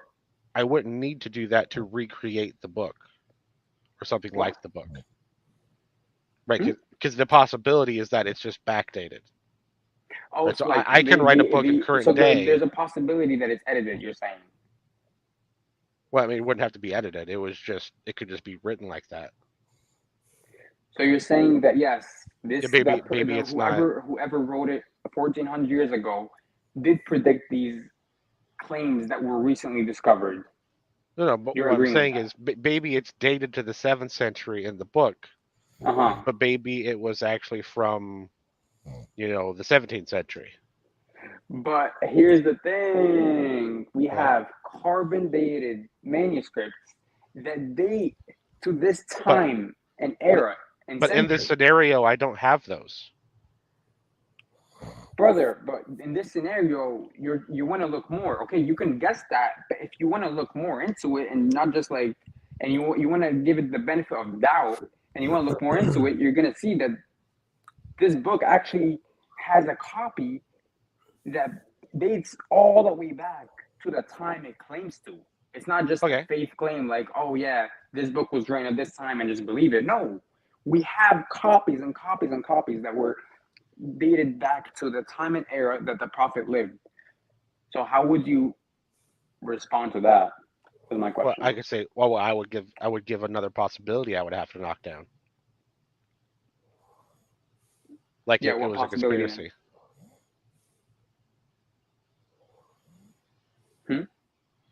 Like it was a conspiracy. You keep using this word, okay? What is the conspiracy? Can you explain the conspiracy and what is the conclusion of the conspiracy? Because conspiracy is usually like you give some events, right? And they're connected, and you give a conclusion. What is the conspiracy? How did this book come about? Well, I mean, I don't know enough about Quran. I don't know enough about the Quran to be super specific, but I would say in general, a conspiracy in this situation would be a group of people, probably the supposed eyewitnesses, may or may not have included a supernatural being, wrote a book. Yeah, but how would someone, or no matter how many groups of people at that time in the 7th century Arabia, know that there are ways below the ocean, that there is a barzakh, right? This wall that separates the salt and the fresh water, or the Big Bang. How would these people know this? Oh, I already said that. Supernatural being was involved in the conspiracy. So, okay, so the supernatural being is involved in this conspiracy. Yeah, one that obviously knows all this stuff, or has the abilities to see the future. Right. Right. So this is the point. So you're already conceding to the fact that it's supernatural. Thank you. Yeah, I'm fine with it being supernatural. Right. So then accept. Accept what? Islam. Well, you don't have to, obviously. Well, in that scenario, Islam is false. But I don't understand how you're. What I don't understand is how you're equating this supernatural being, which we would consider to be God, with conspiracy, right? Because this would have a negative connotation, and we would never attribute some negative connotation to Allah. So it's not a conspiracy. What it is that Allah revealed this information to the Prophet Muhammad, peace be upon him, in the Quran, through the Quranic revelation, right? Okay. Well, I wasn't postulating necessarily God, right? The Abrahamic God. I mean, it could be a genie, for all I know. No, right. I get that. I understand that, but no, it was an angel, not a jinn. What you're saying is that it's supernatural, right? Yeah, it could be. Yeah. Right. Now it could be, but before it sounded like you were pretty convinced. Oh, okay. Well, no, I was never convinced. He asked me to think of scenarios that would be logical possibilities, and all right, bro. That wasn't the point. I know you said, okay, yeah, there could be more, but I was like, all right, can you just pick one and let's eliminate each? And then we were trying to eliminate each. You kept coming up with more, but that wasn't the point, bro. We were trying to go based on the evidence we have, and I just gave you some basic ones. You didn't have to give me every single logical possibility that is highly improbable. But whatever, bro, just continue. Well, I mean, I see them all as, a lot of these are equally improbable. But what you do is you take the evidence you have, and then with it, you try to exclude as many possibilities as you can. And then if you can't exclude all of them, you try and take the simplest one. Just out of hopes that it's, the best one. Right. You can name 100 or 1,000 logical possibilities, bro. But, like 85% of them are going to sound crazy. Like intuitively, it's going to sound crazy, right? And when you look more into the evidence, they're going to sound even more crazy. So they're going to reduce to just a little bit of possibilities that you could look at and eliminate one by one until you boil down to just one, whatever it may be. Yeah, but I don't have a bias for a particular kind of crazy. I mean, to me, God revealing some sort of revelation through, was it Gabriel? Was it Gabriel that supposedly spoke to Muhammad? Right, and then Muhammad, the person who can't write or read or do anything, writes the Quran, or speaks the Quran maybe, and has other people write it. That doesn't sound less crazy to me, right? Because I've never seen an angel, never seen Muhammad. I've never seen anyone be divinely inspired where they spoke out a whole sacred text. Yeah, but are you an empiricist? I mean, my epistemology? I think empiricism is one way to knowledge. Every single like being that is claimed or whatever. Well, I think empiricism is one path to a kind of knowledge, but I don't think it's the only kind of knowledge and the only way to get knowledge. Here's the thing: these are supernatural claims. Like, let me give you an example. For you to see an angel, you'd have to be like a really special person, or you'd have to be a chosen prophet, right? And listen, neither me or you are one of these people, right? I mean, you could see people that claim to see angels, right? But I'm not telling you this is a normal occurring thing. But however, we have reasons in which we could trust why this guy says why his claim is true. Because we could just go based off what he says. He says, okay, an angel came to him. Let's observe that claim that an angel came to him. And why is it an angel? And why is the angel Gabriel? All of these things, right? Okay, but wait, I think you just drove me farther away. Can anyone see a demon? Yeah, people see demons. Okay, so it would be less crazy then to me for average people seeing something that an average person could see, which would be a demon, which then gave them the ability to write the book. Okay, yeah, that was one of the possibilities I gave, bro. I said deceived by a demon. You've made that a less crazy possibility than your version of the story. It's not a crazy possibility, because here's why. Many people claim it. Christians claim it a lot. They say he was deceived by a demon, right? So since we're discussing supernatural, and since we're talking demons and angels, let's include that as a logical possibility since we're discussing supernatural. This is why I included it. It might be crazy to us, and we're going to give you the reasons why it's crazy, and we're going to eliminate it, but we're just going to give it a reason since many people like to claim it, right? Because a prophet today could come and say this and that, and we were going to say he's deceived by a demon, right?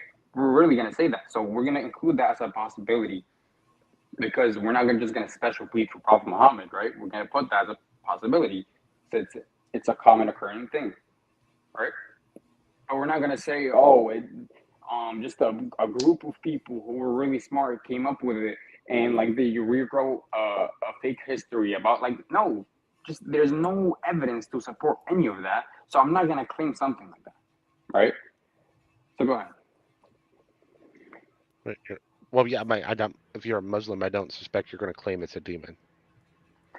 I know, but I'm giving you a couple options, and you could pick one, and I'm gonna eliminate each one you pick. So can you choose one and let me eliminate it instead of just keep naming whatever? Okay, well, let's go with the one at hand, the one you're making sound less crazy. Mm-hmm. It was a demon that helped form a conspiracy to write the book. A demon with the power to tell the future and write a perfect book. Right. What is a demon? A supernatural being that isn't an angel, I guess. Right. And what is his will? What is his purpose? He's not God himself. He's something that is against God, correct? Well, I don't know, but yeah, sure. But just for sake of argument, sure. If you want to say demon, a demon is something that has a specific will. Wait, Cerebus. The reason, that we have evidence that it's not a demon, right? And it's from Allah subhanahu wa ta'ala, right? The Quran is from Allah, right?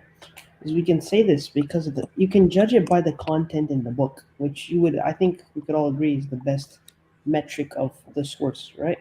So if it was not divine, right, it would not have prophecies that could have been predicted at the time. If it was not divine, it would not have historical accuracies that are plain miracles, right? And we can point out these accuracies and we can point out these miracles, right? So that's why we don't say, and that's why if somebody makes the claim that the Quran, came from like, and the Prophet Muhammad saw a demon, right?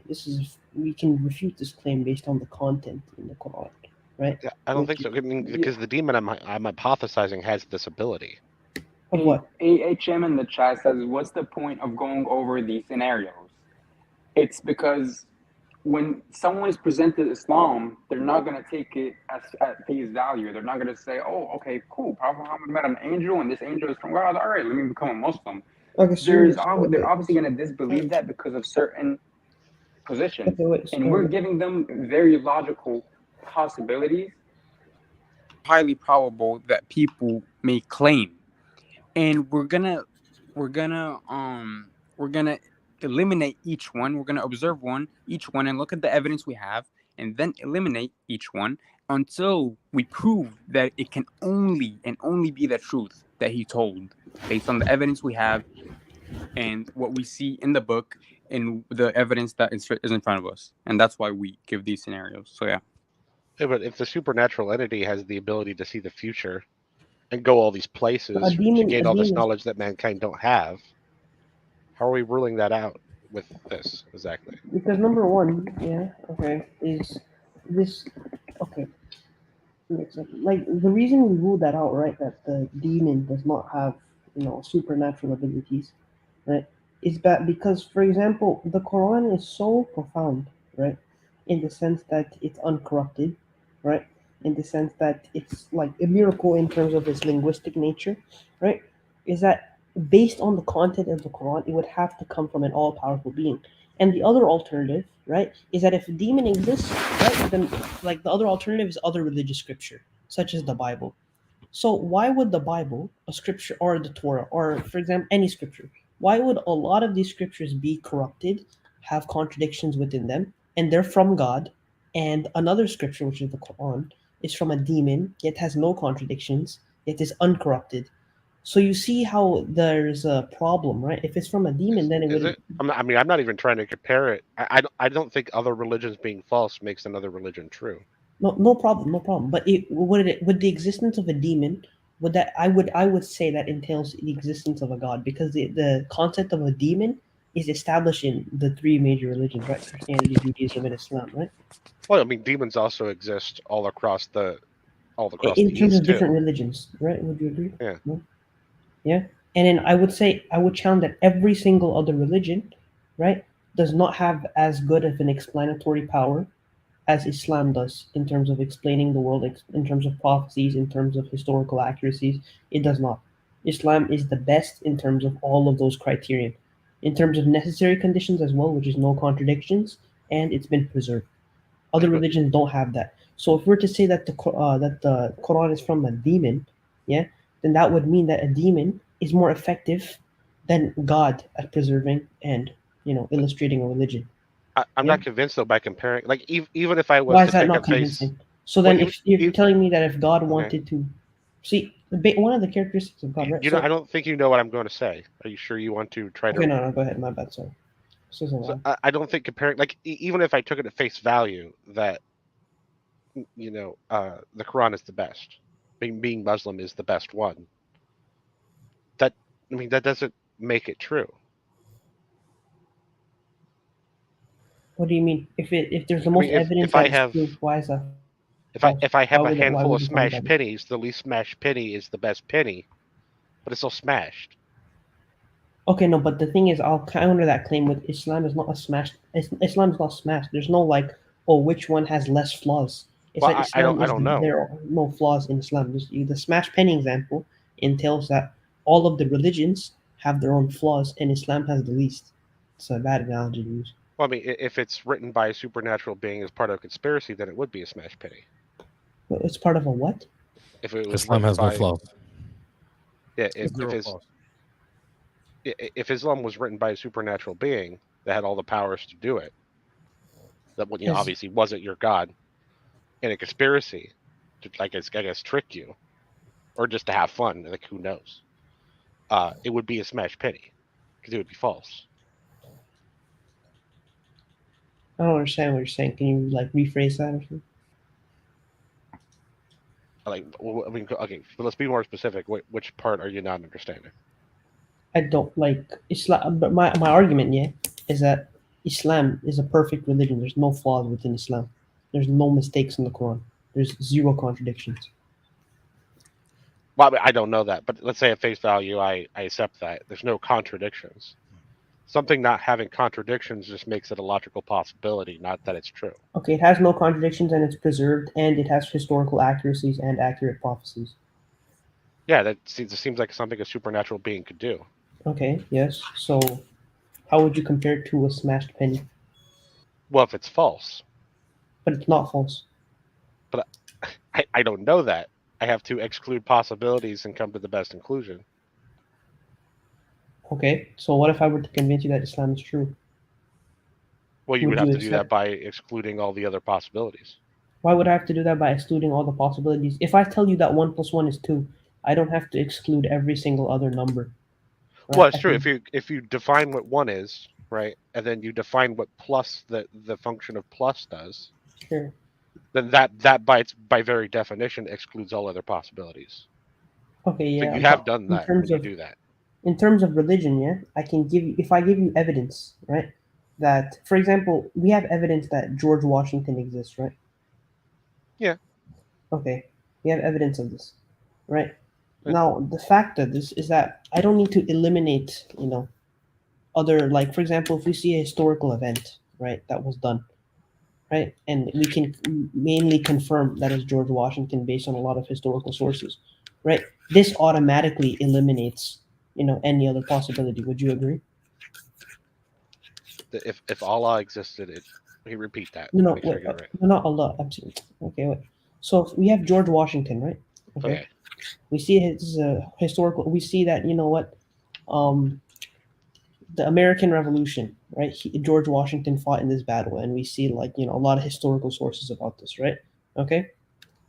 If we find this out through a lot of historical, evidence, wouldn't this automatically eliminate any other person, or no? Through all this historical evidence? No, technically not. Why not? Well, because you could always have a conspiracy. Okay, you can always have a conspiracy, but in the sense that would it prove that George Washington, is the person who led the American Revolution, for example? If there's sufficient if there's an evidence, right, that there's records and records of this. If we let's say we have a witness account of this somehow, this is a hypothetical, right? This would eliminate the possibility of, for example, Abraham Lincoln led the American Revolution, right? Yes or no? Well, I mean, there are people saying they were eyewitnesses, correct? Let's say we knew for a fact they were eyewitnesses. Right. So, but I think you're applying the wrong standard for this, because you're talking about historical, we're talking about history, right? No, I'm saying, bro, your logic is flawed by saying that if you need to eliminate every single possibility, every single alternative to prove something, you don't need to do that to prove the truth in something. If I prove to you, that Islam is true, right? I don't need to prove to you before that Christianity, Judaism, you do, because the standard for historical evidence isn't absolute truth. It's probable truth. Okay, no problem. This is okay. Yeah, I admit that's true. But if we were to say that, that your argument is that you have to erase every single possibility or every single alternative to prove the truth in religion. Yeah, for me to say I know it. Yeah. I think that's completely ridiculous. Because if I were to prove to you, right, if there's historical accuracies, if there's prophecies in the Quran that are unpredictable, right? Okay. Then I think, and it's the only religion that's uncorrupted, that has an uncorrupted scripture. Why would I have to go through each other separate religion and evaluate it and prove those all false? And then you say, okay, then Islam is true, rather than just proving the veracity of Islam. But I don't have to. I don't automatically accept all those things. But why didn't you? But it's truth. If I give you an example of a prophecy where the Prophet Muhammad, peace be upon him, looked at all the Bedouins, the barefooted Bedouins, and said that you will be competing near the end. It was referring to the end of times, that you near the end of times you will be all competing in terms of building tall buildings, and the tallest buildings are where? In Dubai. You have buildings in Saudi Arabia, right? This is a prophecy I can give you, right? Yeah. Okay. Okay. Right. This is evidence. So why do I need to? This is one evidence. Let's say I give you many evidences of like prophecies. Why would you not accept, you know, that as? Oh, would you that accept? is evidence. I would wait. What use? What I mean, I would accept that. I mean, because it's a self-fulfilling prophecy. Okay, it's a prophecy that is fulfilled. Yes. Yeah, well, it's one that isn't necessarily fulfilled because God says it will, or God does it, or that Muhammad does it. I know, but it's a miracle, right? Would you agree or no? Well, no. Why not? Because some ordinary man that has no miracle powers just reads the Oh, book no, and no. goes, let's make that happen. I just proved to you, yeah, okay, that Muhammad, peace be upon him, right, because of this prophecy, had to get some revelation from Allah subhanahu from God, right? Well, he doesn't need revelation from God for that, though. To predict this, to predict this? Yeah, no, he doesn't need it to predict it. Why? Because it's a completely doable thing by regular people. So if I say that before the end of times, or if I say let's say I have a historical miracle, if I say that, what's a wonder of the world, like something that nobody knows about, right? If I were to, please say it. Great Wall of China. Great Wall of China. Let's say I said that at this specific date and at this specific time, somebody fainted on the Great Wall of China, and then 10 years later or 100 years later, right? And this is with no historical evidence. This is like I just sitting here on my bed, right? Okay, with no access to historical records of the Great Wall of China, and I said that some guy fainted on the Great Wall of China, and this was confirmed later, like maybe 100 years later, through historical findings. Would you consider this a miracle? Yes or no? Well, no. Why not? Because there's a completely normal explanation for it. Like what? It's completely possible for people to just faint on the Great Wall of China at any given time. No, I gave a specific like, it was more specific. Like, for example, like the prophecies by the Prophet, peace be upon him, right? Okay. There's another one on how he on wars, right? Like the Romans and all that stuff, right? He's predicted and specific years as well. He's given prophecies about this, right? So, like if I said at a specific time or at a specific date that he fainted on the Great Wall of China, that this person fainted on the Great Wall of China. Okay, wait a second. I think maybe we're talking past each other. So, for me, there's three categories. There's the natural, there's the preternatural, and then there's the supernatural. Right? I mean, we all know what natural is. Sorry, I can't hear you. You lagged out for me a little bit. Oh, okay. There's natural, preternatural, and supernatural. Preternatural? Yeah. I'll get natural is like the regular stuff we think of, right? Preternatural is natural things that are just exceedingly rare or unlikely, but they do happen because they're natural. And then there's supernatural things, that's where I would put miracles. Okay, but would you say that it's highly unprobabilistic though? If I say that, okay, so you're telling me that if I make a bunch of claims, right, that are extremely unprobabilistic, yeah, okay, like to be true, like there's there's almost infinite possibilities, right, of something, of a different event occurring, and my possibility is correct. You would not consider this a miracle. You would just consider this pure luck. And even though none of the prophecies would be incorrect. Well, it's not even that. They could have just been done on purpose. What do you mean done on purpose? So, example with the building, right? You have someone who is a Muslim, I'm guessing, probably in the Middle East, reads about, our people competing for having the highest building. And he's like, yeah, let's do it. And he just builds a building. Okay, like that's not really okay, fine. You can use that argument. There's many other prophecies as well. Number one is like you have the fact that there's other miracles you have of the Prophet surviving in every single battle and Islam could still be finished. You have the fact that he predicted the rise of the Ottoman Empire, right? He predicted like the rise of the Turks. Well, let's go one at a time. Right? One at a time. So we don't I don't think we actually know if he survived every battle. I mean, he's dead. Right. What do you mean? We have the history recorded of Muhammad, peace be upon him. You know, he survived every single battle. He survived this. It's true. We couldn't have because he was dead before some of the battles. I mean, I'm saying the battles that he fought, he survived in. I hope you know what I mean.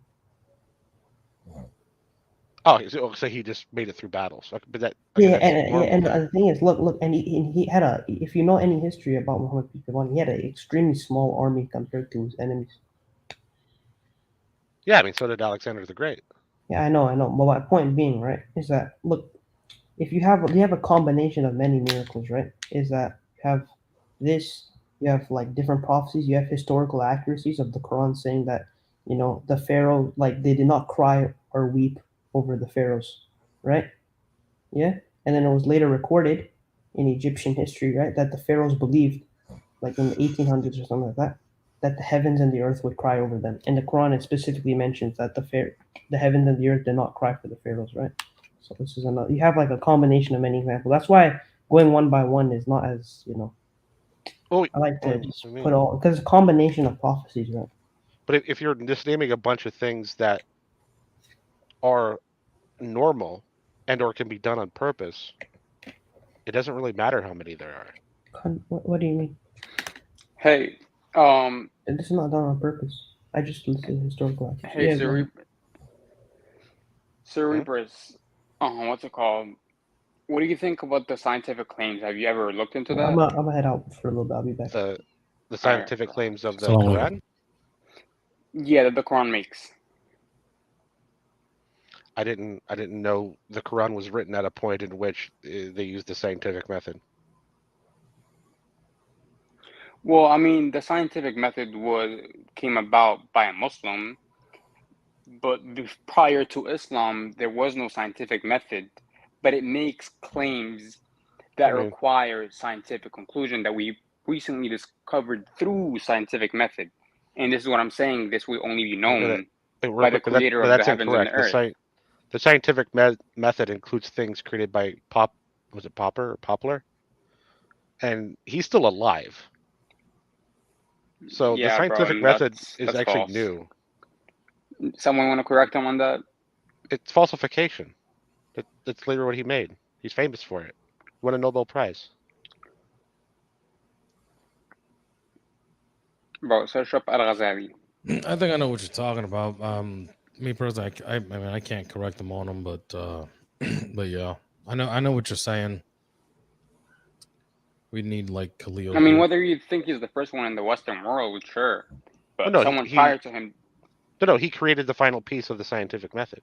Sure, but that's not the argument. Either way, though, the Quran discusses things that were recently just discovered through scientific method. Okay. Right. So, if we say that this book came 1400 years ago, right, by this man who couldn't read or write, had no knowledge, especially that there wasn't any knowledge at the time that could even give him that, the scientific claims, like for example, the singularity, the Big Bang, things like that, the embryology of the human being. Well, I mean, you could, cutting people open, you could figure out embryology, but I mean, the Greeks. What? The Greeks postulated the atom. That was before Islam even happened. Sure, no problem. But here's the thing, though. This is. Do we know what the exact technology and science they had? The Greeks or what group are we talking about now? Whoever had these things that you were talking about. Oh, the Greeks? Well, yeah, they definitely did not have the technology to see an atom. An atom. Yeah. Okay, I understand that. Sure, I mean, I'm not excluding any what's it called, supernatural from them. There could well be a supernatural connection with that, right? Whether they had the technology or they didn't, because their history is not that strong, we don't know for sure. But hey, I'm not excluding the fact that it could be something supernatural. But I want you to give me the to grant that there's a possibility that this could be supernatural, would you say it could, if there is like a various amount of scientific claims that are very accurate? Oh yeah, You get it me? would be supernatural. All right, so how many would you like to like hear in order for you to at least say supernatural? Maybe not from God, but just supernatural. Well, I mean, I don't even think you would need one of them to say it's supernatural. What do you It, mean? it could be supernatural without any scientific claims. I understand that. But there has to be a way where you could say a book could just be plain words, and it could be from God, but we would have no way. But obviously, God gives us signs within the book, not science, but signs within the book that we could say, be like, oh, wait a minute, how is this in the book? Wait, how is this? How does this Arabic look so? How does it sound like that? How does it look like that? There's so many things that we could observe within the book that identify it as a miracle. But yeah, it doesn't have to be like that to be divine. Like a book could be written in plain English, look normal, and it could be divine, but the Quran is we call it the everlasting miracle, because people living in all times can observe the fact that it is a miracle. The fact that Jesus walked on water or healed the blind, all did any of that, we can't see that. The fact that Moses split the sea, we can't see that either. The fact that Prophet Muhammad split the moon, we can't see that. I mean, we have a chain of narration history that with many eyewitnesses with many different locations that seen it, but we don't see that. But we can see with our own eyes is the Quran. We see the words inside of it. We see the information within it. We see the source and where it came from. And when we look at the information and when we look at the source, something doesn't add up. It doesn't match. You can't say this person came up with this book. It logically doesn't match at all. It's okay. Yeah. Like if you're saying that, then sure, I guess I agree with you. It doesn't make sense that he's the one that wrote it. Right. And the fact that the claims the book makes, the claims that he makes and the book makes, because we have hadith and we have the Quran. The hadith are the Prophet Muhammad's words. The Quran is God speaking in the book, right? Distinction. So there's a falsification test in the book, right? Either come up with something like it, make an Arabic book like it, the linguistic style, right? Find an error or a contradiction. Yeah, pretty much it. Nobody's been able to find that. And you can't justify any of the claims inside of it. Like, how could he have known these claims? That's another question you gotta answer. Well, How? supernatural. I mean, that's what you believe? Well, no, it's a possibility. I wanna know. I mean, would you like me to name you some just so I don't have to just like make you trust me that there is scientific miracles, or have you heard of them before? Well, no, I mean, for sake of argument, I'll just accept that there are scientific things in the book. I mean, I want you to like observe it for yourself, like see the claims that it makes and be like, wait a minute, like this book really says this book really says that. Okay. Like, would you like to go through some of them with us right now? Well, I definitely, I mean, I have to go here actually. Oh, all right, I need to go fine, here in like about under 10 minutes. But no problem. I'm not, like, if you have a supernatural being that's capable of that, and they did it, I'm not sure how you're going to rule that out. What do you mean? You have something capable of doing the thing, like write the book, like doing the falsification test you're talking about. Mm-hmm. Right? Yep. If that exists, then it's possible to actually do it. It's possible that they actually wrote the book in the first place. What do you mean wrote the book? The Quran. Who's they? The supernatural entity. So you're saying that, yeah, it's possible that God authored the book? Well, I mean, that's another possibility. Maybe God authored the book, but Muhammad was never real. Bro, let's just please let's step aside from the possibilities that we keep coming up with along with the way. Let's just stick with what we have currently. All right. So what we're saying, what we believe as Muslims is that God is the author of the Quran and it's delivered through Prophet Muhammad. Prophet Muhammad is not the author. God is the author. Prophet Muhammad is the deliverer, and the people who wrote it down are the scribes, because he couldn't write. You understand? Yeah, I understand that's what you believe. But I don't find that to be any more or less likely than the couple other possibilities I just listed. Okay, you could list evidence of why we should take these into perspective. Of why you should take other equally probable possibilities into perspective? I mean, why are they equally probable? Because we're saying this is what we Because believe. none of them have contradictions. No. We don't say we believe this because it doesn't have contradictions. We say we believe this because of the history and the claims that have been made based on the evidence that we have. So you show me evidence that points to what your other possibility claims. All the same things would be all these things would be true. Listen, dude. Either Shakespeare wrote Shakespeare or 100 monkeys wrote Shakespeare. Okay. Or like a million monkeys over 100 years came up with Shakespeare. You come Are you comparing monkeys to supernatural beings?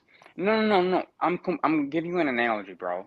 Well, it's not very analogous, You is go it? with the evidence. You go with the most probable. You don't just start coming up with Okay, yeah. You go with the most probable. But these all things seem along the way. equally probable to me. Oh, so you're saying, all right, bro, whatever. So let's back out again. Would you like me to name some things that would be that I think you would consider supernatural? I'm sure. All right.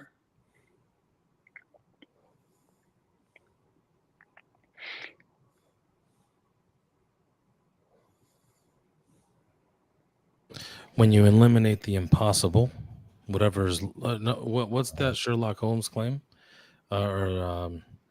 saying? I think it's when you eliminate the impossible, whatever's left over, no matter how improbable, must be the truth. Yeah. Yep. Yeah.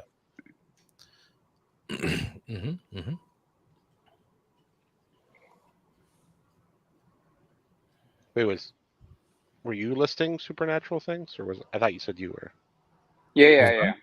Okay. No, I am.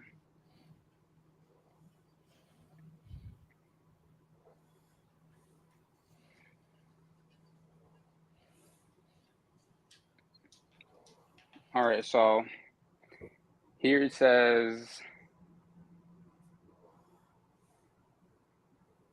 do the disbelievers not realize that the heavens and the earth were once one mass? Then we split them apart, and we created from water, every living thing. Will they not then believe? What do you think of that claim right there alone? Oh, it seems like retelling a slight change of the myth of slaying the twin. What? The Indo-European myth of slaying the twin. That's what it sounds like. What are you talking about? So the creation myth of the Indo-Europeans is that there was, I forget their supposed name, but there were two essentially immortal, ever living beings, and out of boredom, one volunteered to be slain or was slain, and out of his remains they formed everything, right? And the name of the being that got slain was essentially a stand-in for like heavenly water or water, or the waters. That's where that story comes from. It's the oldest version of that story we have.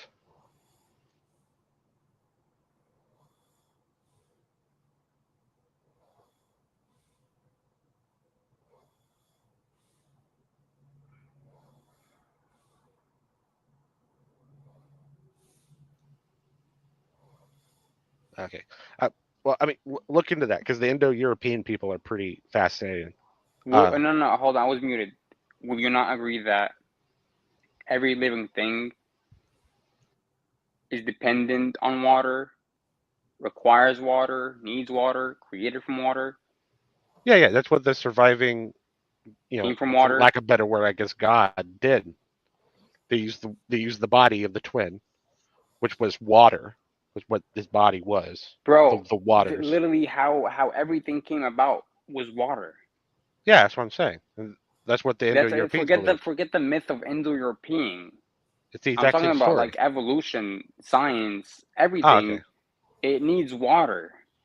Okay. Scientifically, everything needs water. Well, The Earth, for life to exist, for every living thing to exist, it needs water. Would you not agree? Yeah, I think so. But I have to actually go. That's why I was saying go ahead and read the Indo-European thing. I mean, you'll find out that That's irrelevant. Well, I was going to say you'll find out the chain of the stories of your book are not actually as well known as you think they are. You could come back. Let's discuss more of that. All right. Next time. Yeah. Peace out. Bye. All right, my brother. Take care.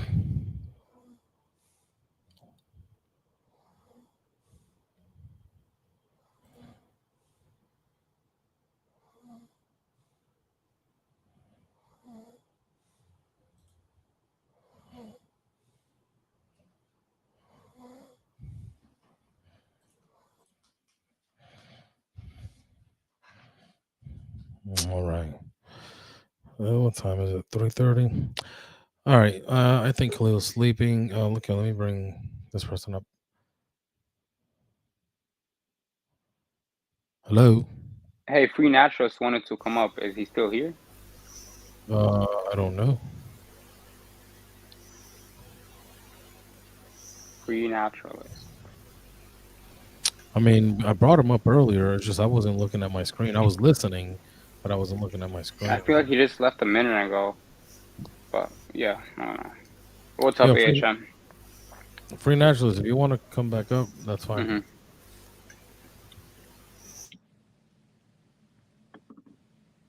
Hello, AHM. Hello. Oh, such a dumbass. Got somebody else. I really, bro, like, people are just so dumb, man. A lot, bro. Committed to it as well. Like, are you like, what would be the purpose of it?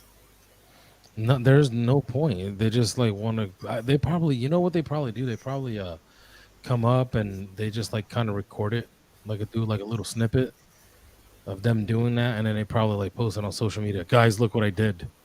Oh, These so guys funny. were talking, and I just like blew into my mic and I left.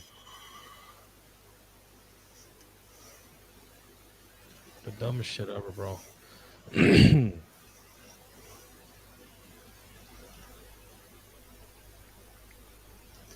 Just even taking your time. Weird. There's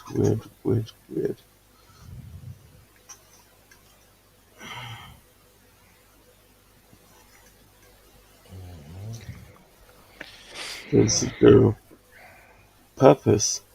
Oh, did you hear what happened in to that Speaker's Corner woman? What's up? That woman in Speaker's Corner. Hatun? Yeah. Yeah, what happened to her? She got arrested. Yeah, for what though? I seen that. But, what woman? Hatun. The one. Finally. Hatun, the jackal. Yeah. Why'd you get arrested? Well, someone like took her Quran, and then he ran off, and then she started spouting off. And, Wait, you said what? You know, she has a Quran. Yeah, like she's got Quran in her hand, and she's got ones that she's drilled holes in. So one brother came up, and while she was busy, he just grabbed it from her hand. That's not cool. And ran off. Like what the drilling of the Quran? I mean, yeah. I mean, No, you but wouldn't like if someone took your Bible filled with holes in it and ran off with it. no, but this is the level of this person that she literally does it. And If I was doing that to a Bible and a Christian grabbed it and ran off with it, I deserved it. So I don't care. Really? Oh yeah, absolutely. I mean, morally, I deserved it. Legally, it's not justified, obviously. Legally, because it's not their possession; it's mine, and I can do whatever I want with it. I mean, But they took your Bible. That's illegal, no? that's what I said. I said morally, I deserved it if they take it, but legally, it's mine, so they can't take it. Right? You can. It's stealing. It's theft. Mm-hmm. It's what she does. I mean, she's got a T-shirt with drawings on it, etc. So like she in the winter, or sometimes she'll have a cardigan covering everything, and she'll like approach Muslims. Oh, can I talk to you about Islam? And all of a sudden, takes off the cardigan, pulls out the Quran with the holes in it just to get a reaction. Do you know what I mean? And like some brothers snap.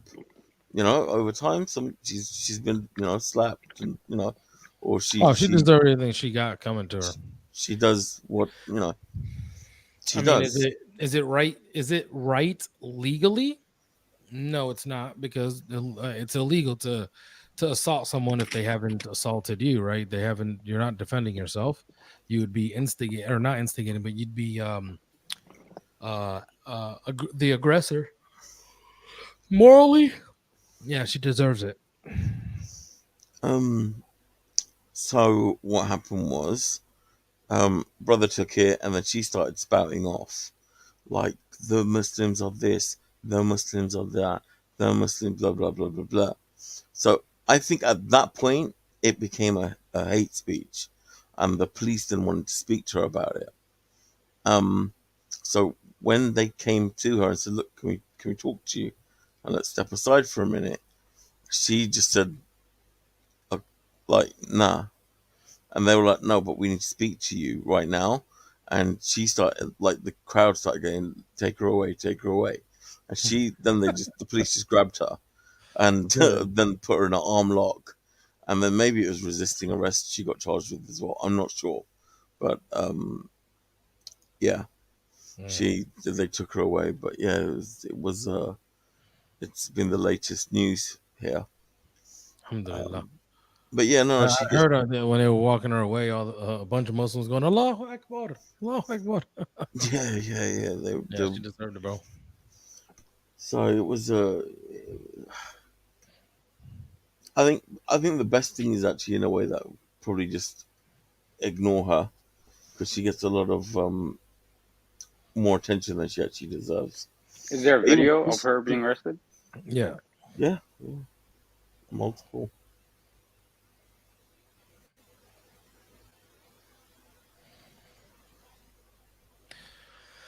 But yeah, even the Christians don't approve of her, because they're like, well, what's your point? Do you know what I mean? Yeah. Like, people will have no respect for us, because look how far you've gone here. Yeah, I believe it. Oh yeah, I believe she's on the payroll for it. Why? Yeah. Terrible behavior. It's all good. I'm getting ready to get off here, yo. Khalil's knocked out. It's about time I got off. Yeah, bro. Just perhaps this stream, put it on private, because of that incident. Whoa. You said what? Put the stream on private. Oh yeah, don't worry about that. Yeah, because I mean, Khalid's gonna wake up any moment. People get done for that also. It's happened previously. Someone's done that, and they took a hit for it. So just. I got you, bro. All right, guys. All right, brothers. Take care. All right. Assalamu alaikum. Alaikum salam. No problem. Assalamu alaikum.